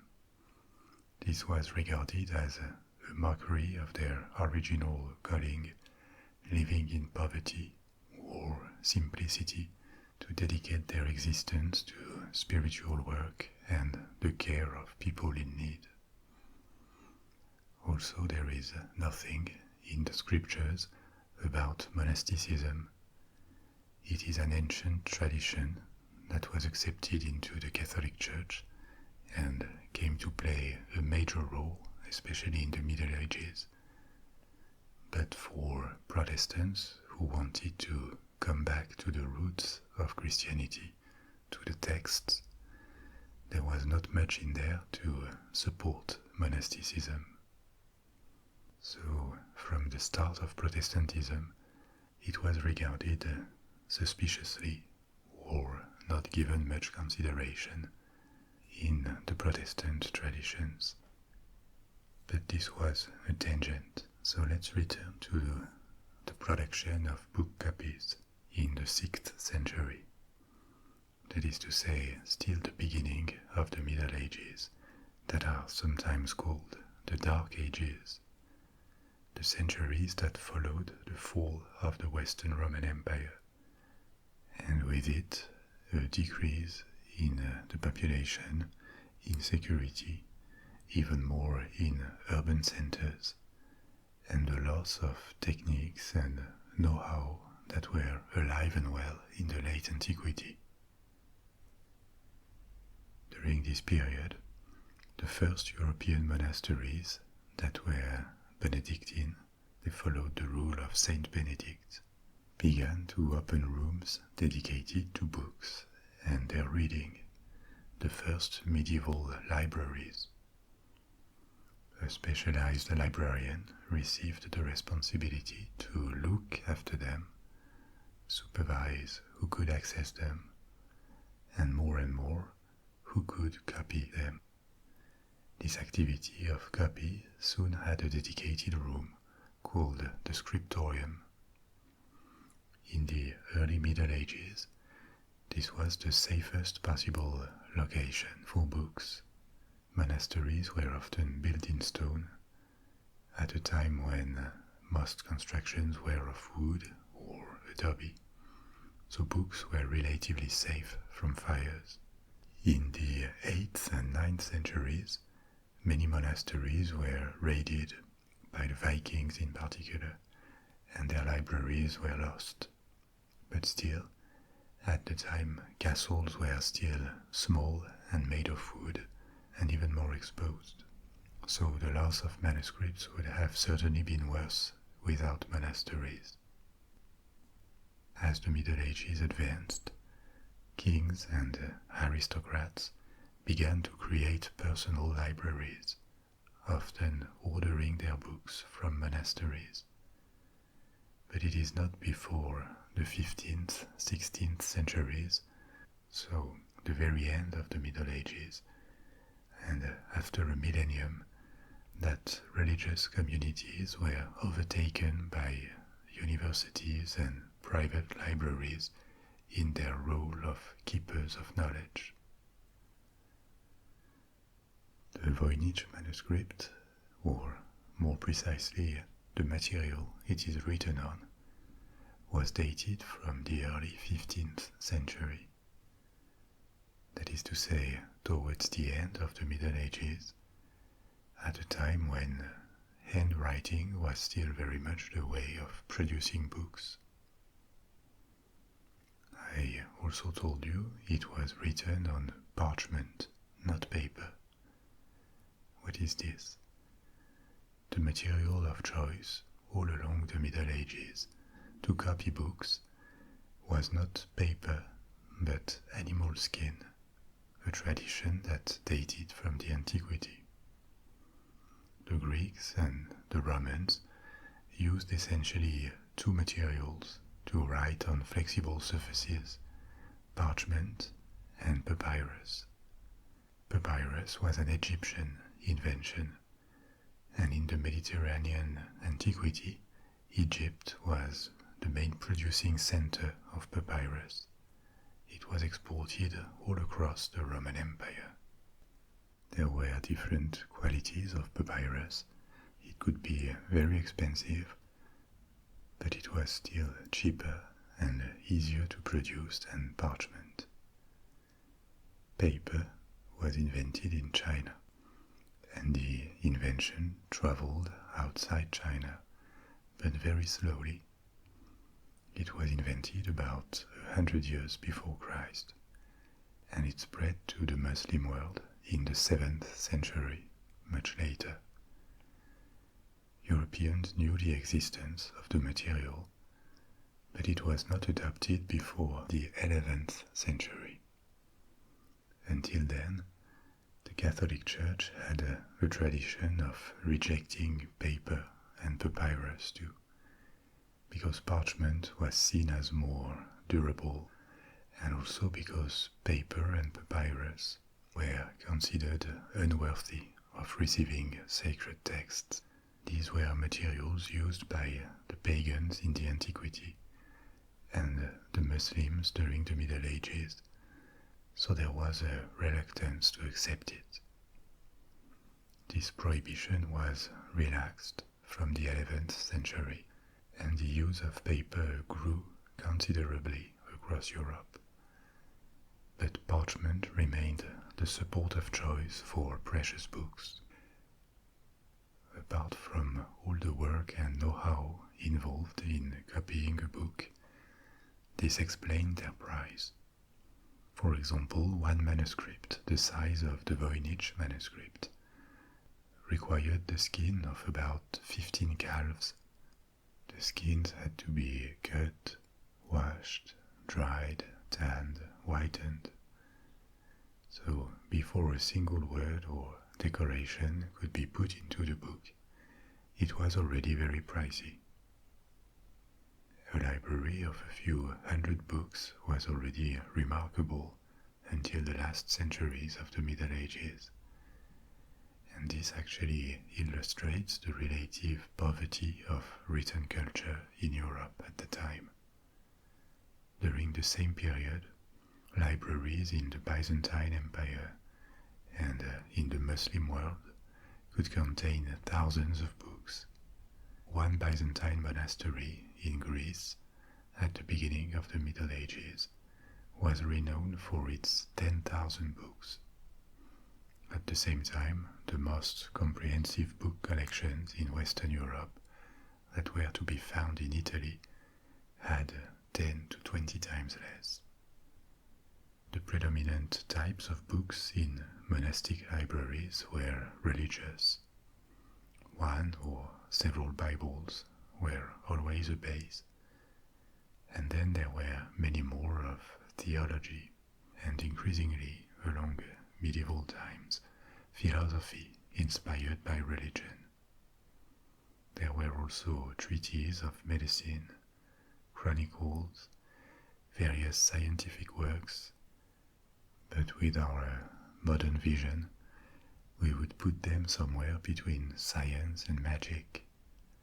Astronomy and astrology were not fully separated, chemistry and alchemy neither. Apart from Latin, that was the main language, Greek was also important, especially in scientific treatises that dated back from classical Greece, or even the times of the Roman Republic and Empire, because even after Rome annexed Greece, Greek remained the language of choice for scientific writing, and in the east of the Roman Empire, it was more prevalent than Latin. So typically a well-educated scholar of the Middle Ages would learn Greek on top of Latin to be able to understand the documents in Greek that were present in libraries. The way books were copied was not just by resident monks dedicating hours to copy in the scriptorium of their monastery. Sometimes books were copied by traveling monks and scholars. They would travel from monastery to monastery for a particular research and ask for the right to stay and study the books, which would typically be granted. Obviously, they couldn't take the books away, so at times they would make a copy that they could bring back to their own monastery, and it took a long time. Not more than a few pages were copied in a day at most, so it took weeks or months to complete a copy. And even more to make the most precious kind of books, illuminated manuscripts. The term illuminated comes from the use of gold and silver to illuminate the text and accompanying illustrations. It has stayed mainly for European manuscripts of the Middle Ages, even though this practice existed in pre-Christian times and was also used by Muslim artisans to decorate their manuscripts. For most of the Middle Ages, these extraordinarily precious books were produced exclusively by monks. Sometimes it was for the library of their monasteries, but increasingly it became orders from kings, archbishops for the treasure of their cathedral, or very wealthy nobles. By the end of medieval times, the popularity of illuminated manuscripts among the few who could afford them turned them into commercial products, and secular bookmakers began to enter this trade. The most popular type was the Book of Hours, which was a religious book with prayers to be said at certain times throughout the day. Many of these books of hours have survived because many were made by the last 2 centuries of the Middle Ages. A famous example is called Les Très Riches Heures du Duc de Berry, literally the very rich hours of the Duke of Berry, which was created at the beginning of the 15th century. It is a very high luxury work, with text and vivid illustrations painted in gold, silver, lapis lazuli. It was made by secular artisans from the Low Countries, and because it was a very pricey work, it was handwritten and painted on parchment, specifically on vellum, which is parchment made of calf skin, the most precious kind. And this brings us back to the Voynitch Manuscript, which is written on vellum. The material was dated with carbon-14, and it revealed that it was from the early 15th century, so contemporary to the very rich hours of the Duke of Berry I just talked about. The age of the pages themselves does not entirely eliminate the possibility that the manuscript could be a forgery made after the Middle Ages, possibly by Voynich himself. But it strongly reduces the probability, because as I said before, a book the size of this manuscript required a lot of vellum. There are 240 pages, and given the format of the book, this is equivalent to the skins of 15 calves, and the pages look very similar, indicating that they come from the same batch. it looks implausible that such a quantity of vellum would have remained unused for centuries and then suddenly employed for a hoax. There were various hypotheses along the 20th century about who could be the author. The manuscript could be traced back from its purchase by Voynitch in 1912 to the 17th century, when it was in Prague, where it changed hands several times until it traveled to Italy, to Rome, and entered the collection of the Society of Jesus. But before the 17th century, there is nothing substantial, and only suppositions could be made.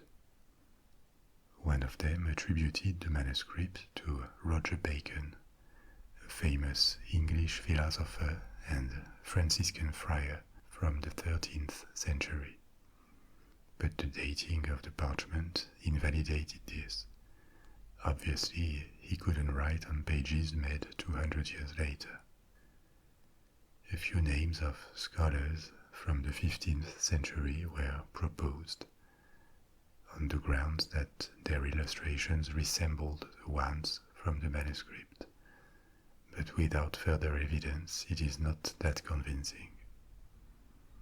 At this point, the author remains completely unknown. But what has attracted more efforts is the attempt to decipher the manuscript. A lot has been tried. Finding a code for known letters in the characters, it didn't work, even assuming that there are 2 or 3 layers of encoding. It could not be deciphered this way satisfactorily by any of the many experts who studied it. Many claimed that they had understood the system and that the language was in fact Latin or Hebrew, but none provided a full translation. And most of these claims were severely criticized by their peers or by experts of medieval manuscripts. And yet, the groups of characters that seem to form words do not seem random. The same 24 or 25 characters keep coming back, and like in a real language, some characters never follow others. Some can be doubled or tripled, but others never are. And at the same time, a weird thing is that some signs only appear at the beginning or at the end of what resemble words in the manuscript, which is a characteristic no European language has. The study of the distribution of signs and their correlation suggested that the language of the manuscript, if there is one, would be closer to Mandarin Chinese than any European language. But still, attempts at deciphering it in any known language have failed so far. So the core of the mystery remains intact, and we are left with only hypotheses that all look unlikely. A lost language would be hard to imagine. There is a wealth of written documents, chronicles, testimonies from the 15th century. Imagining that a language could have mysteriously existed without leaving any other trace than this particular book is very hard. Another possibility is that it has never been deciphered because the approach to coding is so unusual and never heard of that no one could figure it out yet.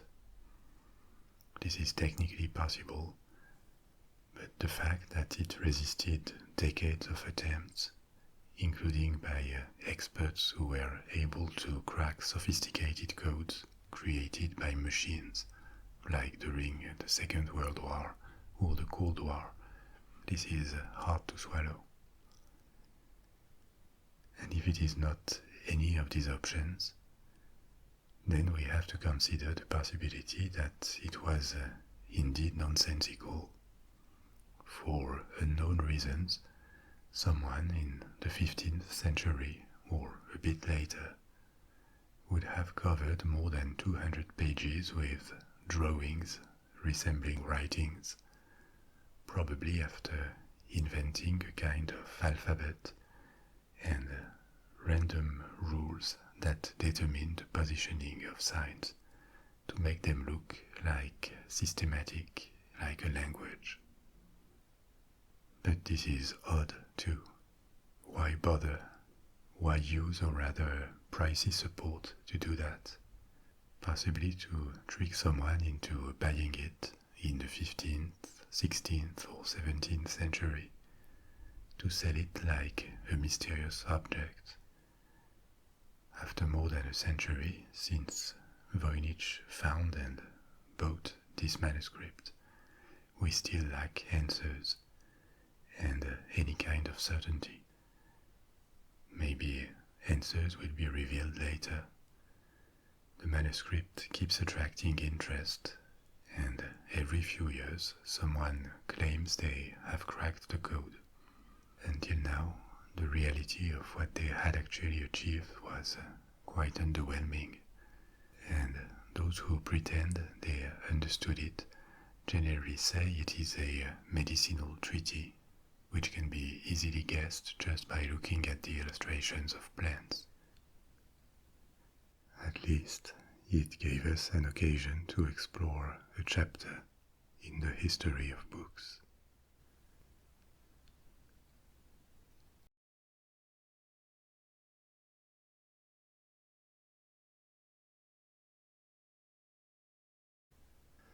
In 1908, 4 years before Voynich bought his manuscript, archaeological digs were taking place on the island of Crete, on the site of an ancient palace called Phaistos.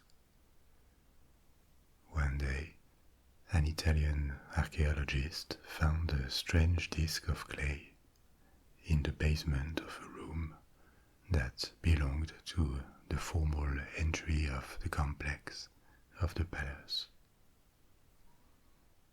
The disk had the dimension of a small plate, 6 inches in diameter. But what called his attention was that on both sides of the disk there were stamped symbols forming spirals. Apparently the symbols had been made by pressing some sort of seals or print blocks into a disk of soft clay in a clockwise sequence spiraling towards the center. And after that, the clay disk had been fired. Given the age of the ruins, the disk would have been left there and waited more than 3,000 years before the discovery. Archaeologists of the early 20th century were just discovering that on the island of Crete, especially on this site at Phaistos, one of the most ancient Mediterranean civilizations had flourished, one that was distinct from the better-known ancient Greece, and existed long before Greek cities or Rome emerged as models at the time when the Egyptians built their pyramids. In the late 19th century and early 20th century, there was no shortage of European archaeologists in and around the Middle East, British, German, French, Italian. They were everywhere, from Turkey to Egypt and Greece to Persia, looking for the remains of ancient civilizations. The timeline of the past especially of the early antiquity, seemed to become clearer and clearer.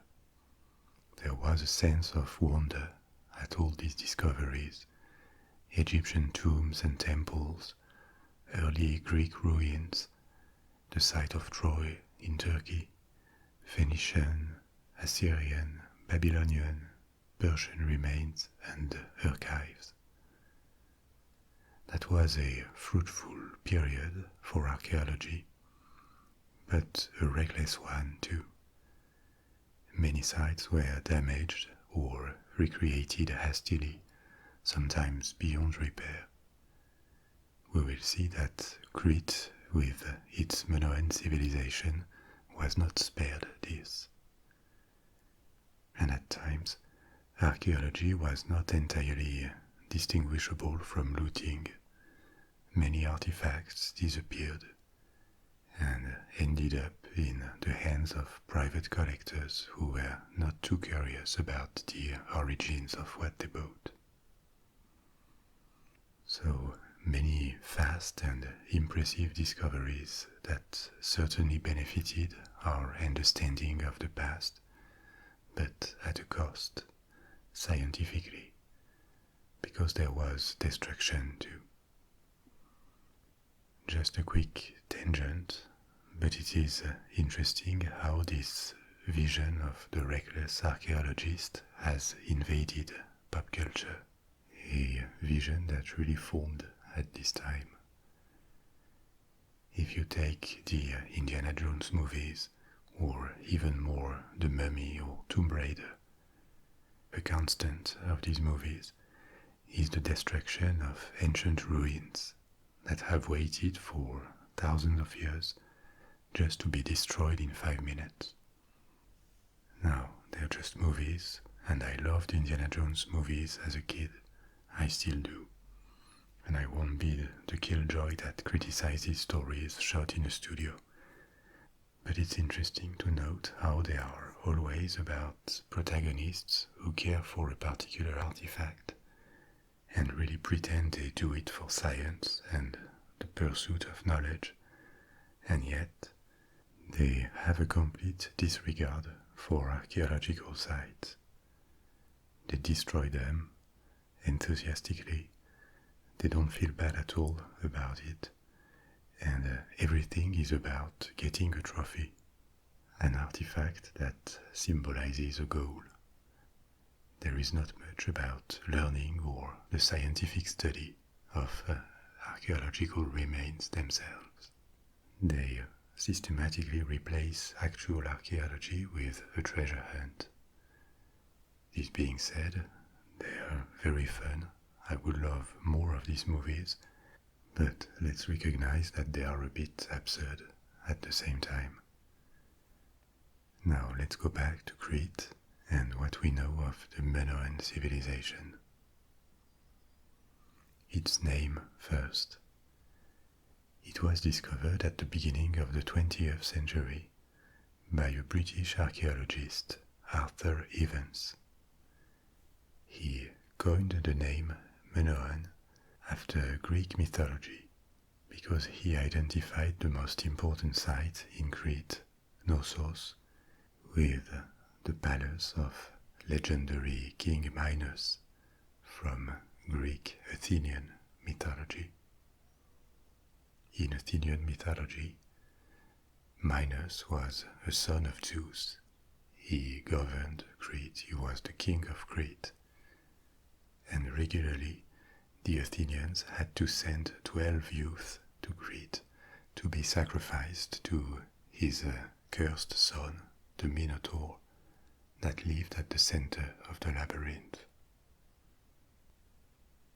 Evans was perfectly aware that Minos may not have existed at all, or that he may be a generic name put on a character inspired by various kings.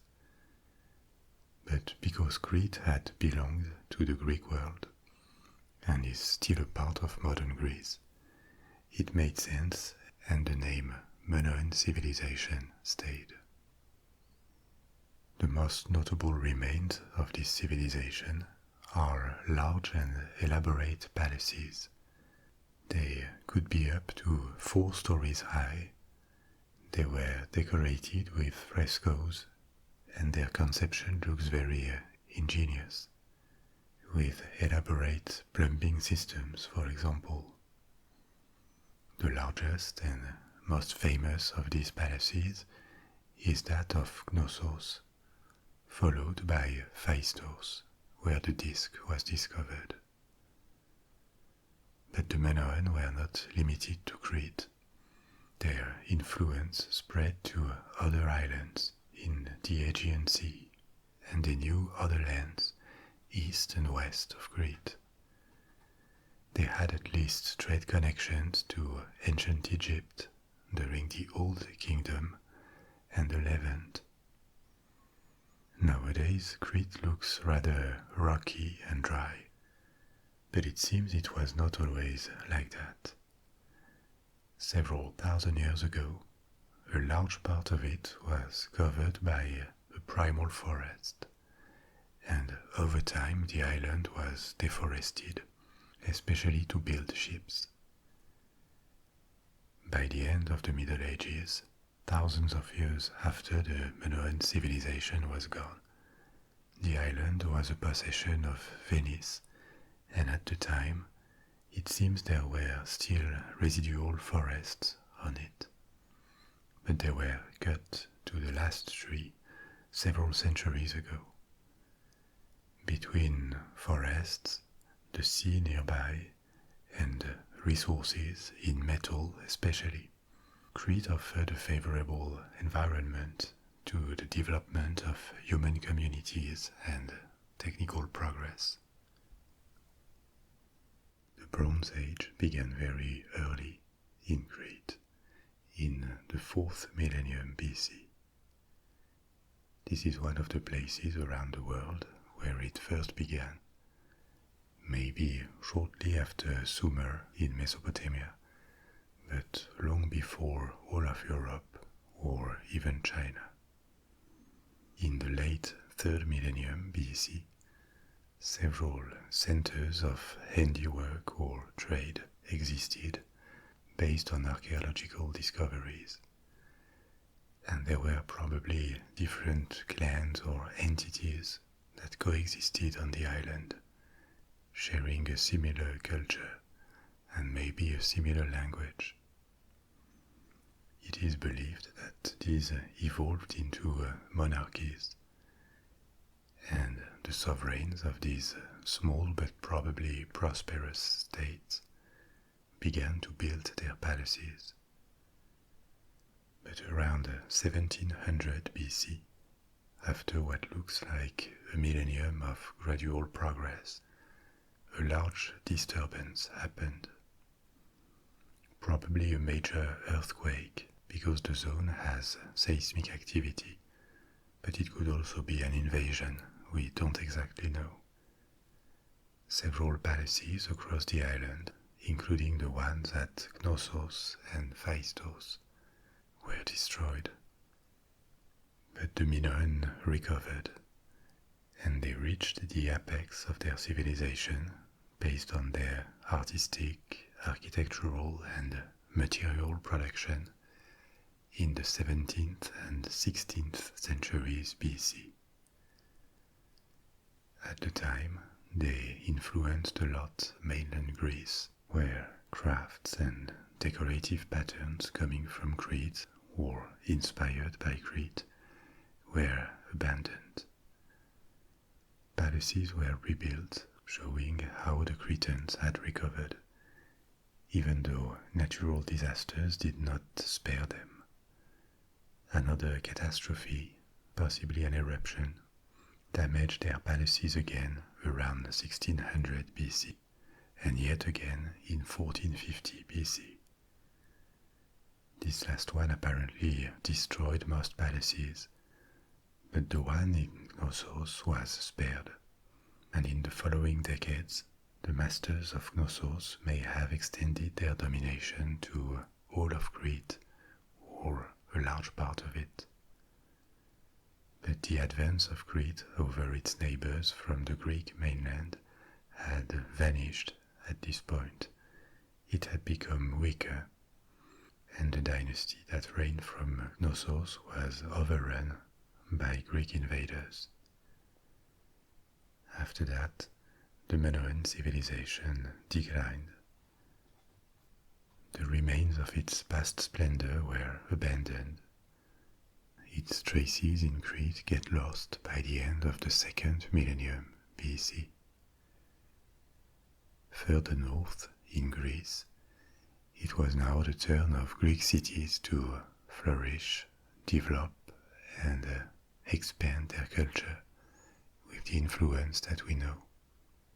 But Greek civilization owes to the Minoan, and even though Crete was absorbed into the Greek world, like all islands in the Aegean Sea, it was still considered a little bit alien, a little bit foreign by the Greeks.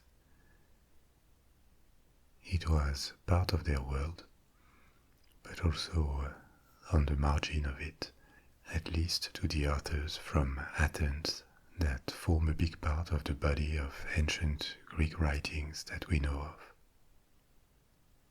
It is possible that the natural disasters that hit Crete and contributed to its decline inspired for a part the myth of Atlantis as told by Plato, even though the Minoan civilization was not wiped out overnight, and it had a long period of steady decline instead.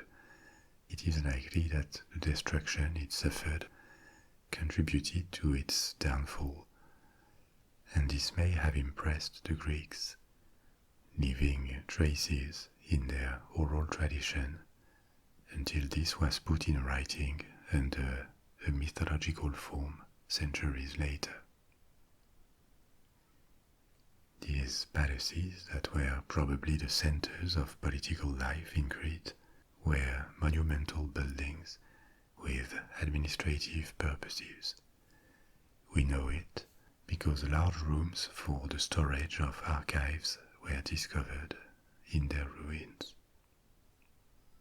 The Minoan also built many other things, including houses, but these palaces stand out for their size and their complexity.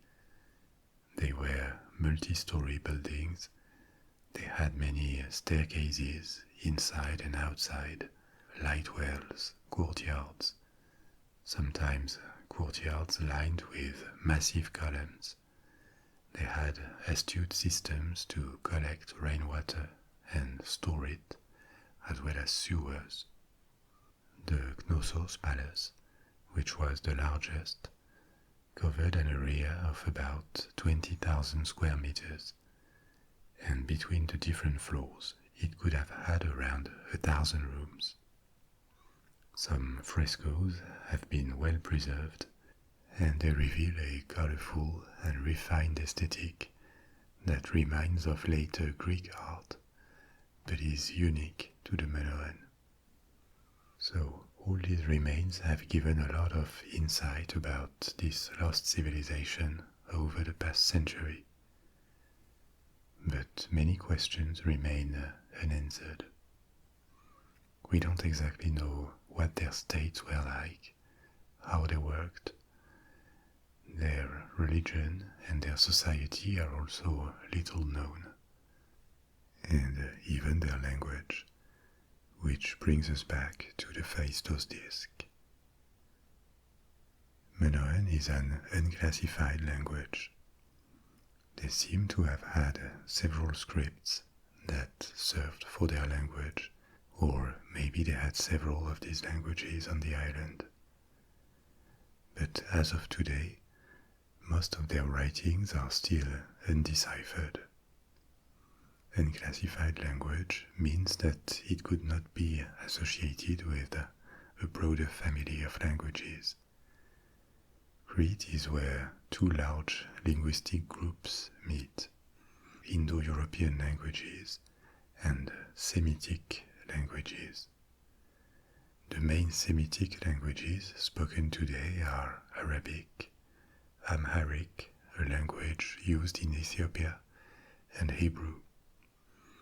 But at the time when the Minoan emerged, the ancestors of modern Semitic languages were spoken in Mesopotamia, like Sumerian or Elamite, and closer to Crete in ancient Egypt.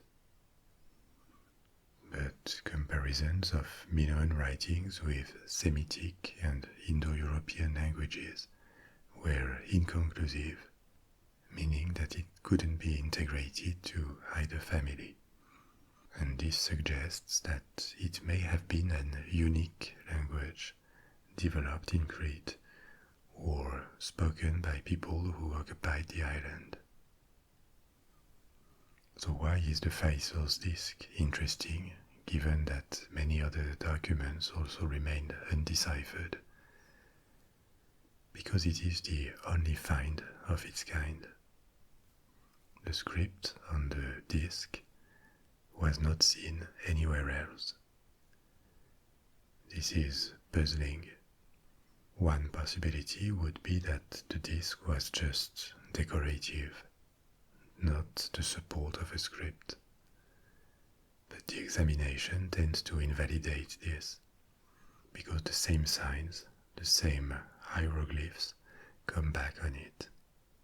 There are 242 tokens on the disk, but only 45 different signs.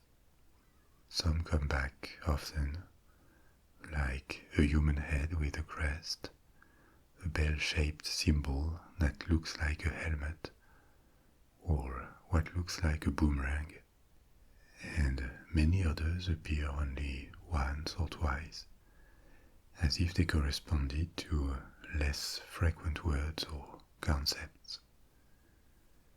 Also, these signs resemble hieroglyphs from Egypt and Anatolia, which also suggests they correspond to a text. And every 2 to 7 signs, there is a separation bar that also seems to indicate different words or different sentences. All scholarly attempts at deciphering the disk have failed, because there's a lack of material to compare it and make sense of the signs. Typically, lost written languages have been rediscovered and understood again because they appeared alongside known languages, or because the variety of documents allowed for comparison and the understanding of context. There is nothing like that here, because the disk is the one and only artifact with that script ever found. So first it means that there are no external clues, but also that claims to have deciphered the disk are likely to be inconclusive. It is a relatively short script, so you can come up with an explanation of what it could mean that internally makes sense, but without any other sample of this writing, it will never be possible to apply it to another text and confirm that the code has been broken. But because it was mysterious and challenging, the disk immediately attracted a lot of attention, including from amateur archaeologists. A lot of hypotheses have been brought forward. It could be prayers, a narrative or an adventure, a calendar, a geometric theorem. It could also be music, in case the symbols correspond to the different keys or strings of an unknown instrument, or why not a board game? At this point, with the limited information on the two sides of the disk, it is impossible to be sure, but since its discovery, there have been more than 20 claims of decipherment. Some quite sharp, from linguists and other experts, others probably more based on imagination.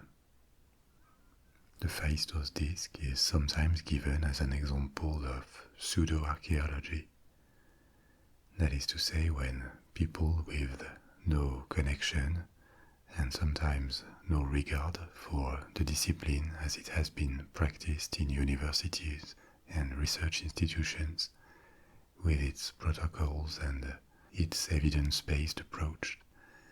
So this category of people have come forward to claim it was from Atlantis, or that it would prove connections with ancient advanced civilizations or even aliens. What could really be a game changer would be the discovery of more of that script, if it is one. It would provide material to compare it to. And who knows, because the known palaces of Crete have already been thoroughly searched, but Crete is a large island. The Minoan exported artifacts around the eastern Mediterranean, and it is not impossible that another artifact appeared one day, a tablet, an engraved stone, another disk that would open new possibilities.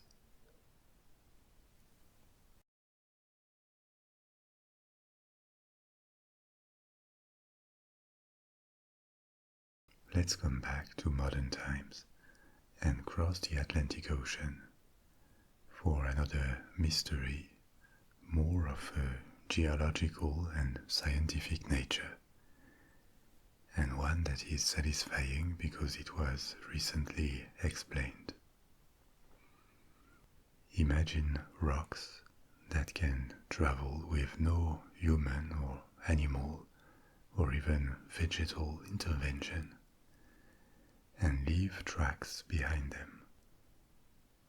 This is rare but real, and this phenomenon caught the attention of prospectors and travelers at the beginning of the 20th century at a place called Racetrack Playa in California. The Racetrack Playa is a dry lake in the mountains east of California, near the frontier with Nevada. One particularity of this dry lake is how flat it is. It is of a respectable size, about 3 miles long and 1 mile wide, but the difference in level between the two ends of the lake is only 1 to 2 inches. This is remarkable given that there are mountains all around. The dry lake is located in a valley, and when there are heavy rains, water washes down from the surrounding mountains and drains into the lake, which for a short time leaves a thin layer of water. But the region is desertic, and the water quickly evaporates, leaving only mud that dries and shrinks. Cracks appear and form the kind of earth mosaic that can be often seen in desertic areas. So the observation that large stones were apparently traveling alone on this dry lake, leaving trails in the dry mud, finally sparked interest from geologists who mapped the site in 1948 and confirmed that the stones slided with apparently no external intervention. A search for a similar phenomenon elsewhere started, and another site in Nevada was discovered, another dry lake. Immediately there was a variety of possible explanations, various supernatural ones, and also the possibility of a magnetic phenomenon, or an effect of the wind when the surface was muddy. But this last explanation didn't work, because some of the stones were pretty big, the weight of a person, and there was no way even a powerful wind could have pushed them through the mud. The mystery remained unexplained with certainty. In the 1970s, a systematic study of the stones was made. 30 stones with fresh tracks were labeled and their location precisely noted. Their changes in position were recorded over a 7-year period. Some of the stones stayed still during entire years, sometimes several years in a row, and suddenly started to move again. The hypothesis that ice sheets formed on the surface and helped the stones slide was tested inconclusively. But this 7-year study confirmed that the stones moved without human intervention and that it couldn't be a hoax. In the 1990s, a new study on the site confirmed that ice and wind played a role, but it was not entirely understood how.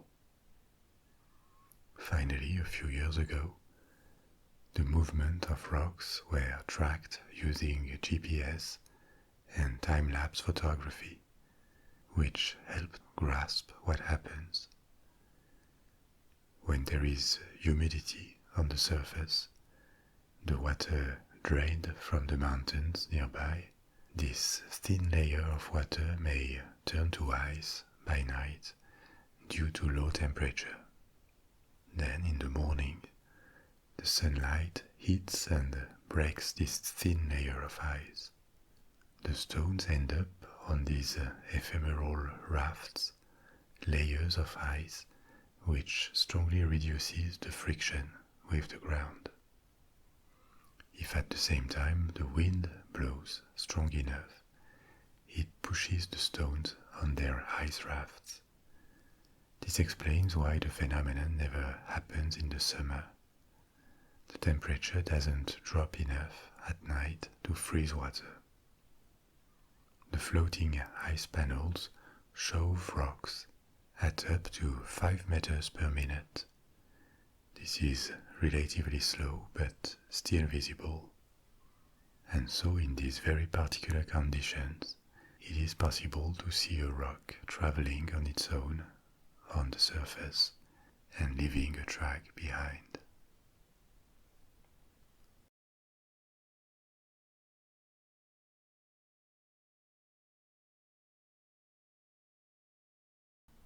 I'm going to tell you about the weird Tungunska Event that took place in 1908. Tungunska is a region in the center of Siberia, very remote and hundreds of miles away from any big city. Nowadays, and that was even more the case in 1908, it is very scarcely populated and covered by the taiga, the Siberian forest. The ground in these cold regions of Siberia remains frozen various months during the year, and only a few feet have time to unfreeze during the summer. The deeper layers stay frozen constantly. The only inhabitants in 1908 were native Siberians whose land had been annexed by Russia when it started to expand eastward, and a few Russian colonists. But in this remote and wild region, with a harsh climate and barely any human presence, something extraordinary happened on a morning of spring 1908. At around 7 a.m. local time, people living close to Lake Baikal hundreds of miles to the southeast, saw a column of blue light moving across the sky. It was down, and the light was so intense that everything suddenly looked like daylight. About 10 minutes later, there was an intense flash of light northwest of Lake Baikal, followed by a very loud sound like artillery fire. Together with the sound, a shock wave arrived that broke windows on hundreds of miles and knocked people off their feet.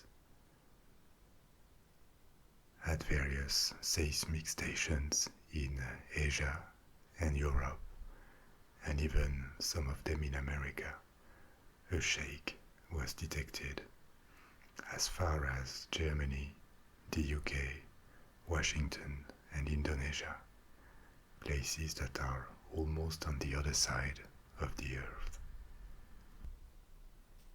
Over the following days of 1908, night skies across Asia and Europe looked weird. They were aglow and the luminosity was much higher than usual. In cities around the world, nobody knew what could have happened, or even precisely where, because the location of Tunguska was so remote and there were no transportation and communication infrastructures to locate the phenomenon, even less investigate it. A witness who was recorded years later in 1930 and was about 40 miles south of what looked like a huge explosion, described how he first saw a flash of light and moments later felt intense heat that superficially burned his skin. Then there was a shock that ejected him several meters from where he stood before, and the vegetation all around was strongly shaken. The leaves withered and his cabin's windows all broke. Between the initial flash and the shock wave, he had time to see a massive fire above the trees from his position. Another testimony, recorded in 1926, is from two brothers who belonged to a Siberian tribe. They indicated that they were sleeping in a hut near a river. A strong noise woke them up, and they heard flocks of birds flying in the same direction. And suddenly the ground started to move, and they fell inside the hut. The wind knocked their shelter over, and they saw tree leaves around them starting to burn, and the trees themselves started to fall.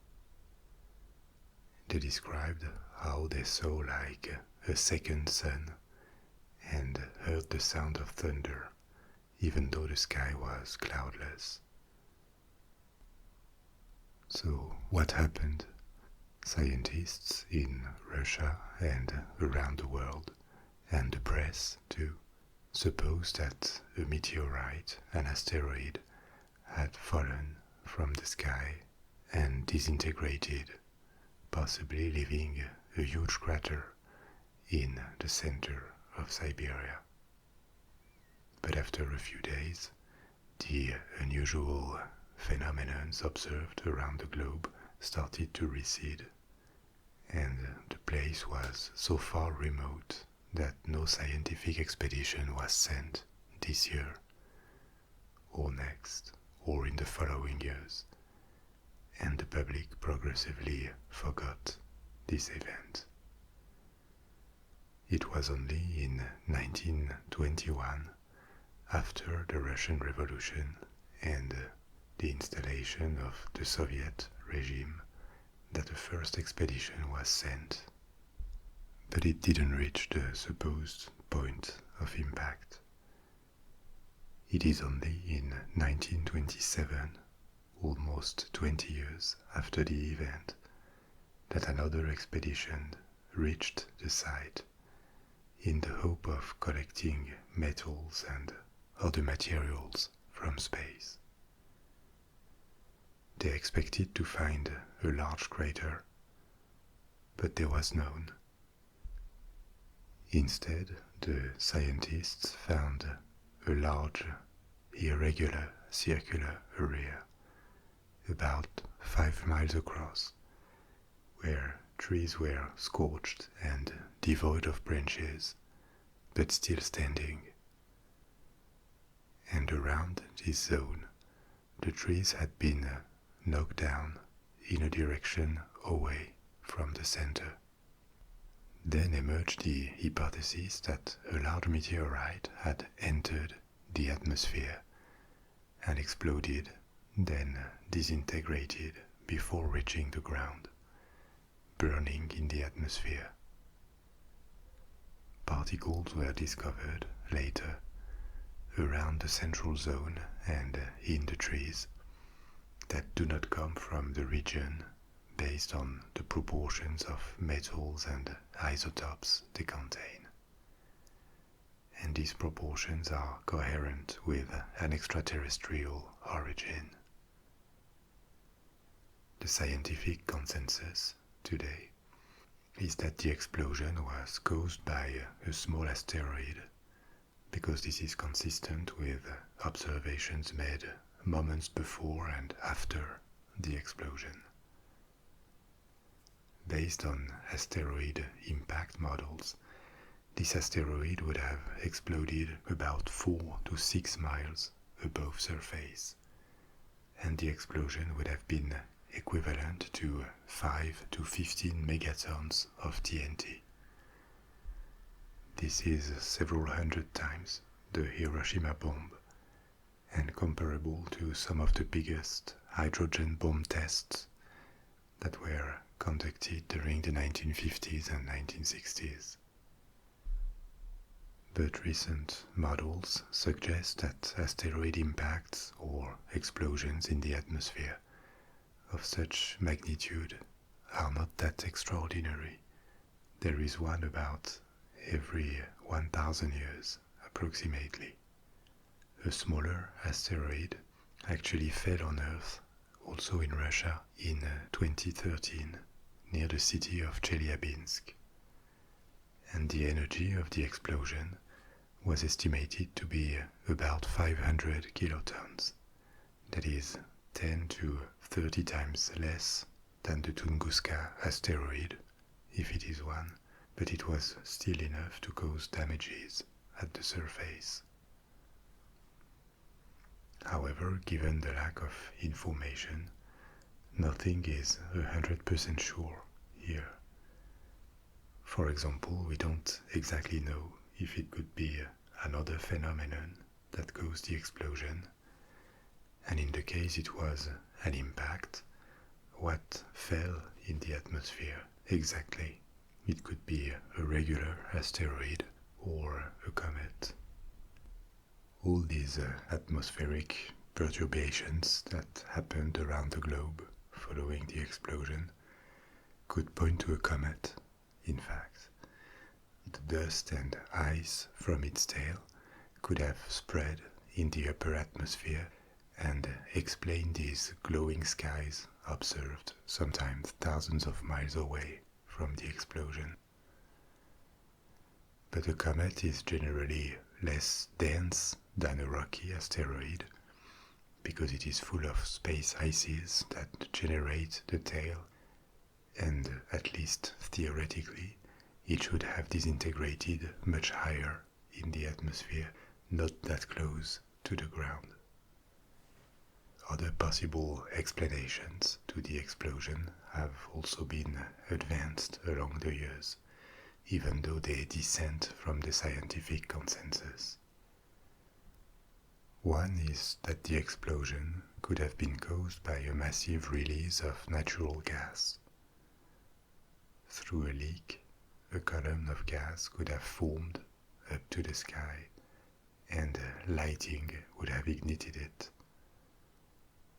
Then the fire would have streaked along the gas column and made the entire reservoir of gas underground explode.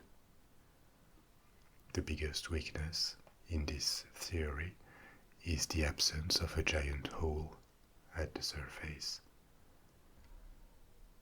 In any case, the Tunguska event, if it is an asteroid like most scientists think, it would have been powerful enough to destroy an entire metropolitan area. So in a sense, we've been lucky it took place in a region with very little human presence. No death was actually accounted for, even though it is possible that some people disappeared, but they were never identified.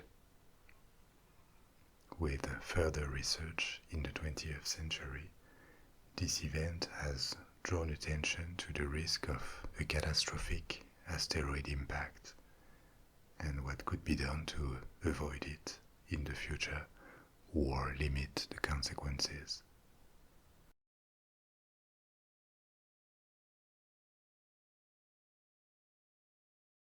The Tunguska event may have found a plausible and coherent explanation, but to this day, the Dyatlov Pass incident remains extremely mysterious and open to interpretations.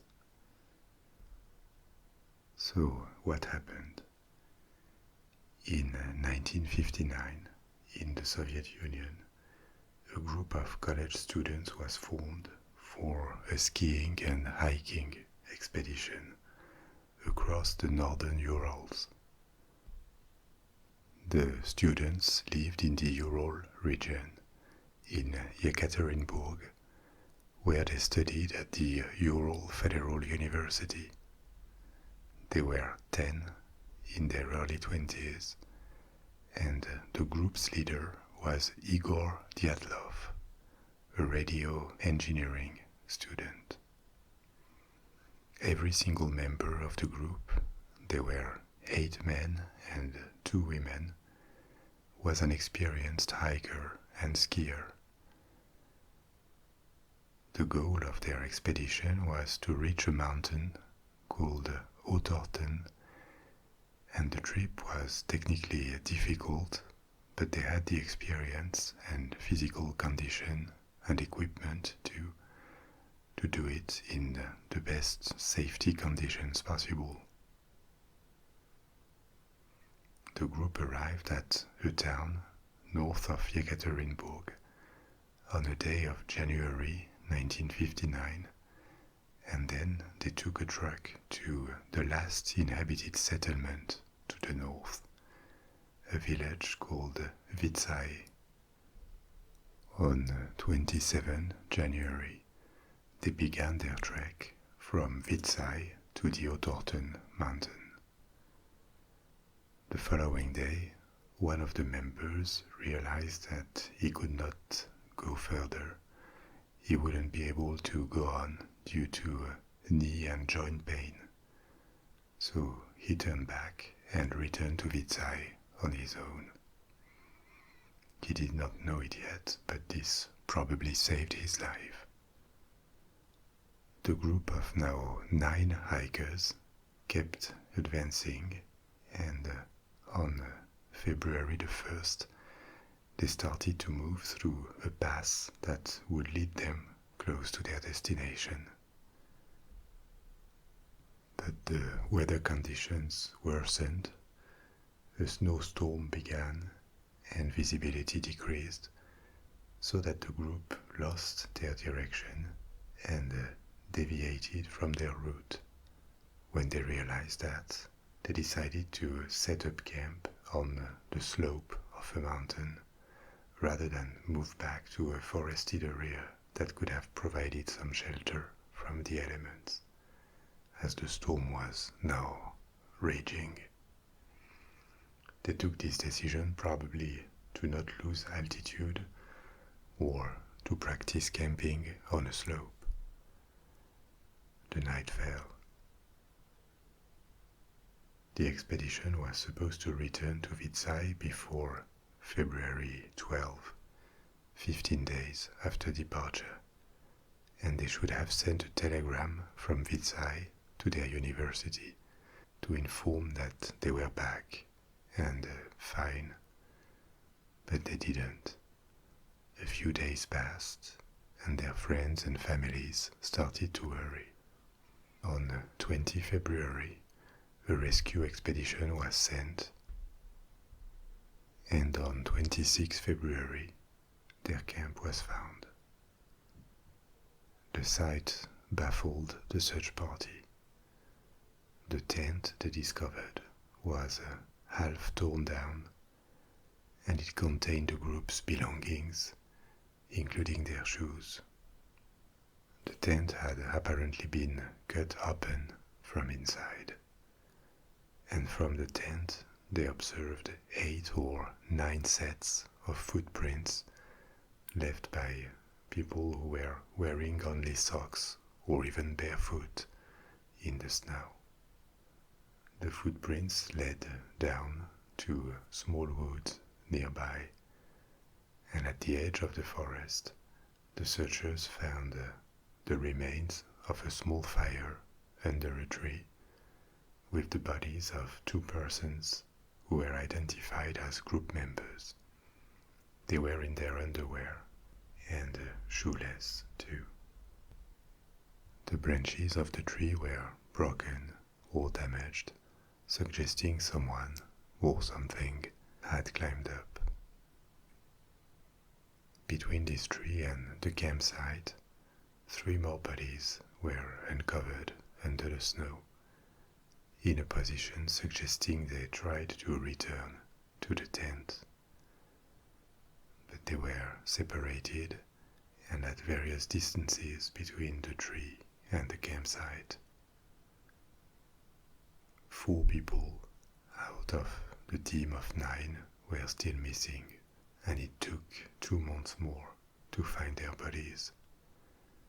They were under 12 feet of snow in a ravine a bit further into the woods from the tree. An investigation was immediately opened after the discovery of the first 5 bodies, and it quickly concluded that they had died because of the cold, of hypothermia, because they had no injuries. However, it was a different story with the 4 other bodies that were uncovered in the ravine. 3 of them had mortal injuries to their skulls and their chests, but they had no external wounds associated to the bone fractures, as if they had been exposed to a high level of pressure, like in a car accident, which obviously could not be the explanation here. The only external injuries on one of these 4 were found on a woman who was missing her eyes, tongue, and part of her face. However, this could be explained by her position, because she was found lying face down in a small stream, and after more than 2 months, so the missing tissues could be a consequence of putrefaction or scavengers, and not directly linked to a mutilation or her death. The whole situation looked impossible to understand, so various hypotheses were found, but none of them seemed to explain what happened in a satisfactory way. They could have been attacked by a native tribe for stepping on their land. Like in Siberia, natives lived and still live in the Ural and remain relatively separated from the rest of the Russian society. But this explanation does not really work, because of how they died, and no other footprints than the expeditions were visible. Also, the temperature was very low on the night they died, around at least minus 25 degrees Celsius, that's minus 18 degrees Fahrenheit, and a storm was blowing. The dead were not or only partially dressed, and apparently some of them who died later had taken the clothes from the dead to try and dress up. No indication of other people nearby was ever discovered, apart from the 9 hikers, and with the tent ripped open from within, it seemed they went out in the storm on themselves. Also, the injured bodies could not have been harmed by another human being directly, given the absence of external wound.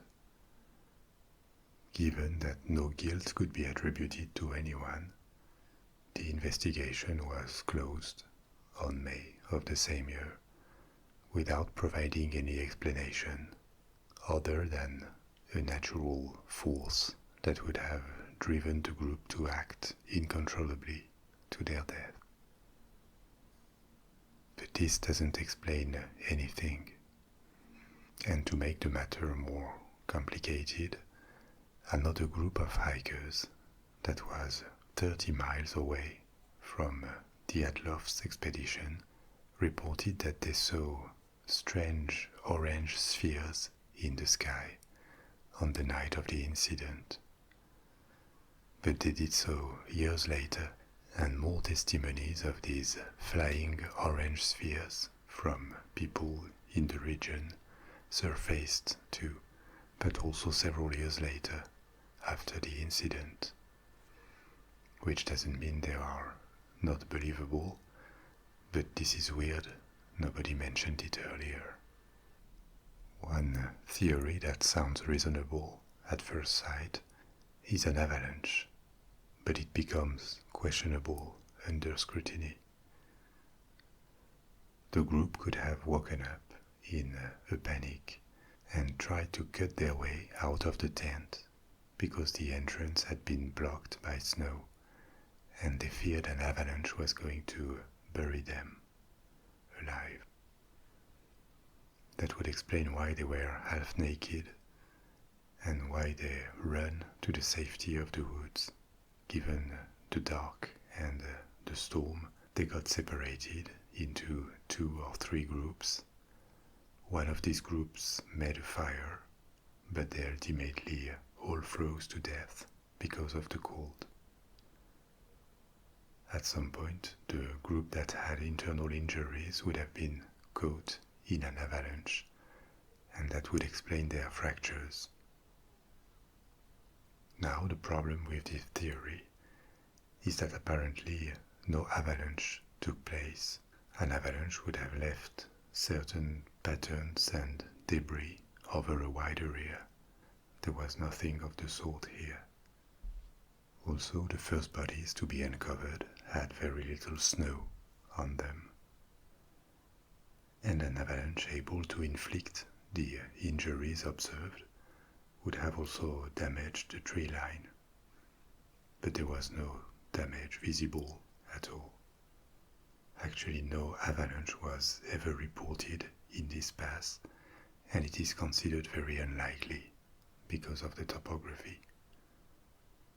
And even more surprisingly, the footprints between the tent and the woods were consistent with people walking rather than running because of the distance between steps.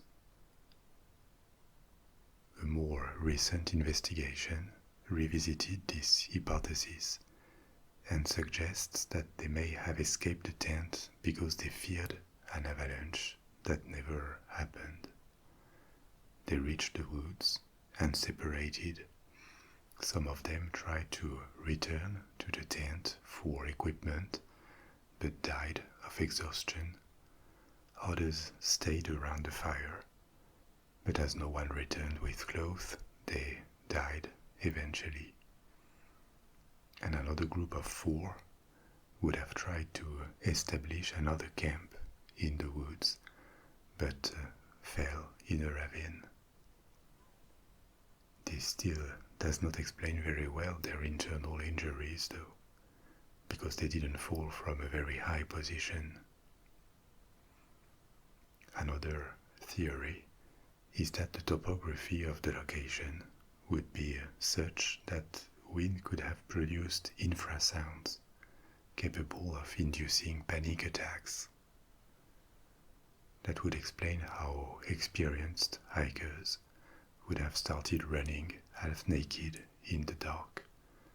They would have been separated and would have been unable to return to their shelter, leading to their death.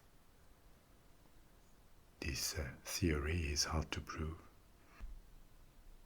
Another one that could better explain the injuries is that the group would have been taken in the middle of military tests, and that would also explain, maybe, these flying orange spheres that witnesses reported years later.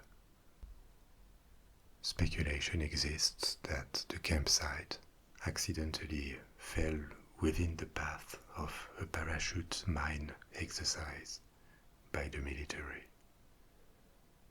And of course this explanation could not have been made public nor studied in the investigation that followed the incident. According to this theory, the hikers would have woken up in the middle of the night because of loud explosions and were shell-shocked, completely panicked, and that would be the explanation for both their escape from the tent and their injuries. They would have been caught in the middle of explosions detonating in the air. This kind of bombardment was intended to be used against infantry moving in the open or in forests.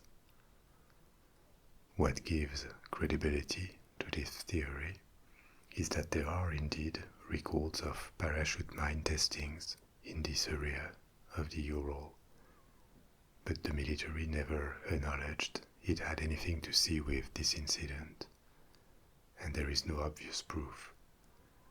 You could even wonder whether the military would have let an investigation happen in the first place if they knew they were responsible for accidental death. Another theory, which is a bit similar, uses radiological weapons, and it is partly based on the discovery of radioactivity on some of the clothing, which was weird.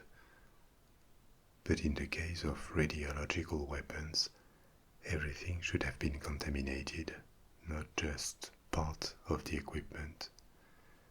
So the possibility of a later contamination after the fact looks likely. All of these explanations look possible from a scientific and rational viewpoint, but many others have appeared over the years and are considered pseudoscientific because they use unproved phenomena or creatures, such as a Russian Yeti, to explain the incident. By construction, you cannot really prove that something does not exist, but the intervention of such a creature does not really tell us much about what happened to the hikers. It just adds to the mystery instead of explaining it. To this day, investigators keep studying the scene and various documentaries were made. It remains impossible to say what happened with certainty. The pass where these events took place was renamed Dyatlov Pass after the leader of the group.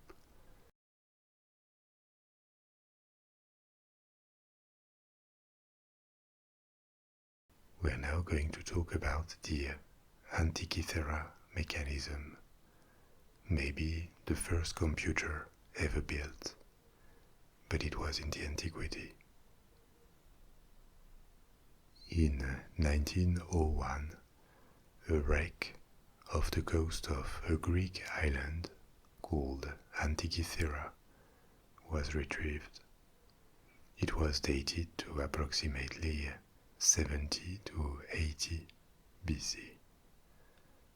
Among wreckage, archaeologists found a weird artifact containing gears inside the remains of a wooden box.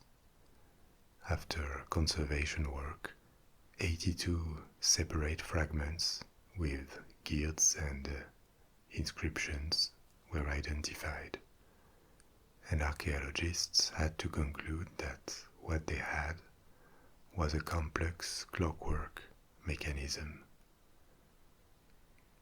The mechanism was studied all along the 20th century and made historians and archaeologists realize that the degree of technical and theoretical sophistication that the ancient Greeks had reached was far above what had been imagined. The mechanism is not just a simple clockwork, it is the first analog computer known to us. But given its complexity, it must have had predecessors, and it appears likely that several of these machines that are now lost were manufactured in the last centuries BC, more than 2,000 years ago. The mechanism could follow the movements of the sun and the moon through the zodiac. It could predict eclipses and even take into account the irregularity in the orbit of the moon. The velocity of the moon in its revolutions around the Earth varies, and the machine took this into account. This mechanism made it possible to predict astronomical positions and eclipses decades in advance. The astronomical knowledge of the Greeks did not come as a surprise. We have known for a long time that they could make astronomical predictions. They had understood that the Earth was round, which was not intuitive, and the general movement of the Sun, the Moon, and other close planets like Venus and Mars in the sky of the Earth. What we ignored is that they had the engineering capability to use this information into an elaborate mechanism. This machine is not just a tool that increases the man's physical ability, it is a tool that amplifies his capacity to process information and use it for predictions. The machine was never precisely dated. We know it is older than 80 BC because this is the period of the wreckage, but it doesn't tell us when and where it was built. It could be as far back as 200 BC. Apart from the theoretical knowledge and the engineering that went into its conception, the mechanism is remarkable for the level of miniaturization of its parts. Not all of them have been retrieved. Actually, many small parts were lost. But this level of complexity was lost during the antiquity and was not reached again before the 14th century in astronomical clocks made in Europe during the late Middle Age. It is likely that the mechanism was not perfectly accurate. First, because Greek theories about astronomy were incomplete and missed a lot of the information we now have. and also because every single gear or part in this machine was obviously made by hand, which implies looseness and imprecision. But still, the Antikythera mechanism is a reminder that we can be surprised by the ingenuity of our ancestors. It surprised so much when it was discovered that it was sometimes mentioned as proof that ancient aliens visited the Earth and gave technology to man. Actually, what we know of this machine strongly suggests it is only man-made. It is coherent with the astronomical knowledge the ancient Greeks had acquired, and however elaborate it is still very basic compared with modern computing machines. So these aliens would not have been that advanced and certainly unable to travel between planets with the kind of engineering and technology in this mechanism.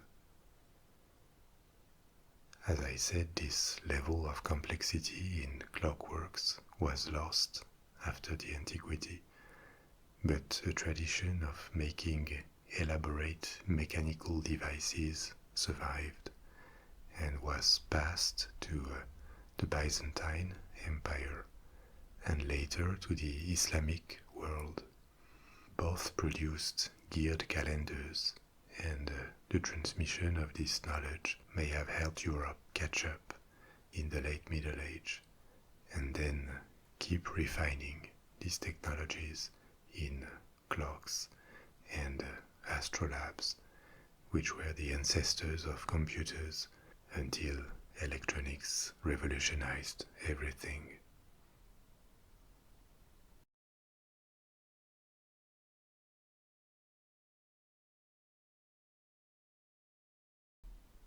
In 1947, something crashed at a ranch near Roswell, New Mexico.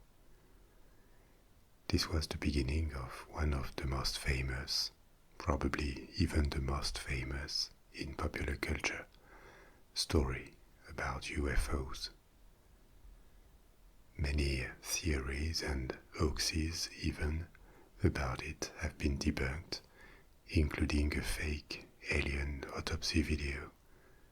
But the name Roswell keeps ringing bells and evoking stories of alien contacts and government cover-ups.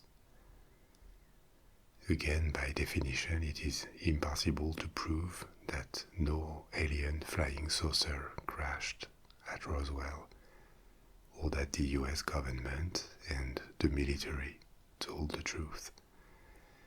Any effort to explain things or evidence presented by authorities can be taken with suspicion or disregarded by those who want to believe anyway. But I'm going to leave this aside to focus on what we know about the facts and how the myth of Roswell appeared. Roswell is a city of about 50,000 inhabitants today.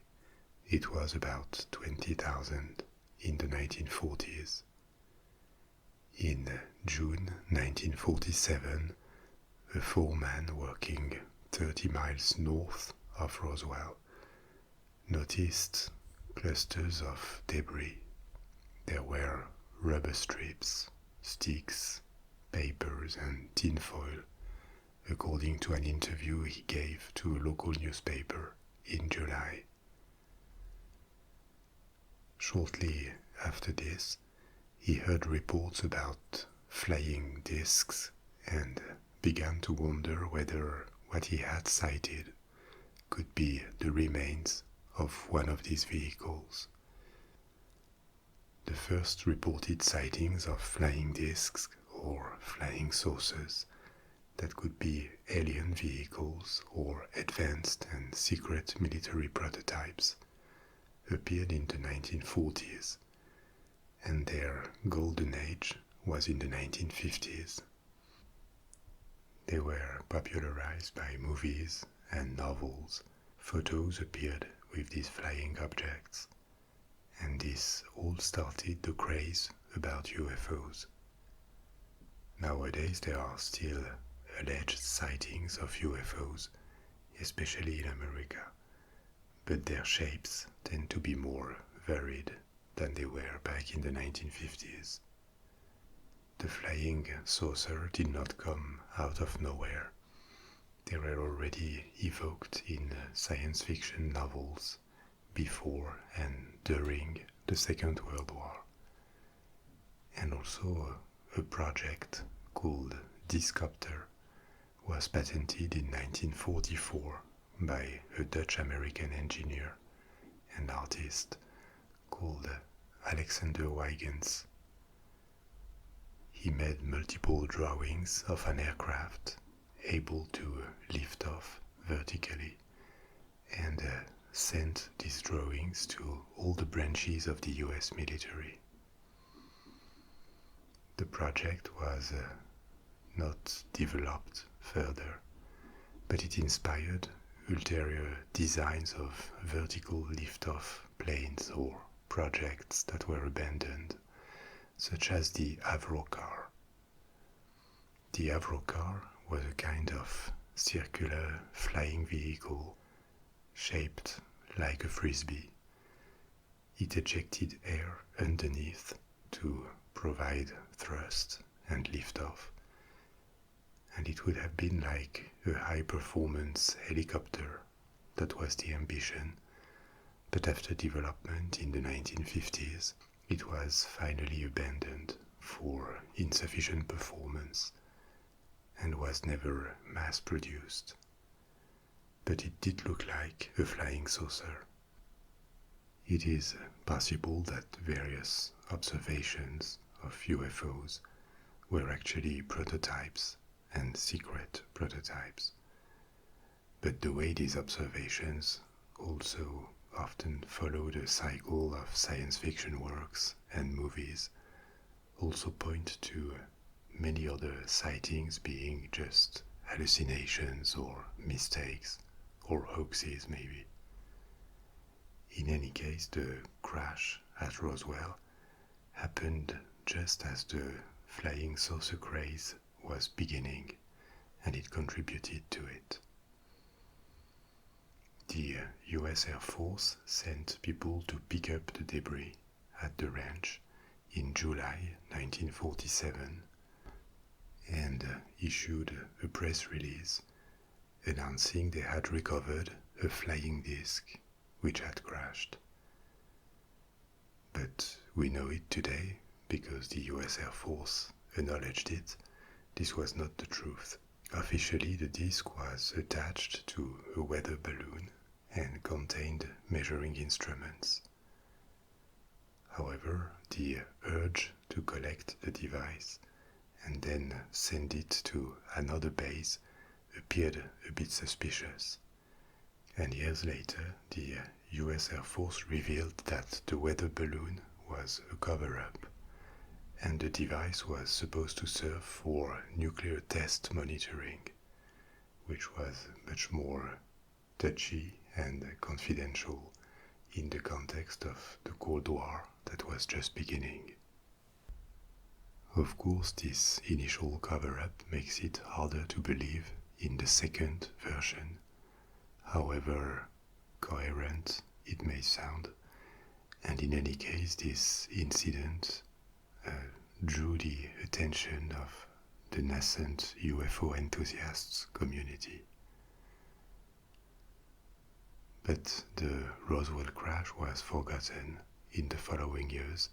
It faded from the attention of UFO researchers for more than 30 years, until it attracted much more interest from the late 1970s. Conducting interviews with people involved in the 1947 incident and obtaining hundreds of documents thanks to the Freedom of Information Act several UFO researchers investigated and concluded that something totally different had happened. At least one alien spacecraft would have crashed near Roswell, alien bodies would have been recovered, and a government cover-up would have taken place.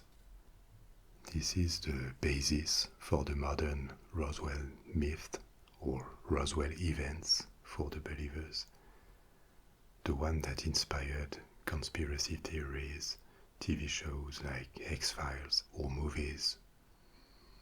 Anthropologists who worked on the cultural phenomenon have argued that this is an example of how public preoccupation, or the zeitgeist as it is called, takes shape. In the 1950s, there was an obsession with new lethal weapons due to the Cold War and external threats in general that could have infiltrated America. And this gave a multiplication of flying saucer sightings. In the 1980s and 1990s, the preoccupation with cover-ups by authorities and repression grew, with scandals like the Watergate or the revealing of what governments had hidden during the previous decades, especially in communist countries.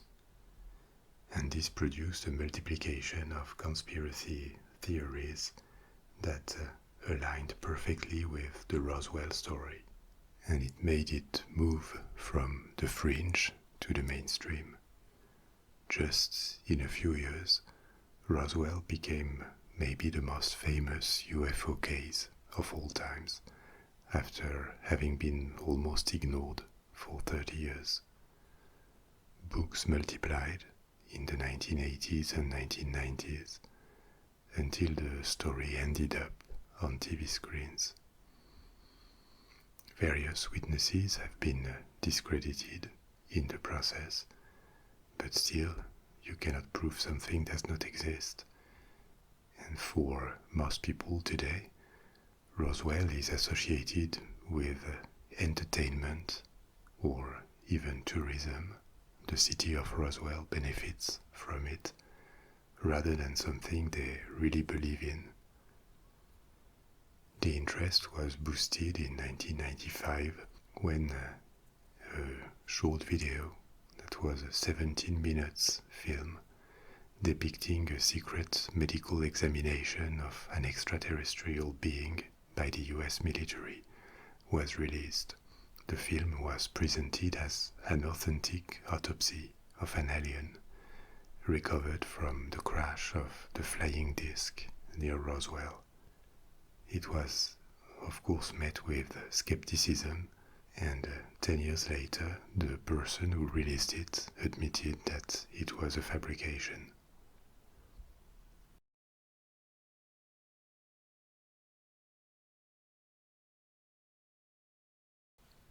Let's now go way south of New Mexico.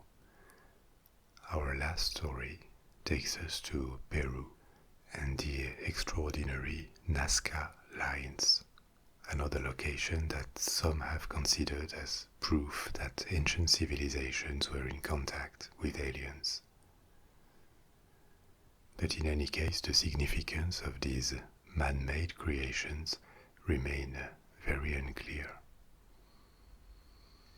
When Spanish conquistadors invaded Peru, the core of the Inca Empire in the 16th century, some of them noticed ruins in the region of Nazca near the Pacific coast, but they took them for the remains of ancient roads, and these remains were ignored for centuries, until Peru became independent, and soldiers, and later civilian pilots, reported these strange lines in the Nazca Desert. Finally, an archaeologist spotted them from nearby hills in 1927 and the lines were studied from the 1940s. So what are these lines? They are a group of large geoglyphs, which means large designs produced on the ground and that are better seen from above. They were made by incisions in the soil of the desert.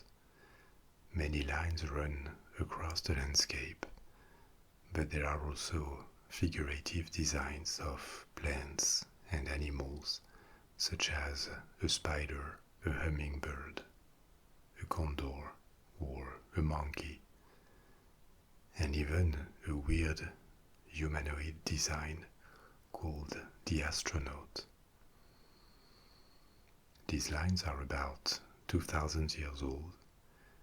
They were created between 500 BC and 500 AD by removing just a layer of pebbles on the ground, which reveals the subsoil.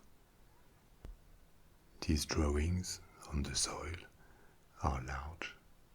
Each particular design measures around half a mile, so it is impossible to see what they represent without gaining a bit of altitude and watching them from above. They were abandoned, but well preserved because of isolation and the very dry and windless climate of the plateau where they are located. The lines are not deep, just a few inches, but from above the contrast in color makes it easy to see what they represent.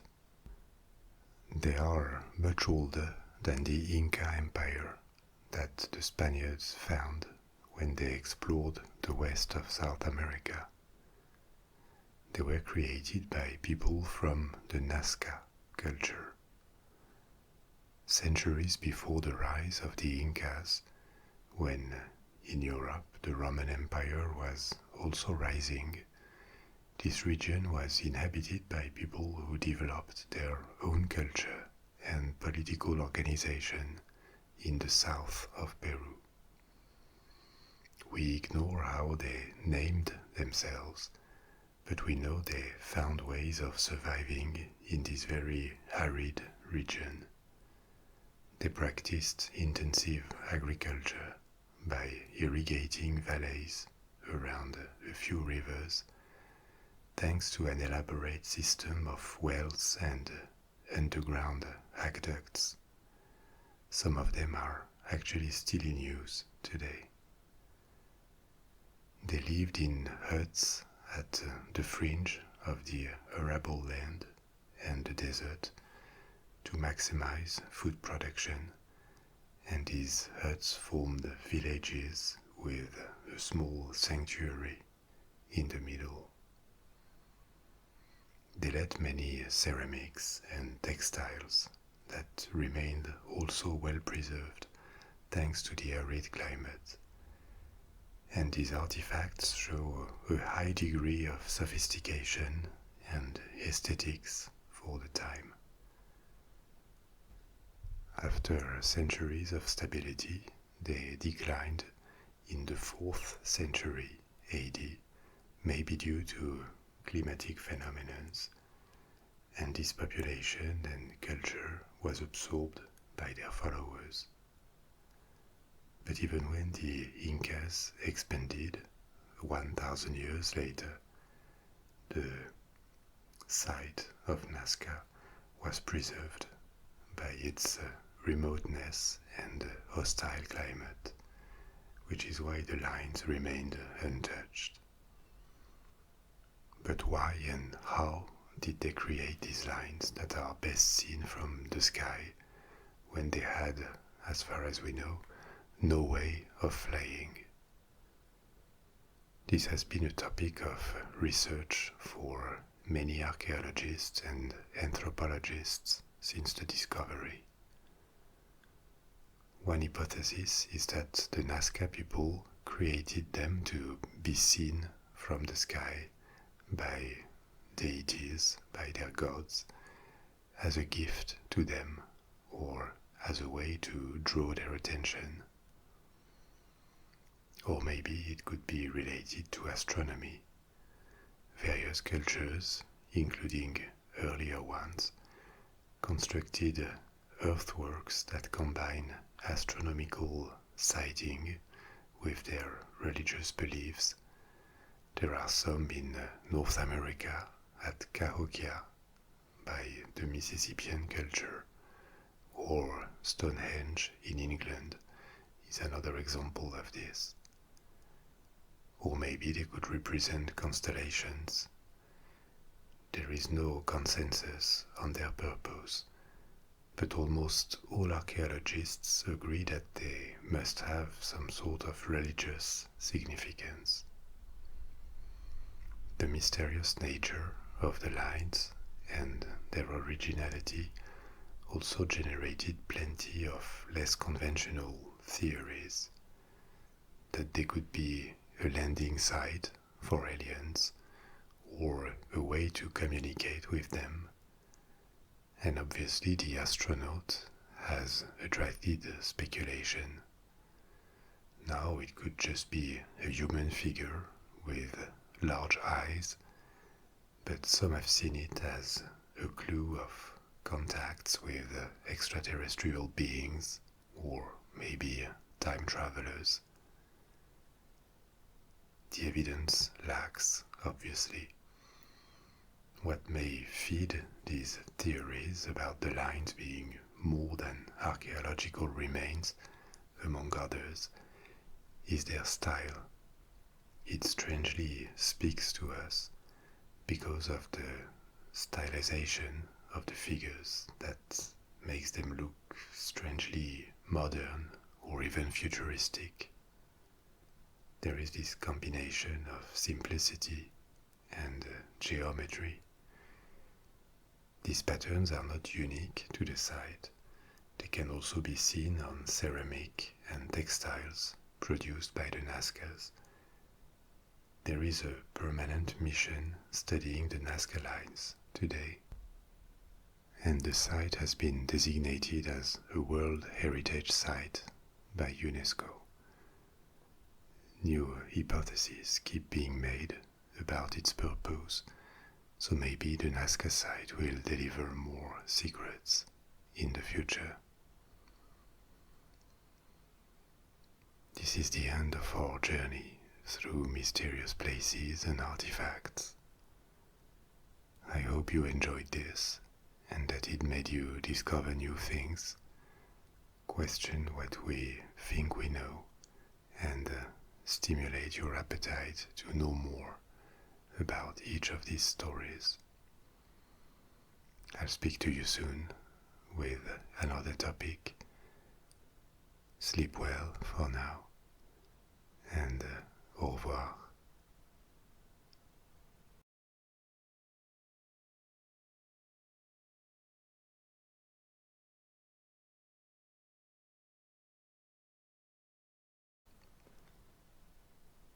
Wait, I'm still here.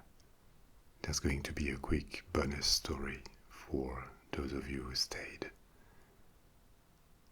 Have you ever heard about Atta, the alien mummy? Because it is real and strangely reminiscent of the aesthetics of the alien movies. This skeleton is very small, just 6 inches long, and it was uncovered by a Chilean citizen in a deserted town of the Atacama Desert, north of Chile. Due to its extraordinary appearance and size, Atta was claimed to be an extraterrestrial whose remains would have been abandoned on Earth. The shape of the body and the skull, the number of ribs, and the general appearance of Atta clearly make it hard to attribute him or her to any known species. But in 2018, DNA tests were performed, and Atta is or was human. These are the remains of a fetus that may have had genetic disorders affecting its development, meaning it died before birth and the remains were mummified. The climate is very dry in the Atacama deserts. And Atta had also European genetic heritage, so it is hard to date the body, but it is probably posterior to the colonization of Chile in the 16th century. Okay, I'm done this time, so sleep well and stay tuned for the next video. Au revoir.